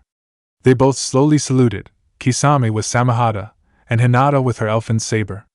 Then they adopted their battle stances. The two of them stared at each other, before Kisame made the first move, making a fast slash at Hinata. Hinata dodged to one side, before striking at Kisame's hand. Kisame pulled back in time and attacked again, only for Hinata to parry it to one side quickly, relying on speed and skill with her lighter blade to knock the attack aside. Kisame quickly recovered and stabbed at Hinata, forcing her to jump back, before swinging his sword around. Hinata didn't have time to dodge, so she did the only thing she could think of. She raised her shield to block. The heavy sharkskin blade smashed into the shield with incredible force. Hinata nearly screamed in pain from the impact, as the sharp scales dug through the metal and into the wood. With one sharp yank, Kisame ripped the shield from Hinata's arm and smashed it into a tree, shattering the wood and metal. Hinata stumbled back, left arm clutched to her chest as she panted. At least one bone in the hand or arm was broken. She could feel that much at least. Kisame smirked. "Is that it? Come on," he said before attacking again. Hinata dodged, but was forced to dodge a second downward slash before she could counter dot on the sidelines. Naruto grimaced, watching Hinata. She needed to get inside his reach or else she'd never be able to defeat him. Hinata looked up at Kisame, before taking a deep breath, focusing. Kisame smirked, as he lunged, stabbing at her again. Hinata ducked under his attack and charged in, slashing quickly. Kisame leaned back, but the sword still cut his Akatsuki cloak. Kisame growled, ripping the cloak off of his body and readying his next attack. He was forced to block as Hinata stabbed quickly at him. Samahata squealed in pain, as the pointed tip of her saber bit into the tough shark skin. Naruto clenched his fists. He wanted to stop this and rescue Hinata, but a swordsman duel prevented that. No one could intervene until the battle was over, and one yielded, or was dead. He couldn't do anything. Kisame shoved with the flat of his sword, knocking Hinata back. He swung his sword around, trying to bring it back down on Hinata. Her eyes widened as she rolled away, the blade hitting the ground. Thinking quickly, she stabbed her sword through Samahata, pinning it to the ground. She reached with her good hand into her equipment pouch attached to her sword belt, grabbed a kunai, and stabbed it into Kisame's leg, right at the knee. Kisame roared in pain, and punched Hinata in the face, ripping the helmet free from her head. Hinata panted in pain, blood seeping from a cut on her forehead and from her broken nose, as Kisame tried to wrench the kunai from his knee. He roared in pain as he did so, before staring at the blood on it. He growled, glaring at Hinata, who was struggling to get up. He threw it away, and ripped her sword from his Samahata. He threw it down next to her, before smirking. "Time to die, little girl," he said, getting ready to bring his sword down upon her. Hinata looked up at him, panting. One eye was closed with blood seeping over it. Every bone and muscle in her body ached. She stared at him, and time seemed to slow down, as he slashed down at her. She slowly fell to one side, Samahata smashing into the ground next to her, as she grabbed her sword, spun, and stabbed him through the chest, where his heart was. Kisame stood there, bent over, surprise etched on his face. He slowly looked down at the sword through his chest, before grinning, spitting up a bit of blood. "Well played, little girl," he said. "But I'm not dead yet." He tried raising his sword, only to slowly fall back as Samahata's weight pulled him too far back. He lay there, panting raggedly as he looked at the sword in his chest. "Hey, I guess I underestimated you." Hinata looked at him, as she lay on the ground. "Lot of people do that," she panted out. Kisame gave her a toothy grin, even as the life bled from his eyes, and his breathing stilled. Naruto was next to Hinata in an instant. He was quickly holding a hand over her head, healing her forehead and nose, before moving to her left arm. Hinata groaned softly. "Remind me to never fight a member of the 7 swordsmen of Kiri in just Kenjutsu again," she said weakly, as Naruto worked on healing the most serious of her injuries. He nodded. "You've got it. But we'll be working on your speed when we get home. Now can you move?" he asked, as he finished healing the worst of her injuries. She nodded as she slowly stood up, and winced, picking up her helmet and then yanking her sword from Kisame's corpse. Naruto cut his head off, as well as taking Samahata, which seemed completely inert. Hinata looked to the remains of her shield. "It's not salvageable," she said, dropping the shattered remains of the shield. Naruto nodded as he set the shield remains on fire with a Brinsker spell, as well as Kisame's corpse. With head and sword in tow, he left with Hinata. Konoha. 3 days later, Tsunade looked at the report in front of her. "So, after ascertaining that Iwa's intent was to surrender, you remained a day to ensure the data was accurate. But that led to your encounter with the missing Nin Kisame. Hinata here killed him, and after spending a day resting, you returned to our lines to deliver your information?" Naruto and Hinata nodded, and Tsunade sat back. Well, this is the best news I could hope to hear. Not only is IWA about to end this war, but Akatsuki has lost perhaps one of its most powerful remaining members. This only leaves Madara, Setsu, and Sasuke, according to Konan and Itachi. As a sign of good faith, we'll be sending Samehada and Kisame's head to Kiri. Hinata, here is the bounty on his head, she said, handing her a check. Hinata smiled as she took it. Thank you, Hokage-sama, she said, bowing. Tsunade smiled at them. You two did an excellent job. We can't spread word of this, but at least we can prepare for it now. You two take the next week off. Enjoy yourselves. You've earned it. They both bowed with smiles and left, while Tsunade pulled out some sake and happily began to drink. Outside, Naruto grinned as he watched Onyxia and Azurin fly overhead, playfully whirling around each other. He glanced at Hinata. So, a whole week off. Any plans? He asked. She smiled and blushed. Well, there was that date you asked me out on, she said, looking to be in mock thought. Naruto grinned. Tonight at 7? Ichiraku? She grinned. You're on. Naruto gave her a grin back. Alright then. And maybe a nice movie too? I heard that there's a new Princess Gale movie, featuring a certain mercenary and his dragon. She rolled her eyes. Somehow I'm not surprised, she said with a grin, as they arrived at the Namikaze estate. Almost as soon as they arrived inside the house itself, Kushina was upon them. You're back, she said happily, hugging them. She pulled away, staring at them. Something happened with you too. I can sense it, she said. Naruto blinked. What? He asked, blinking and blushing lightly. Kushina stared intently into his eyes, and he stared back, before she grinned. You asked her out, didn't you? He asked you out, didn't he? She asked Hinata. They both stared. How do you do that? Hinata finally asked. Kushina grinned. I'm a mother. We know these things, she said with a grin. Oh, this is so wonderful. Both of my children are dating. And soon they'll be giving me lots of grandkids. Yes, yes, yes. I must make sure they give me grandkids, she said, her aura turning dark as she rubbed her hands together. Naruto and Hinata slowly moved away, watching as she cackled and uttered darkly about her plans for getting grandkids. They rushed upstairs to escape. Hinata panted outside her door. Your mom is scary, she said. Naruto just nodded in agreement, before standing straight. So I'll see you tonight at 7, he said with a grin. She nodded, smiling and winking as she entered her room. He let out a happy sigh and left for his own room. In the hospital, a pair of onyx eyes slowly opened. Their owner groaned as they blearily looked around the room, before they slowly sat up. Itachi Uchiha grabbed his head, feeling it ache from his movements. You should take it easy. You've been unconscious for 3 days. A female voice came from next to his bed. Itachi looked to the voice, to find Konan sitting nearby. Konan? He said in slight bewilderment. What are you doing here? Konan smiled softly as she got up. I was let out early for. She sat down practically on his lap. Good behavior. Itachi blushed heavily as she wrapped her arms around his neck. Oh? He asked, stuttering. She nodded, smiling happily. And you survived. Tsunade-sama said your illness was completely neutralized. Itachi smiled softly. So what happens now? He asked quietly. Konan slowly kissed his lips. Now you're going to recover. And once you have, you're going to take me on a date. Itachi smiled. It would be my pleasure, milady. She giggled at that. I like the sound of that. I may just keep you, she whispered. The two of them just laughed happily, as they enjoyed each other's company. Northeast Rock Country, 20 miles from Iwa. Madara and Sasuke, garbed in the cloaks of Akatsuki, were slowly making their way down a dirt road, heading towards Iwa. The two were silent as they walked, not bothering to speak.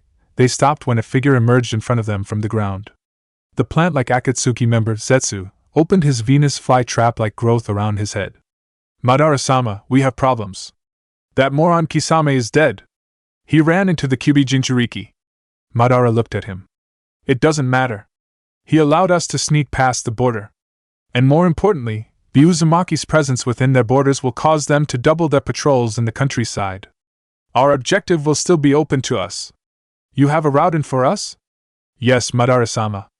We can get you in, the white half of Zetsu said, Sasuke joined the conversation then. Naruto killed Kisame? He asked, eyes wide. The black half of Zetsu answered. No, actually. His apprentice did. Killed Kisame with a stab through the heart. Sasuke growled. Who is this apprentice? Zetsu began to describe her, only for Sasuke to burst out laughing. You're kidding. Hinata Hyuga? She was a weak little wallflower. There's no way she could kill Kisame. Well, she did. And Naruto burned his body after cutting his head off, Zetsu said. Madara shook his masked head. Enough. We have no time for this. We need to reach our destination and fast. Now move. Sasuke clenched his fist. Just you wait, Dobe. I'll kill your apprentice in front of you, before I finish you off. Once you're out of the way, Konoha will fall. Konoha. That night Naruto stood in the living room of the estate, smiling quietly. He was dressed in a black long-sleeved button-down shirt that had the top button left undone, as well as khaki slacks and shoes. Since most of Konoha was still unaware of his identity, he wore a mask over his eyes, as well as a bandana tied over his hair, covering it. He looked up as he heard Hinata enter the room, only to stop and stare. Oh wow! Hinata was wearing an off-the-shoulder white blouse with flared sleeves, and a long skirt. Her hair was out of the usual ponytail she kept it in, and hung long and straight down her back, with two bangs framing her face. She had very light makeup as well. She blushed but smiled softly. What's with the mask? She asked. Naruto looked down. Most of Konoha still doesn't know it's me, so, sorry, he said, feeling bad about that. She just came over and smiled. I actually think it makes you look a little dashing, she said, smiling. He blushed at that, smiling. So, I thought dinner and then a movie, he said, offering her his arm. She smiled as she took it, and they headed off. Kushina watched from a window, grinning happily. Naruto smiled as they walked through the streets of Konoha. It was dark, but the streets were lit with the lights of shops and the street lights. Hinata smiled happily. I heard that Kiba found himself a pretty sweet girl, she said. Naruto nodded. I saw her. Mina Maikon, a medic kunoichi. She seemed nice. Kinda klutzy. Hinata giggled. I should meet her, since she's dating my teammate, she said. Naruto just smiled as they reached Ichiraku, and he led her inside. I grinned. Hinata! Welcome. And who is this mysterious stranger? She asked, grinning. Naruto smiled at her. Nei-chan, he said, winking at her. Smiled at them both. So you two on a date? When they nodded, she squealed. Oh, that's wonderful! What can I get you? Several minutes later, they both were blushing, as set one large bowl in front of them. Sorry. We only have this bowl. All the rest are currently being cleaned, she said. I hope you two don't mind since you ordered the same thing. They both just blushed and began to eat. Watched them, smiling a bit mischievously. The two quietly talked and ate, either paying a lot of attention to the bowl. So either of them noticed that one of the noodles they both grabbed was one long noodle. The two began eating their mouthful of noodles, and slowly moving closer, only to blush when they saw how close they were to each other. Naruto was about to let go of the noodle, when Hinata moved quickly and kissed him, stealing the noodle. Naruto just sat there, staring, while Hinata looked down, blushing up a storm. Grinned as she watched them. Success, she whispered, going back to work. The two of them both ate in quiet embarrassment afterwards, stealing glances at each other. This continued until the bowl was empty. Naruto put some money down. Thanks for the ramen, Nei-chan, he said, as they left and headed for the movie theater. There, Naruto bought 2 tickets for Princess Gale, The Dragon Chronicles, the newest Princess Gale movie. They grabbed 2 sodas and large popcorn, before getting their seats and settling in. As the movie began, Hinata slowly snuggled against Naruto's side. His eyes widened, before he slowly put an arm around her shoulder. She blushed, but smiled, as the two of them ate their popcorn and enjoyed the movie together. Neither of them were aware that things were going to take a turn for the worse. Tsuchikage's office, Iwa Inoki, the sandamed Tsuchikage, sighed as he read over his proposed terms for a truce between him and the alliance against them. He had started the war confident in Iwa's victory when allied with Oto and Kumo. Now they were the last of their alliance, and on the ropes. He had no choice but to save Iwa via surrender. He looked up as his grandniece, Kuratsuchi, entered. Working late? She asked. Inoki nodded quietly. I wanted to get these terms of truce done now.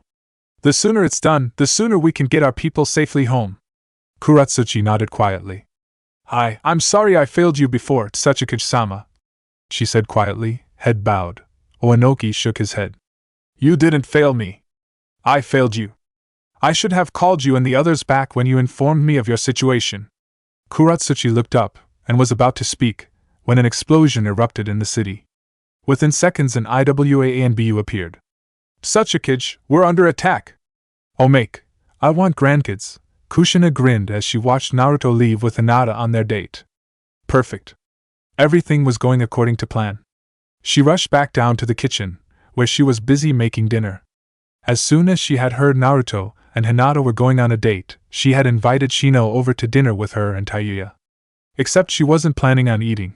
She smiled as she made her famous Uzumaki special ramen, before adding in a secret ingredient, one that had helped her to finally get Minato in the mood, and had helped create Tayuya.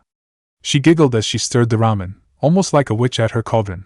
About a half hour later, Kushina grinned as she filled 2 bowls and entered the dining room with them. Both Tayuya and Shino were there, talking quietly. They looked up as she set the bowls down. Dig in, she said, grinning. Tayuya blinked. Mom, there's only 2 bowls. Where's yours? Kushina smiled. Oh, I thought you two might enjoy some time alone. I was going to go and eat on the back porch, enjoy the moonlight. You two have fun, she said, smiling as she left. Tayuya and Shino looked at each other, before shrugging. Woman is so damn weird, Tayuya said as she began to eat. But she does make great ramen. Shino nodded.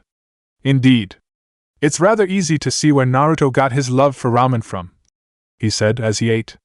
After a few mouthfuls, he stopped, blinking.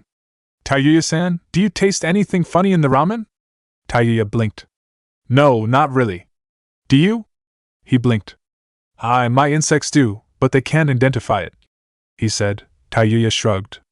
Maybe it's just some new type of spice, she said as she ate, only to blink and pull at the collar of her shirt.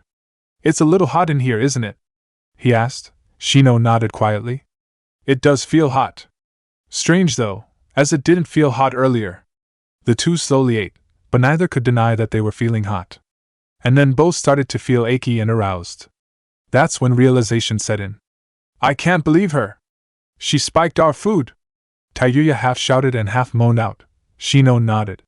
I find it highly illogical that she would try this. It would seem that she is trying to force us to procreate. Tayuya growled. I'll kill her. I swear I'll kill her.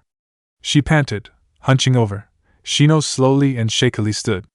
I think my insects can counter that drug. Let me just dash. He started to reach for her, only to be stopped as she grabbed his hand and kissed him deeply. Sorry, Shino-kun, but I can't help it, she said before kissing him again. And Shino's resistance collapsed out. A couple of hours later, Naruto and Hinata came home from their date. As soon as they entered, Naruto grinned. I'm going to get a drink. Want anything? He asked. Hinata shook her head, so Naruto went to the kitchen. He stopped though, when he entered the dining room. There were 2 bowls of mostly eaten ramen on the table. There was a shirt that belonged to his sister Tayuya, as well as a coat belonging to Shino laying on the floor, and a knocked-over chair. Naruto blinked as he went into the kitchen, finding a shirt on the floor, and a skirt near the door to the living room. Naruto slowly approached the darkened living room, and slowly reached out to turn on a light. As he did so, something hit him in the face and hung there, blocking his view. Very slowly, Naruto pulled off the item, looking at it.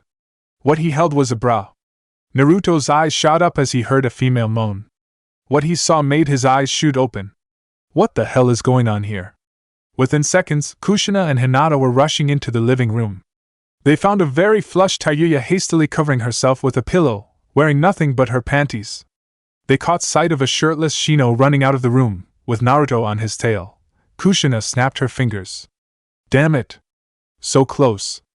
Outside, Shino tried reasoning with Naruto as he ran for his life. Please, Naruto-san, be reasonable.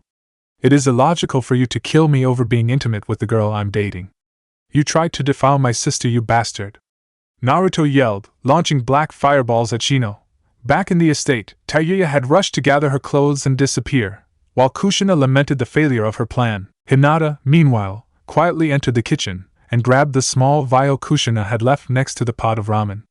She pocketed it, before blushing as she headed up to her room. Maybe she could put it to good use. Chapter 30: Storm in the West. Konoha. 2 days later, word had spread through Konoha quickly about the former Hyuga heiress dating the famed demon dragon rider.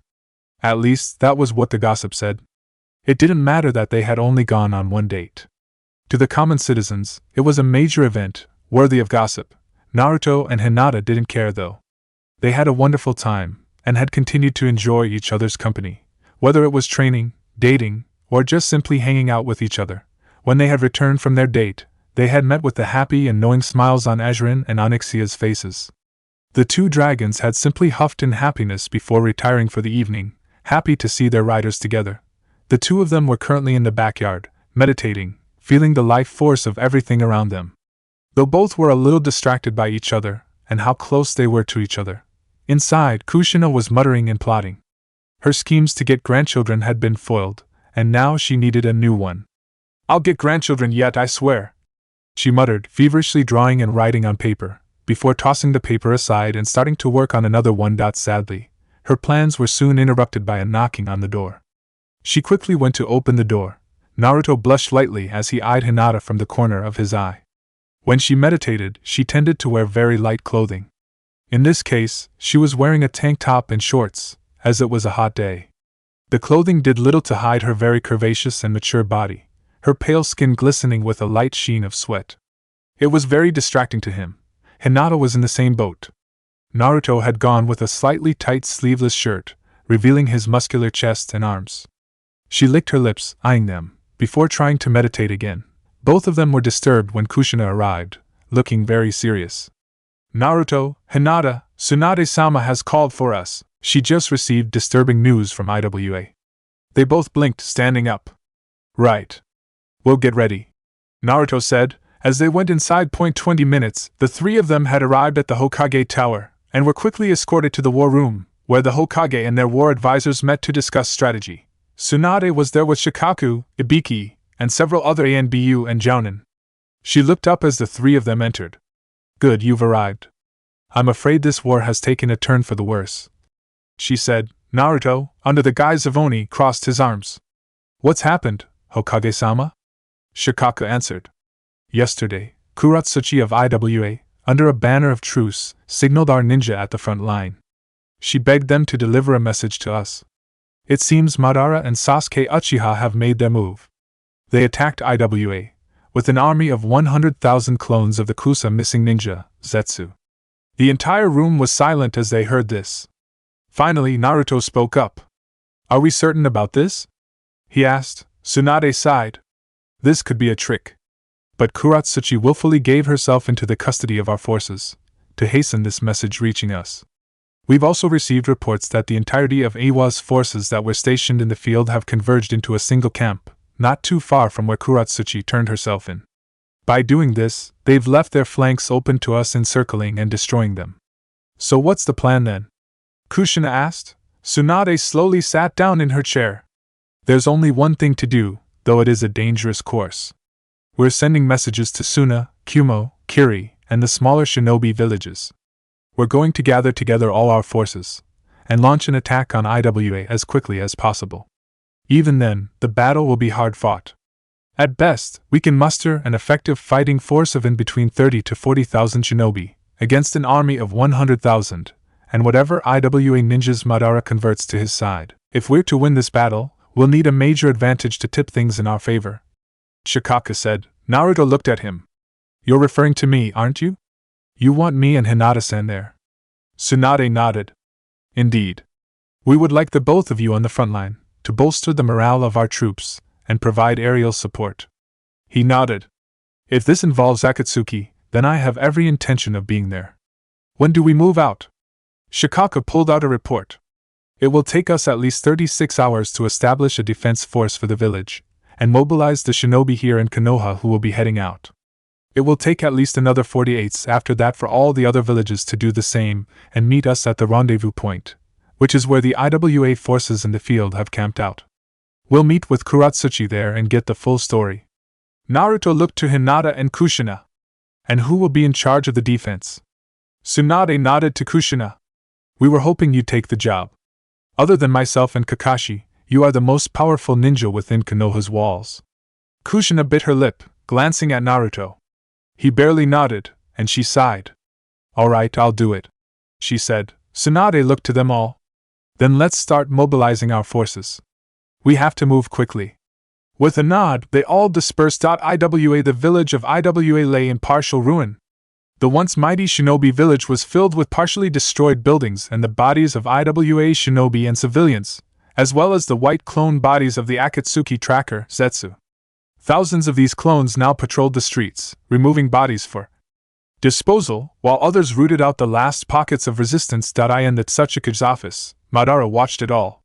The first part of his plan had been an almost complete success. Madara's contingency plan was simple. Using the massive army of Zetsu clones he had been building ever since he had found the Kusa missing Nin, he had snuck under Iwa, and had his army launch critical blows against the village at key points, before he and Sasuke had gone straight for the Tsuchikage. Onoki had been a powerful opponent, but in the end, his power had proven useless against Madara's. The sand-named Tsuchikage's body now lay in one of the piles of bodies belonging to Iwa citizens who hadn't survived the night.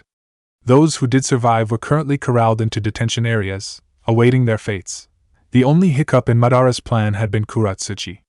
She had escaped the attack on Iwa, and had rallied the Iwa shinobi in the field.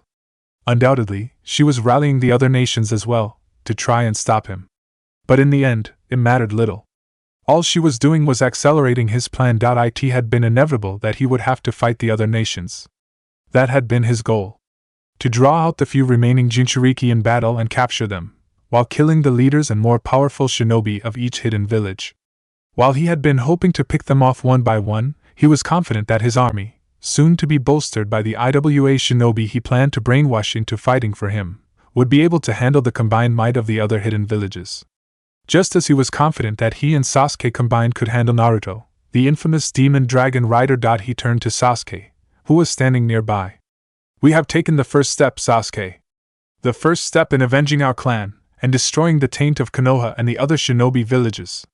Sasuke just crossed his arms. I don't care about the other villages, so long as Konoha falls, he said.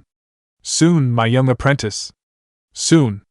For now, let us begin the process of turning the Iwa shinobi to our side. It will help demoralize the Iwa shinobi we'll face, forcing them to fight their own comrades, he said, his Sharingan eye narrowing. Sasuke just made a tch sound as he exited the room, followed by Madara.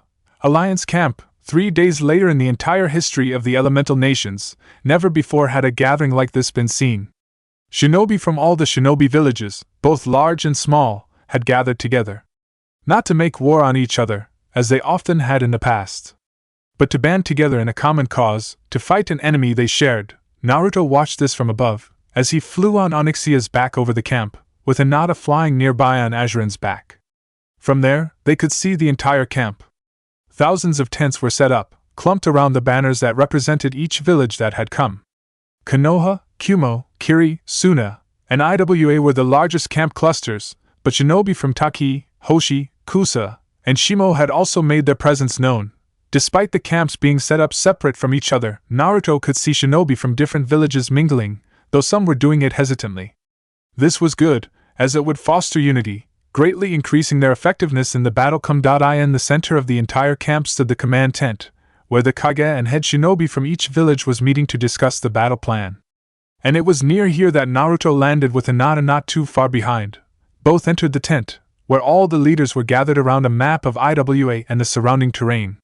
Besides Tsunade there were the Yondaime Reikage, Mei the Godaime Mizukage, Gaara the Godaime Kazakage, and Kuratsuchi, representing the Iwa forces. Besides them were 4 other individuals, one of which Naruto recognized. That person was a young man a few years older than Naruto, with long brown hair that partially covered his taki headband. He was wearing a blue-green short-sleeved shirt and gray pants. He had a pauldron on his left shoulder, and fingerless gloves over his hands. This was Shibuki, leader of Taki. Naruto grinned to himself behind his helmet as he saw Shibuki. He had met him as a genin, when Team 7 had been charged with escorting him back to Taki. At the time, the young Chunin Taki shinobi had been a bit of a coward, afraid of trying to fill his late father's shoes as leader of the village. But when rogue Taki shinobi invaded, trying to steal the hero's water, Shibuki had stepped up and aided Naruto in defeating the invaders.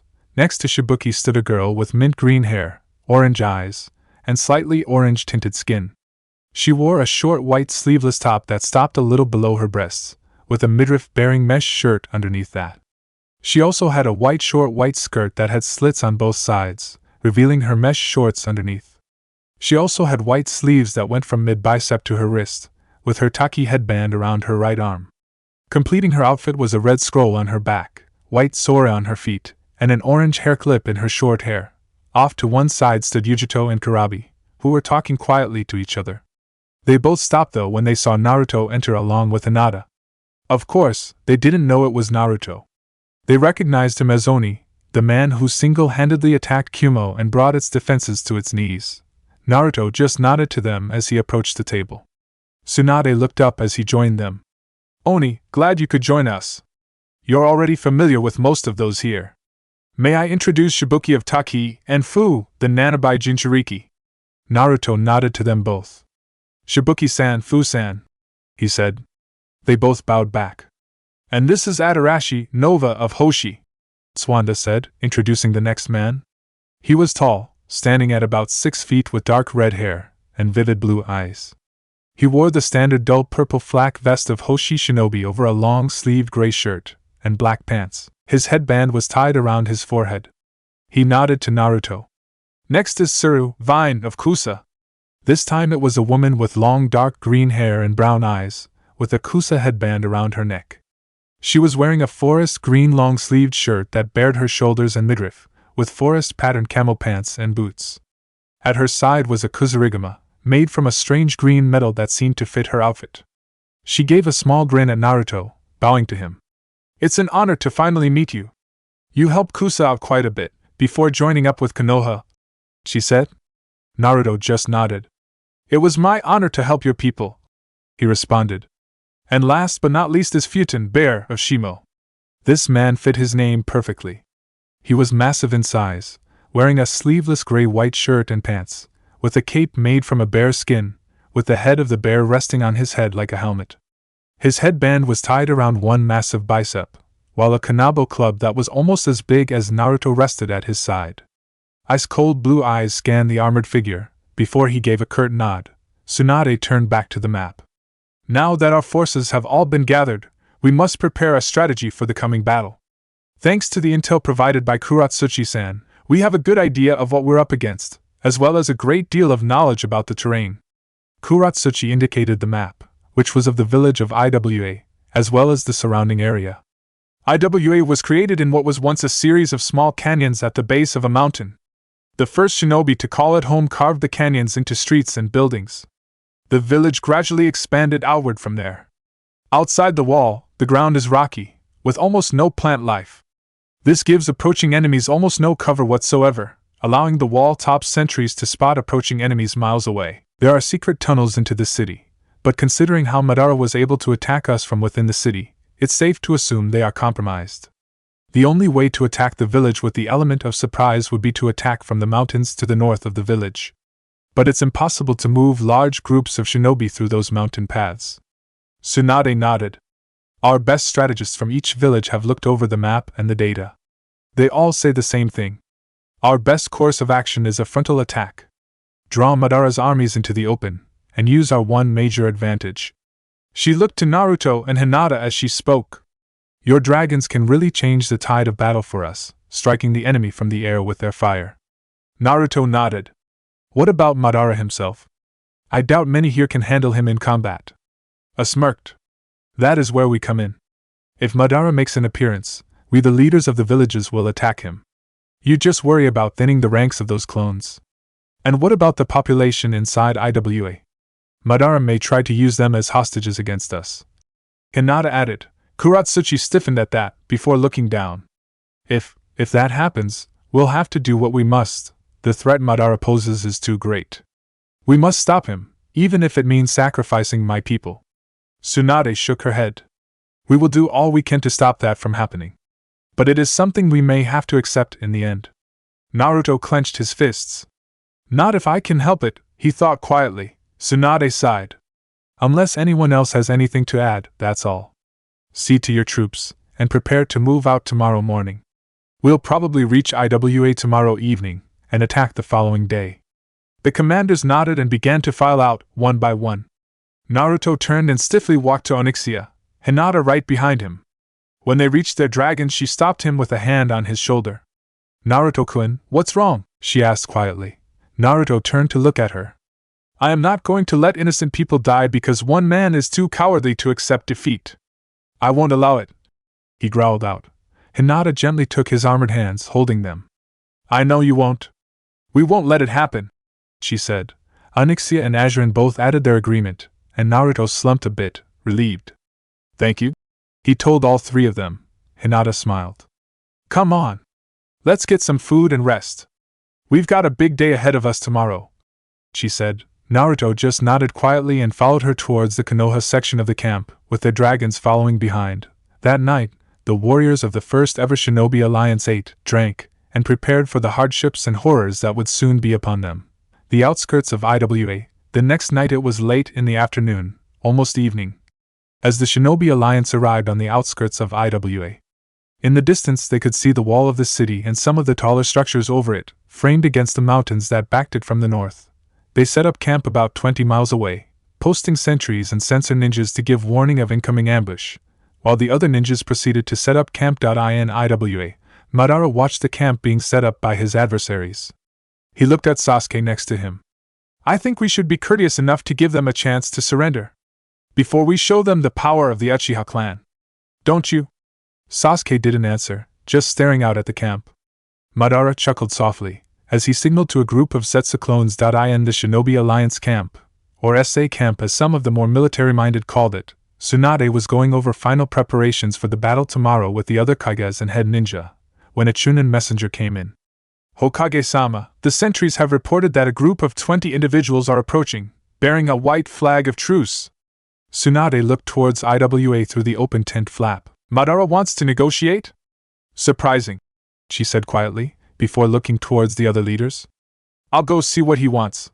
The rest of you should stay here, in case it's a trap. We don't want to lose all our leaders at once, do we? She asked, as she headed out, taking a small force of ANBU with her. Well outside the camp stood Madara with Sasuke and 18 Zetsu clones. One of the clones was holding the white flag, as they watched Tsunade approach with 10 of the most elite ANBU of Konoha. When they were close enough, Tsunade stopped and crossed her arms. What do you want, Madara? She spat out. Madara chuckled softly. Temper, Tsunade-san. This is a civilized negotiation, is it not? Tsunade just narrowed her eyes. Speak your piece and be gone. Madara eyed her. I'm giving you this one chance, Tsunade-san. Surrender the Jinchuriki to me now, as well as those responsible for the destruction of the Uchiha clan. If you do this, the rest of your forces will be spared. No one else needs to die. Tsunade growled. You really think any of us here are that stupid? If we hand over the Jinchuriki to you, you'll simply use them to complete your Moon Eye plan, and we'll all be your slaves. Itachi told us your schemes. Madara just looked at her. Would that be so terrible? The world now is nothing but war and chaos. I will be creating a world where no one has to fear anymore. No more pain and bloodshed and hate. A perfect world. With you as the leader? It's only perfect in that deluded head of yours. People deserve to be free, to choose their own path. What you want is not a perfect world. It's slavery, with you the slave master. And I tell you this now. Not one of the shinobi behind me will surrender to you while they still draw breath. Madara just glared with his one eye. Then you condemn them all to death. I'll enjoy watching your forces die tomorrow. He spat out, as he turned to leave, before stopping. And tell your IWA shinobi that their comrades are looking forward to seeing them again, he said before leaving with his group. Tsunade just clenched her fists before turning and returning to camp. As she did, she heard the rumble of thunder, as a storm approached, setting the tone of what was to follow. Chapter 31. To end it all. The sky was gray and dark, as rain fell upon the rocky plains around Iwabaku no Sato. The fields were slightly muddy from the rain, making walking on them treacherous and holding one's footing. Onto this field massed the combined might of the Shinobi Alliance. ninjas from around the elemental nations stood shoulder to shoulder. Once bitter rivals, all now united for one cause. At the head of the army stood the leaders of each of the shinobi groups arrayed behind them. Kage and head ninja stood proudly in the pouring rain, eyeing the city before them. Next to them stood Onyxia, Azurin, and Gamabunta, the boss of the Toad Summons. Each with their respective rider or summoner on their back. Naruto glanced at Hinata through the eye slits of his helmet. She glanced back, and nodded quietly, to which Naruto returned the nod.iniwa. All seemed silent. Not a figure was seen patrolling the walls. It almost seemed like the city was empty of life. Tsunade narrowed her eyes, unnerved by the stillness of the city. She would have thought that Madara would have made a move before now. Or at least put his forces to field in a display of strength. As if hearing her thoughts, the walls came alive with IWA shinobi, causing some consternation in the IWA members of the Shinobi Alliance army. And at the same time, thousands of white forms began to rise from the ground in front of the walls. Within minutes, the Shinobi Alliance found themselves outnumbered over 2-1. The Red Warrior by Hans Zimmer. Madara smirked as he watched from his vantage spot in the center of Iwa's wall, seeing the outnumbered Shinobi Alliance. The sudden appearance of such a large force, one with vastly superior numbers, started to cause the shinobi to mumble and shift a bit, their confidence drained by the sight. Naruto, seeing this, gave a small command to Onyxia. The black dragon moved forward, ahead of the entire army, before turning to face them. Naruto looked over them all, before slowly raising one hand. My friends! My comrades! My fellow warriors from all across these lands! Heed me now! He shouted. As the shinobi turned their attention to him, he continued. I know you are afraid. We face an enemy who not only has a larger force than our own, but also has great power, few of which can rival. But we must not falter. Our enemy believes this battle is already his to win. But this day we shall prove him wrong. Some of the shinobi began to nod, as murmurs and shouts of agreement echoed through the ranks. Naruto drew forth Vin from its scabbard at his side. Though we may be rivals and strangers from different villages, we share one thing in common. We are shinobi. And today we unite to show those who oppress us that we will fight and die as proud shinobi. For your homes, for your villages, and for yourselves. We stand as one. A mighty cheer went up as Naruto raised Vin high in the air. Kunai, Ninjato, and numerous other weapons rose to join his. Turning, Naruto pointed his sword at Iwa. With a mighty roar, Onyxia took to the air. As the Shinobi Alliance charged forward, Madara just waved one hand, signaling his Zetsu clone army to advance. As the shinobi charged across the muddy field towards them, undeterred by the slippery ground, the pouring rain, or the thousands of clones bearing down upon them, Naruto and Hinata took to the air on Onyxia and Azurin's backs, struggling to gain altitude in the pouring rain, which made it harder to fly. But both dragons fought against the elements, and soon reached an acceptable height to begin maneuvering. They both wheeled around the flanks of the Zetsu army. Madara's one visible eye narrowed as he saw the two dragons flank his army. With mighty roars, the two unleashed torrents of flames, burning the rear of the Zetsu clone army, cutting them off from Iwa and destroying hundreds in the process. Madara growled as he turned to Sasuke. Deal with them. He snapped. Sasuke just nodded as he bit his thumb and went through the hand signs for a summoning jutsu. Naruto and Onyxia were banking around for another pass when they heard a loud screeching noise. Naruto quickly looked over his shoulder, only for his eyes to widen. Behind him were three large hawks, each with an Iwa shinobi on their back. Turning to look forward, he saw off in the distance that Hinata had a similar problem, only she had two to deal with. One, on the ground, the Zetsu clone army moved forward.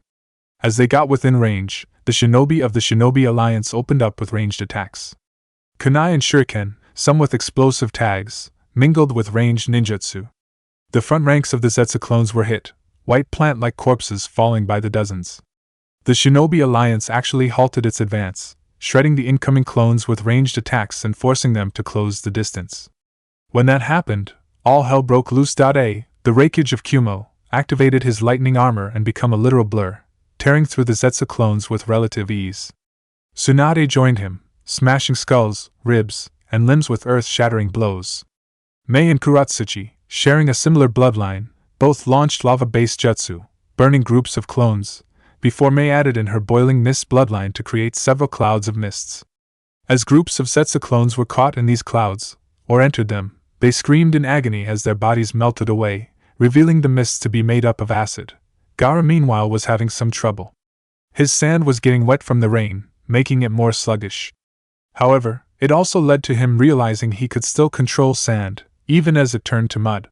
Seeing the battlefield littered in mud, he began to use it to his advantage. While he wasn't able to use the sand to kill, he was able to use it to disrupt vast groups of Zetsu clones, leaving them open for other shinobi to dispatch them. All throughout the battle, shinobi clashed against clones in an epic struggle. The shinobi had jutsu and weapons on their side, but the clones had vast numbers, which they used to their advantage, ganging up on individual shinobi. Up above, Naruto and Onyxia rolled away as one of the controlled IWA shinobi launched shrapnel at him from a boulder another had raised up for him to use. The sharp rocks missed and ripped into the fighting below, catching clone and shinobi alike. Naruto turned, raising one hand to cast a spell. With a cry of, "Jared! Break!" the magic in his palm shot out, connecting with the wing of one of the hawks. The hollow bones in that wing snapped, and with a shriek of pain, the hawk spiraled out of control, dispersing in a poof of smoke back to the summoning realm.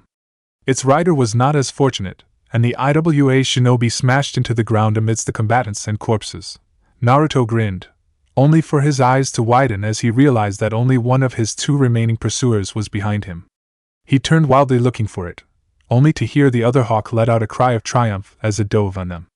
It raked its talons forward to rip into Onyxia's wing. Thankfully for Naruto and Onyxia, the dragon reacted, rolling and meeting talons with claws and beak with fangs. The two battled, the hawk trying to tear into Onyxia's neck with its beak, and failing to penetrate her scales. Onyxia's fangs found no such problems digging through the feathers into the hawk's neck. It squawked in pain and broke off, flapping to escape, while its rider launched a barrage of shuriken to cover their retreat. Naruto stopped them in midair with another magic spell, and they fell to the ground below.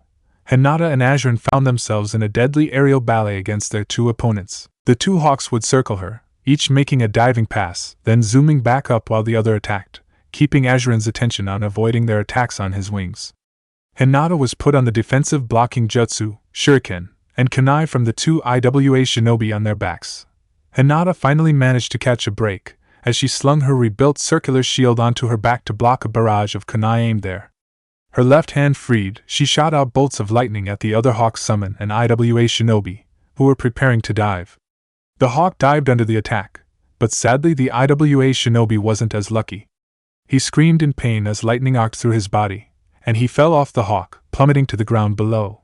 The hawk summon, now no longer directed by its rider, wheeled away and dispersed as Hinata and Azurin turned their attention on the remaining attacker. On the ground, the battle was slowly turning in favor of the shinobi alliance.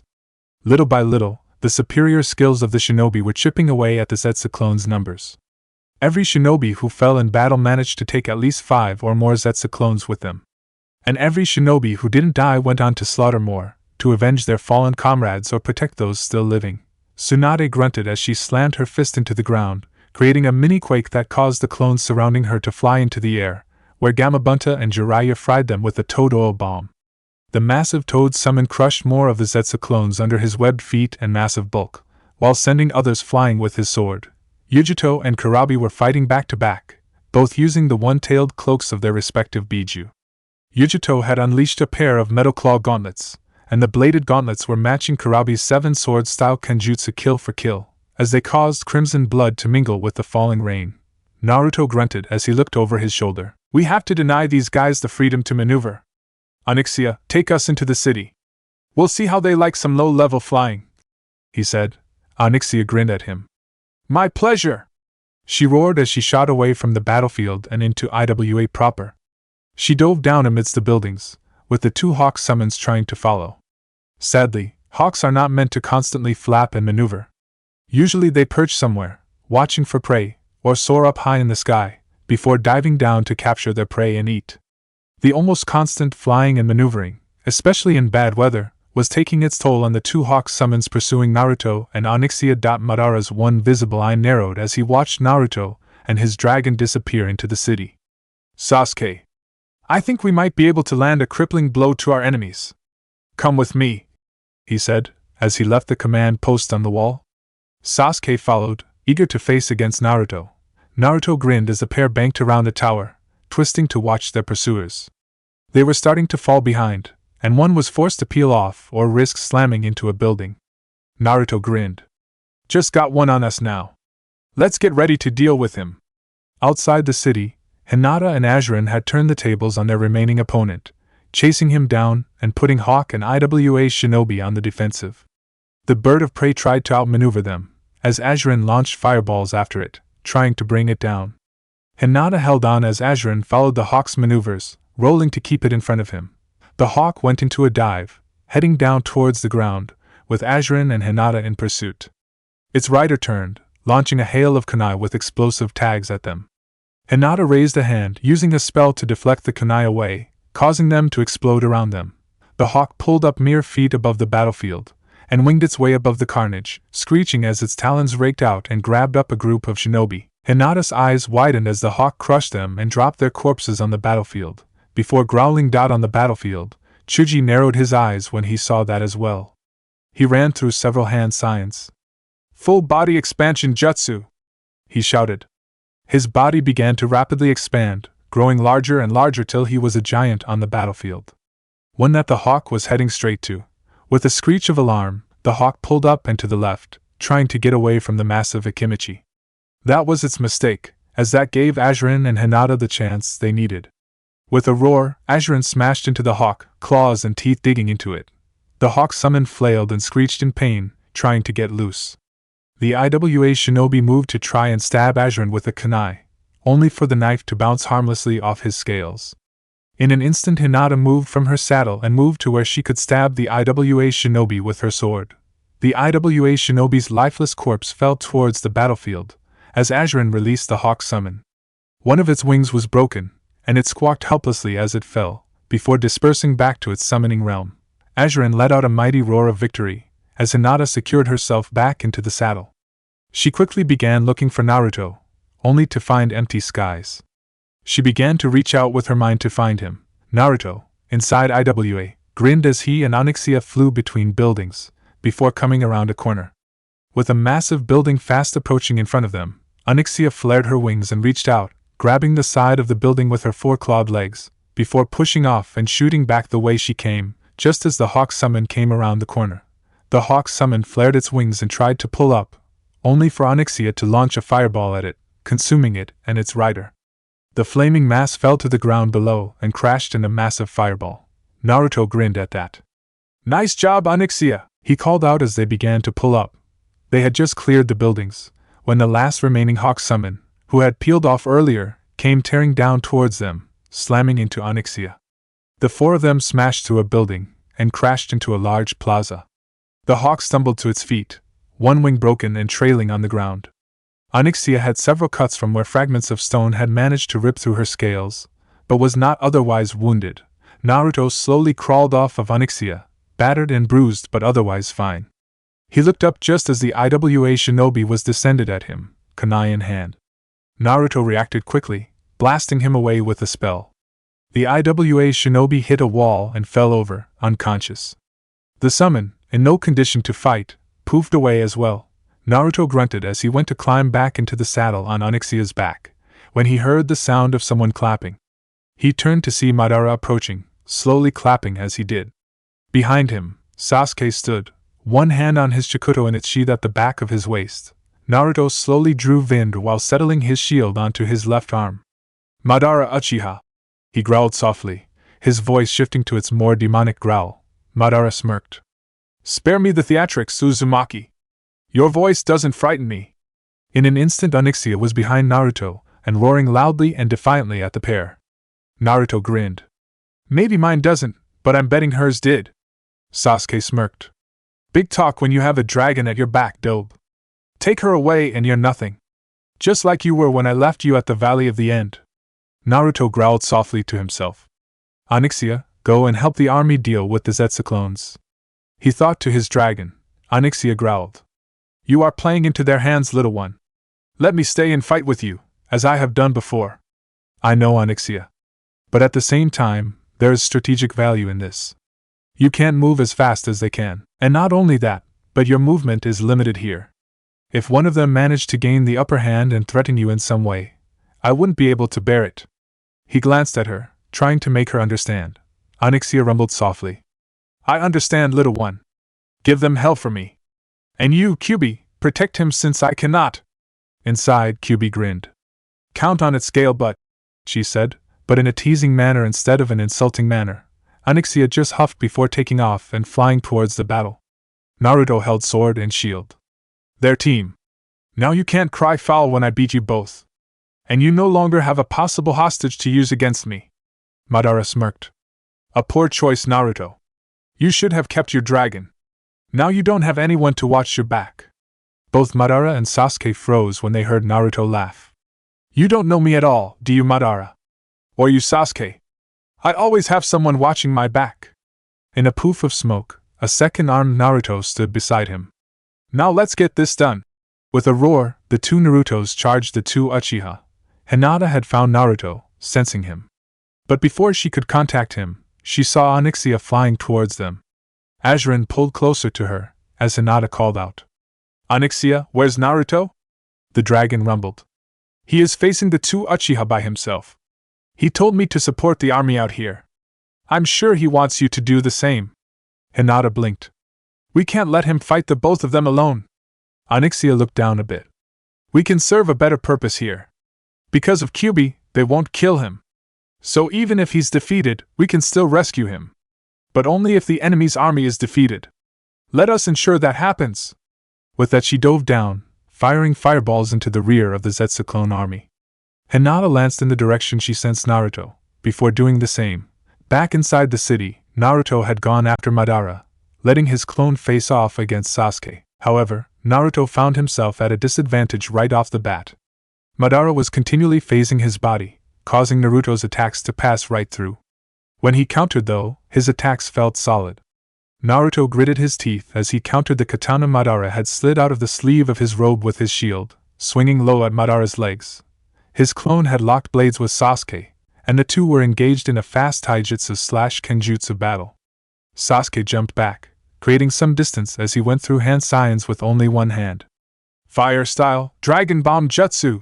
He launched a massive, white-hot fireball at the Naruto clone, who rolled out of the way barely in time to dodge it. He was back up in time to counter Sasuke's blade with his own sword and smash his shield across the Uchiha's face, causing him to stumble back. The real Naruto locked blades with Madara, before finally capturing the man with a surprise headbutt, causing his mask to crack and nearly shatter from the force of it meeting Naruto's helmet. Madara stumbled back, dazed as Naruto went for a kill strike there, but Madara managed to dodge the attack slightly. Instead of Naruto's sword piercing through his chest, it cut his side. Madara jumped back, glaring at Naruto while touching his side and seeing blood. It's been a long time since someone was able to make me bleed. He spat out. Naruto grinned. It won't be the last time today, he said.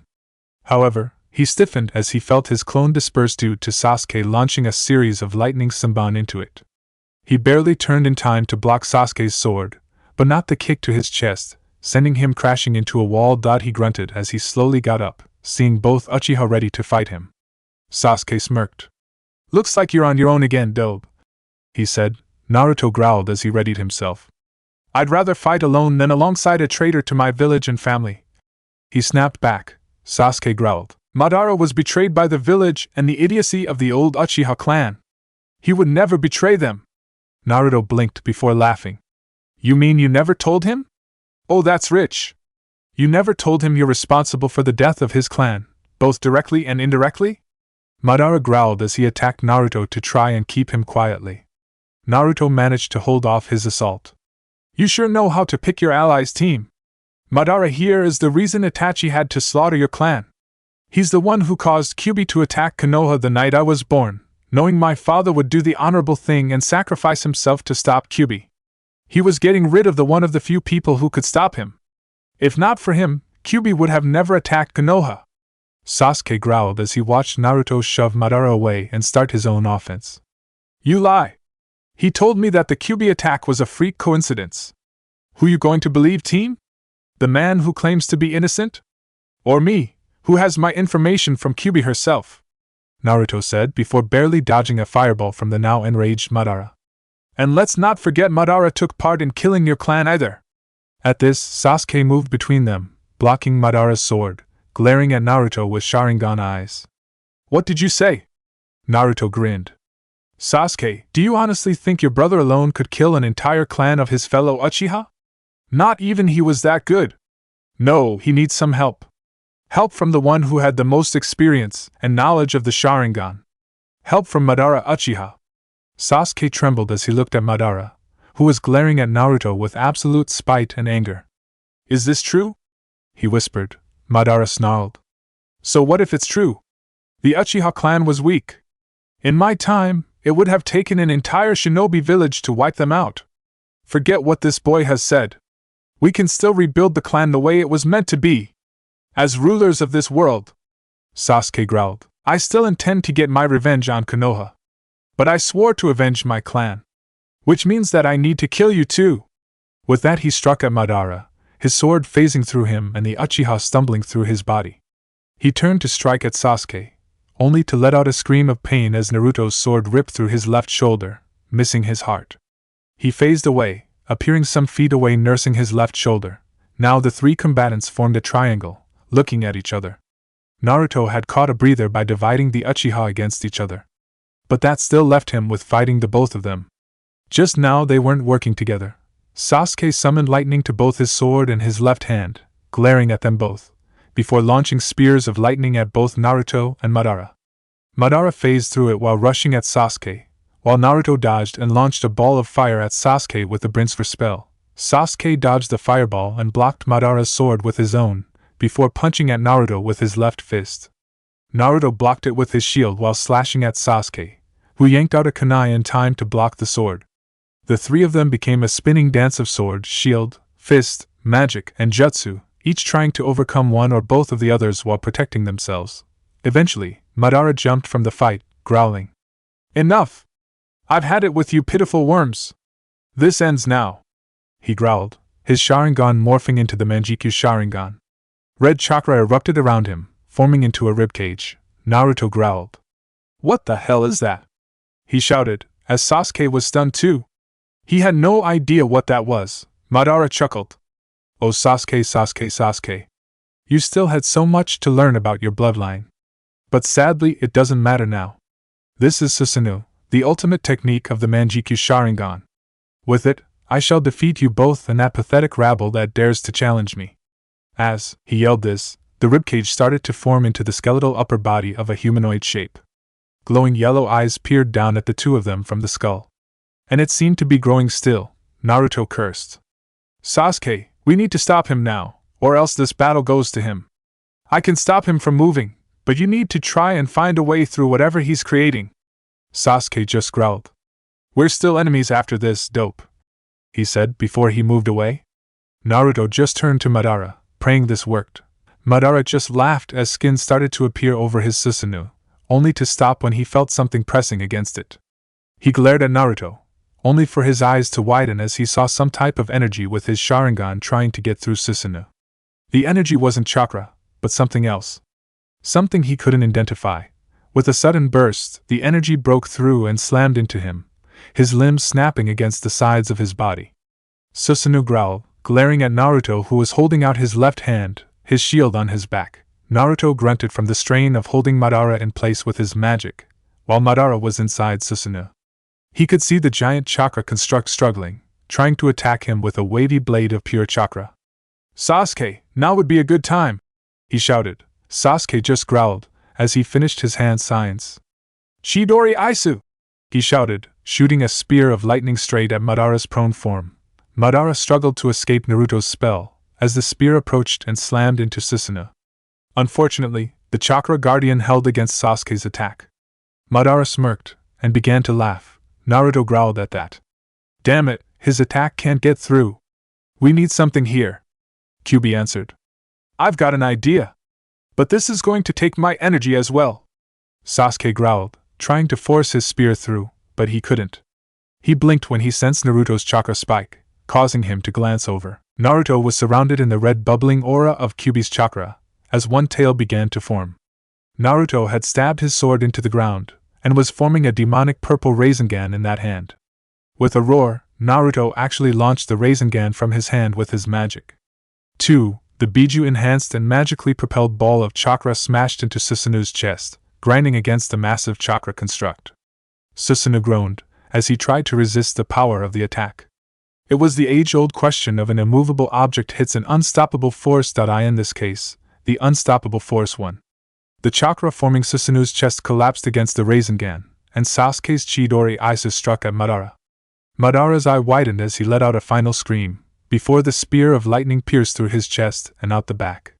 His body began to jerk madly as much as it could against Naruto's magical bindings. As it did, Susanoo began to collapse around Madara. 3. On the battlefield, the IWA shinobi who had been manning Iwa's walls all suddenly grabbed their heads, crying out in pain as they dropped to their knees or onto the ground. The brainwashing technique Madara had used on them was fading. Back with Naruto and Sasuke, they watched as Madara's body kept jerking, even as the life left form his body. Naruto ended the spells binding Madara's body, and watched in morbid fashion as it kept jerking around, smoke pouring from under the mask and under the cloak.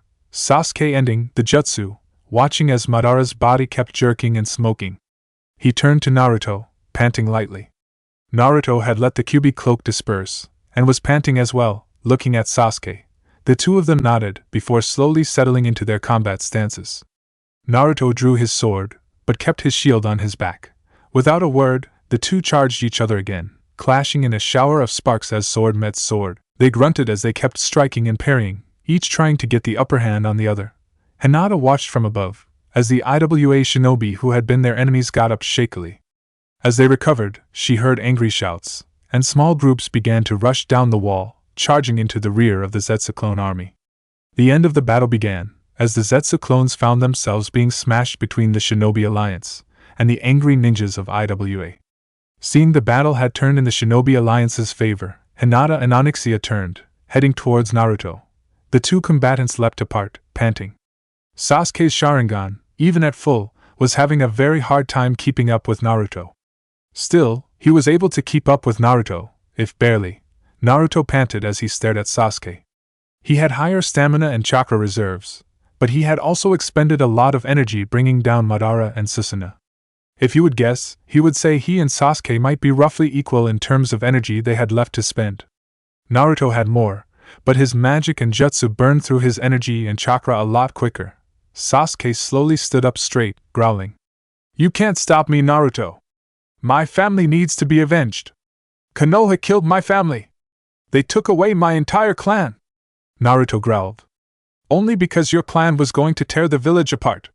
They were going to cause hundreds of innocent people to die, and all because of stupid rumors. If your family had simply waited and proven they were loyal to Konoha, none of this would have happened," Sasuke growled. "It still doesn't make it right. I will avenge them," he shouted, as he rushed at Naruto. Naruto parried the wild slash down, and went for a quick thrust. Sasuke parried the blow and slashed at Naruto, only for Naruto to duck and counter with an uppercut. Sasuke flipped back, launching kunai at Naruto. The knives just bounced harmlessly off his chain mail and helmet, not finding any openings to exploit. Naruto growled, charging in and slamming his shoulder into Sasuke's gut. Sasuke let out a gasp, the air rushing from his body, before he slammed the hilt of his sword into Naruto's back. He pushed Naruto off him and drove the hilt into Naruto's helmeted head, causing it to ring and disorient Naruto. He wasn't able to stop the blade form stabbing into his right arm, causing him to yell out in pain as he dropped his sword. Sasuke kicked Naruto, sending him onto his back and quickly stepped on his chest, keeping him pinned. He held his sword at Naruto's throat, panting. "You'll be the first, Naruto, you'll be the first step in my path of revenge," he said, as he raised his sword. At the last minute, Naruto managed to move his head and throat out of the way, so the sword stabbed into the ground. He used his left arm to smash Sasuke's leg off of him, before rapidly crawling to his sword. Sasuke grabbed his blade and leapt at Naruto, just as Naruto spun with his sword in his left hand. There was a squelch and a splash of blood, as the battle between them was ended by one final blow. Hinata, Ajiren, and Onyxia arrived to see the conclusion of the fight. Naruto lay on the ground, panting heavily as he held his sword up. Sasuke was above him, his eyes lifeless as Naruto's sword is protruding out his back. Naruto grunted as he raised his leg up and pushed Sasuke off his sword before slumping back on the ground, panting and exhausted. He barely noticed Hinata rush to his side and remove his helmet. But he did grin when he saw her worried eyes.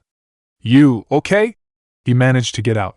Hinata let out a giggle, nodding as she held his face. "I'm fine. And you?" Naruto grinned. "Never better," he said before closing his eyes out of sheer exhaustion, not seeing the gates of IWA be thrown open, and the combined forces of the Shinobi Alliance pouring through. The Battle of IWA, and the Fourth Shinobi War, was over. Chapter 32 Farewell. It had been 3 days since the end of the war. IWA was back on its feet, none the worse from its temporary occupation by Madara, Sasuke, and their Zetsu clone army. The mass of dead clone bodies had been piled and burned, while the dead of the Shinobi Alliance were preserved to be buried in their respective villages. Kuratsuchi, the newly proclaimed Yondaime Tsuchikage, formally surrendered IWA to the Shinobi Alliance, to end the Fourth Shinobi War. Then she held a special memorial to honor all those who had died to liberate IWA. Afterwards, a grand festival was prepared to celebrate the end of the war and the liberation of IWA. Shinobi from across the world helped prepare the village for the festival. In private, Kuratsuchi met with the other leaders of the Shinobi Alliance, as well as Naruto and Hinata, though Naruto was still under the guise of his alternate persona. Naruto entered the office of the Tsuchikage with Hinata behind him, to find all the leaders already present. He bowed to Kuratsuchi. "You summoned me, Tsuchikage-sama?" he asked. The newest Kage nodded. "I did. Tomorrow's festivities will begin with a special ceremony honoring those in particular who helped IWA in her time of need. You and your apprentice are among the foremost to be honored. But I would like to be able to present the person behind the armor of Oni," she said. Naruto raised an eyebrow, though the action was hidden by his helmet. "You want me to reveal my identity?" he asked calmly, while glancing at Tsunade. She shrugged quietly, telling him it was his choice. "I understand your desire to remain anonymous. It helped to protect you from those who would wish you harm, by going after those close to you. But considering how many of the shinobi villages owe you deeply, I think the reason is now moot," Kuratsuchi said, before she quickly added, "Of course it is your choice. If you do not wish it, I will not press." Naruto glanced at Hinata, who simply told him with her eyes that she trusted any choice he made. He then turned inwardly. "Kyubi? Onyxia? What do you two think?" Onyxia answered first. "I think it is high time we stopped hiding. The world should know who to thank. And they should know of the one who will watch over them." She rumbled softly. Kyubi just huffed. "It doesn't matter to me what you do. Tell them, keep it a secret, it all means the same to me. Though it might be nice to have them appreciate the fact that it was my Jinchuriki who saved them all," she said with a satisfied smirk. Naruto took a deep breath, before nodding to Kuratsuchi. "Very well," he said, as he began to undo his helmet strap, and slowly slide it off. "My name is Naruto Uzumaki Namikaze." Kuratsuchi's eyes widened, as did many of the leaders in the room who didn't know it was he. Only Gaara and Suanda remained unaffected. Shibuki's eyes widened before he grinned. "Naruto! You're alive!" he said as he hugged Naruto. "It was a sad day when we heard you were dead. All of Taki mourned the loss of the genin who saved our village." Naruto smiled. "It's good to see you too, Shibuki. I'm sorry I couldn't reveal myself earlier." Kuratsuchi blinked as she looked at Naruto. "How ironic," she said softly. "The son of the man who devastated IWA during the last war is the one who saved us," she said with a small grin. Others chuckled at the irony of that, while Suanda crossed her arms. "I hope there won't be any IWA shinobi looking for revenge for what his father did," she said. Kuratsuchi shook her head. "If there are, they will be dealt with, I promise you. IWA owes Naruto more than enough to overlook what his father did to us." Naruto smiled. "Then I look forward to tomorrow. I think it's about time I stopped hiding as Oni, and let my true name be my only one," he said. Kuratsuchi nodded. "Till tomorrow then. Good day." Naruto bowed and put his helmet back on. As they left, Hinata moved closer to him. "What happens afterwards?" she asked softly. Naruto glanced at her as she elaborated. "The war's over. What will we do now?" Naruto sighed as he looked up at the sky. "I'm afraid we can't stay in Konoha," he said quietly. "Our power is great. If we stayed in one village, it would seem we were favoring them. It could cause distrust, aggressive actions, and other things that could lead to war. No, we'll need to establish our own home. And possibly, begin building our own order. Hinata sighed quietly, until Naruto gently placed a hand on her shoulder. That does not mean you can't visit your family, Hinata-chan. I would never ask you to sever all ties and connections to them. She smiled softly at that. Good, she said. But where would we go? There isn't a place for us, is there? She asked. Naruto smiled. I've actually already taken care of that, to a degree. I sent a shadow clone to the Land of Iron, to talk to them about possibly letting us set up shop within their land. It's a neutral country that has almost nothing to do with the outside world beyond some trading and acting as neutral ground for negotiations between warring and aggressive factions. If anything, it is perfect for us. Hinata nodded. Let us hope they agree then, she said, as they returned to the building they were being quartered in, along with quite a few other Leaf Shinobi. The next day the Shinobi Alliance and citizens of IWA had gathered together in the village's arena, used for their Chunin exam finals. Today, though, it was being used to honor those who had fought to defend IWA. Kuratsuchi, in the robes of the Tsukage, stood on a platform with the other leaders. They had already honored quite a few shinobi who had distinguished themselves in battle. IWA had also honored each village that had come to their aid, via their head shinobi and kage. Now, Kuratsuchi knew, was the moment of truth. She looked over all those present. We have honored many brave people today, but none more so than the one who truly ended the threat to our village and the world. It was one man who fought the leader of our enemy. One man who freed the minds of our shinobi and citizens. We are here now to honor that man. She gestured to one side, and the armored figure of Oni mounted the platform and came up to her bowing. She bowed back to him, smiling. Oni, you were once an enemy of IWA. You had fought our people in the past. But in our hour of need, you came and helped us, and saved our people and village. For that, we wish to honor you now. Before we do, would you please allow us to know your true identity? She asked. There were quite a few gasps of surprise, and murmurs of conversation as people began to look eager. Oni slowly scanned the arena, before looking at her. He then slowly removed his hood, and lowered the chainmail coif from his head. People gasped as they saw the spiky blonde hair. Kuratsuchi smiled at him. Naruto Uzumaki Namikaze, also known as the famed demon dragon rider, I, the godamed Tsukage of IWA, award you this medallion, forged specifically for you. It is known as the Elemental Star, she said, holding up the medallion. It was shaped like a star, with the emblems of the 5 major villages arrayed at each point of the star. In the circle surrounding the star were the emblems of the other shinobi villages. This medallion shows that you are a hero to all the elemental nations. With it, we all honor you for what you've done. Take it, so all may know what you have done. Naruto bowed his head, allowing her to slide it over his head and around his neck. When it was on, he raised his head. Kuratsuchi smiled as she raised her arms. May I present the hero of the elemental nations? There was quiet murmuring, especially from the IWA shinobi. Naruto's grin faltered slightly, until one grizzled IWA shinobi stood and started to clap. There were soon several others, followed by more and more. Soon the entire crowd was on their feet, clapping. Their voices rose up as Pon, chanting, Naruto! Naruto! Naruto! Naruto grinned, as he raised one hand, waving as the crowd cheered even more. He smiled as he continued to wave. Konoha, 2 weeks later. Naruto stood in the backyard of the Namikaze estate, watching the sun rise in the east. As he did, he sensed a presence behind him. Beautiful morning, isn't it? Kushina asked with a smile. Naruto nodded, his arms crossed. It is, he said quietly. Kushina moved next to him. Is something wrong? She asked him softly. He sighed quietly. My clone finished negotiations with the daimyo of the Land of Iron. They've agreed to let me and Hinata establish ourselves in their land. And that means it's time for you to leave, doesn't it? His mother asked sadly. Naruto nodded quietly. I wish I could stay. But if I do, I could be putting Konoha, or the elemental nations, in danger. People out there could see me being here as a sign of my allegiance to Konoha. And people in Konoha could try to manipulate me to use me against the other nations. There's always another Madara, or Danzu, waiting to enact their plans. Kushina hugged him. We could come with you. Me and Tayuya. Naruto smiled quietly. I know. But that would be asking Tayuya to be separate from Shino. And you've seen the way they look at each other. I couldn't separate them.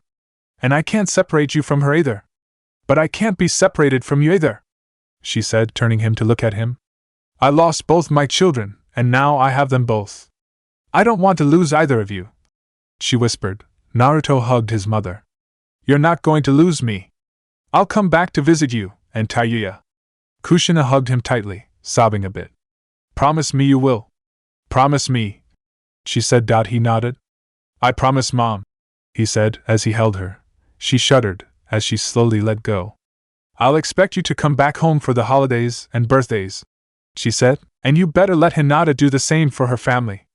Naruto nodded. I had planned to. And who knows? Maybe I'll learn Dad's Hiraishin, so I can come visit anytime, he said with a smile. Kushina smiled weakly, rubbing tears from her eyes. I'll be expecting you too, she said before hugging him again. I love you, Naruto, she whispered. I love you too, Mom, he said, as he held her close. He sighed, as he didn't want to let go. But eventually he had to. I'm going to go tell Tsunade. Let her gather together friends and stuff, so we can have a proper farewell party.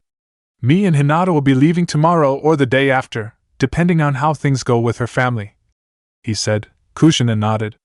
Then we're going to spend as much time as we can as a family, until you leave, she said. In fact, I think we should have my special Uzumaki ramen for dinner tonight. Minus the aphrodisiac this time? He joked, as Kushina pouted, arms crossed. You're not going to let that go, are you? She asked, as they headed inside. Naruto stopped for one moment, looking over his shoulder towards the Hokage monument. He smiled, seeing his dad's face up there, before heading inside. The rest of the day was spent with family and friends. Hinata had told her father, sister, and cousin about what she and Naruto had to do. They were unhappy to say the least, but after Hinata explained it all, they agreed with her and Naruto's choice. They joined Naruto and his family, as well as Tsunade, Jiraiya, Tuchi and Irika, Enko, the rest of the Konoha 11 and their senseis in a day-long celebration at the Namake's estate. Tayuya nearly beat the crap out of Naruto when she learned he was going to leave, but eventually Shino calmed her down. The party lasted into the night. The next day, Naruto and Hinata spent it with their respective families. Eventually, though, the time came for them to leave. Naruto and Hinata met each other and their dragons at the main gate. There, those who wanted to wish them a final farewell had gathered. Naruto and Hinata shared goodbyes with their friends, shaking hands, hugging their friends. Naruto stopped at Shino. Take care of my sister, man. Or else I'll kill in the most painful way, he said. Shino nodded before Naruto turned to Tayuya and hugged her. Don't drive him crazy. And make sure to give me some niece and nephews, he said. She smirked. I could say the same to you, she said, nodding to Hinata. Take care, shithead, she said. You too, Red, he said with a grin. He went to Jiraiya and Tsunade. Swanda was crying a bit while Jiraiya grinned softly. You be careful, Gaki. I'll be coming to visit you when I'm not busy with my spy network, Jiraiya said. Naruto nodded. I'll look forward to. And hearing that you finally got Bachan to go out with you, Ero-sennin, he said. Like that will ever happen, Tsunade said. She hugged Naruto. Be careful, Naruto. I'd hate to hear something happen to you. Naruto nodded. I will, Bachan. I can't disappoint you, he said, tapping her necklace, which was still around his neck. She smiled at him, as Naruto then met with Irika and Enko. You'll be here for the wedding, right? I'd love for you to be my best man, Irika said. Naruto grinned. Of course, Senai-san.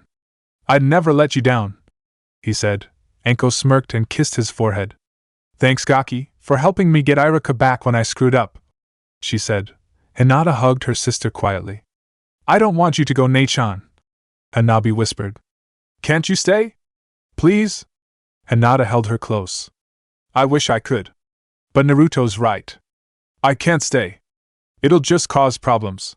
But I'll be back to visit, I promise. She lifted Hanabi up and wiped her tears away. I'll be counting on you to unite the clan, she said. Hanabi nodded. I will, Nei-chan. I promise.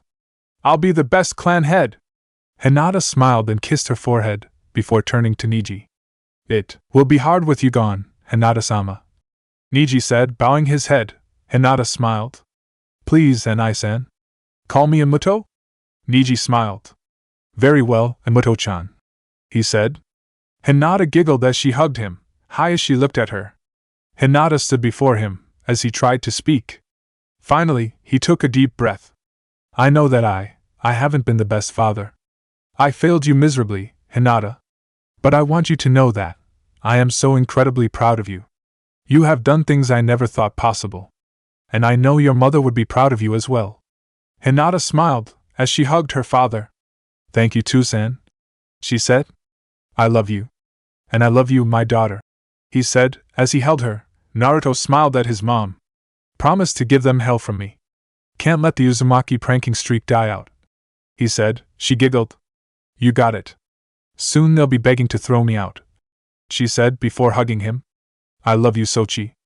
I always will, she said. Naruto smiled. And I love you, Mom, he said. I'll be back to visit before you know it. She nodded as she kissed his forehead. I'll be waiting. Naruto smiled as he turned to Hinata. She nodded as the two walked to their dragons. The two dragons kneeled down, allowing their riders to board. The two waved to their friends and family one last time, before the two dragons leapt into the air and began to fly away, heading off to their next adventure. Epilogue. The end of the Fourth Shinobi War brought about an unparalleled era of peace to the elemental nations. No country was eager to bring about the devastation of war and conflict again. The peace was further aided by the efforts of Naruto and Hinata, who acted as mediators and deterrents to military and aggressive options. The pair of them founded the Order of the Dragon Riders, a group dedicated to maintain peace and stability within the elemental nations. Multiple nations each sent a liaison to the castle where the Order dwelled, allowing them to send messages back and forth between the Order and the countries that might need aid. In Konoha, Kiba Inuzuka ended up marrying Nina Maikon, the girl he had met in the hospital. The two of them lived happily in the Inuzuka compound, where Kiba eventually became head of the clan. His mother became his advisor, and his sister Hana became head of the veterinary in Konoha. Chuji Akimichi and Ino Yamanaka ended up marrying, joining their two clans together.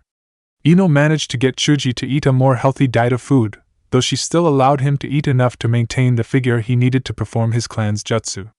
Their teammate Shikamaru Nara ended up marrying Tamari, the sister of Gaara the Godame Kazekage. Despite his claims to her being a troublesome woman, their relationship turned out to be a very happy one. Sakura Harino, apprenticed to Tsunade Senju, eventually agreed to date Rock Lee.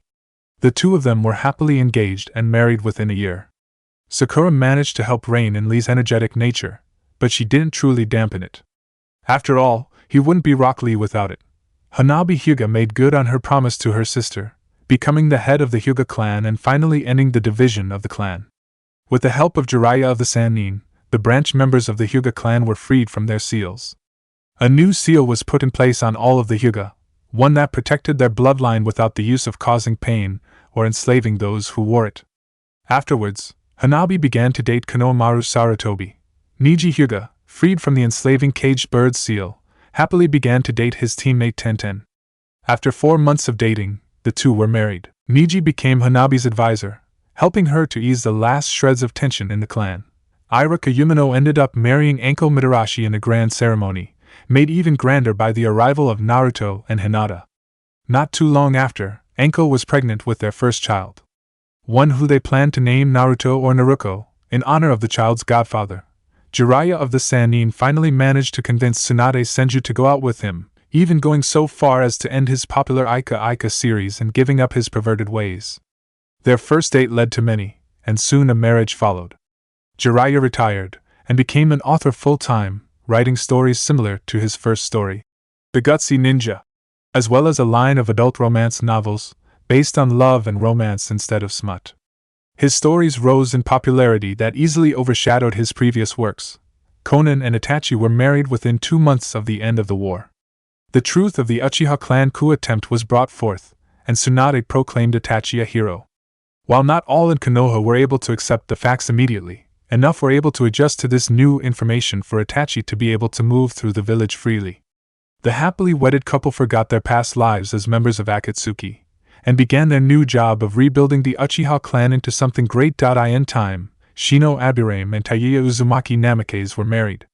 A very happy Kushina immediately began planning for their grandchildren, while Naruto Uzumaki Namikaze teased his sister and brother-in-law. It was only the calming presence of her husband that kept Tayuya from sending her brother to IWA via a high-powered uppercut. Shino Abdurrahim was assigned a position as the Konoha liaison to the Order of the Dragon Rider, allowing him to move with his new wife and mother-in-law to the castle of the Dragon Riders. Both Tayuya and Kushina were ecstatic to be reunited with their brother/son. Naruto Uzumaki Namikaze and Hinata Hyuga both continued their blossoming relationship, and eventually became as connected to each other as they were to their dragons. They eventually married, and Hinata was soon pregnant with twins. Their dragons, Onyxia and Azurin, also soon mated, leading to a large batch of eggs. The birth of Hinata's twins coincided with 2 of the eggs hatching, and the baby dragons bonding with the twin children, and leading to the first of a new generation of riders. In time, the members of the generation before them, and many of their own generation died off. Naruto and Hinata, now masters of an ever-growing order of dragon riders, mourned the losses of their loved ones and friends. But they also celebrated in each new life, born to the grandchildren and great-grandchildren of their family and friends, as well as each new dragon that was born, and each new dragon and rider who bonded and joined their order. Now, almost 200 years after the Fourth Shinobi War, the elemental nations are no more.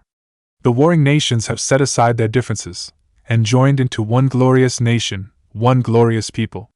And as such, we have begun to explore beyond our boundaries. Perhaps one day, we will find the lands of Alagaezia to the east?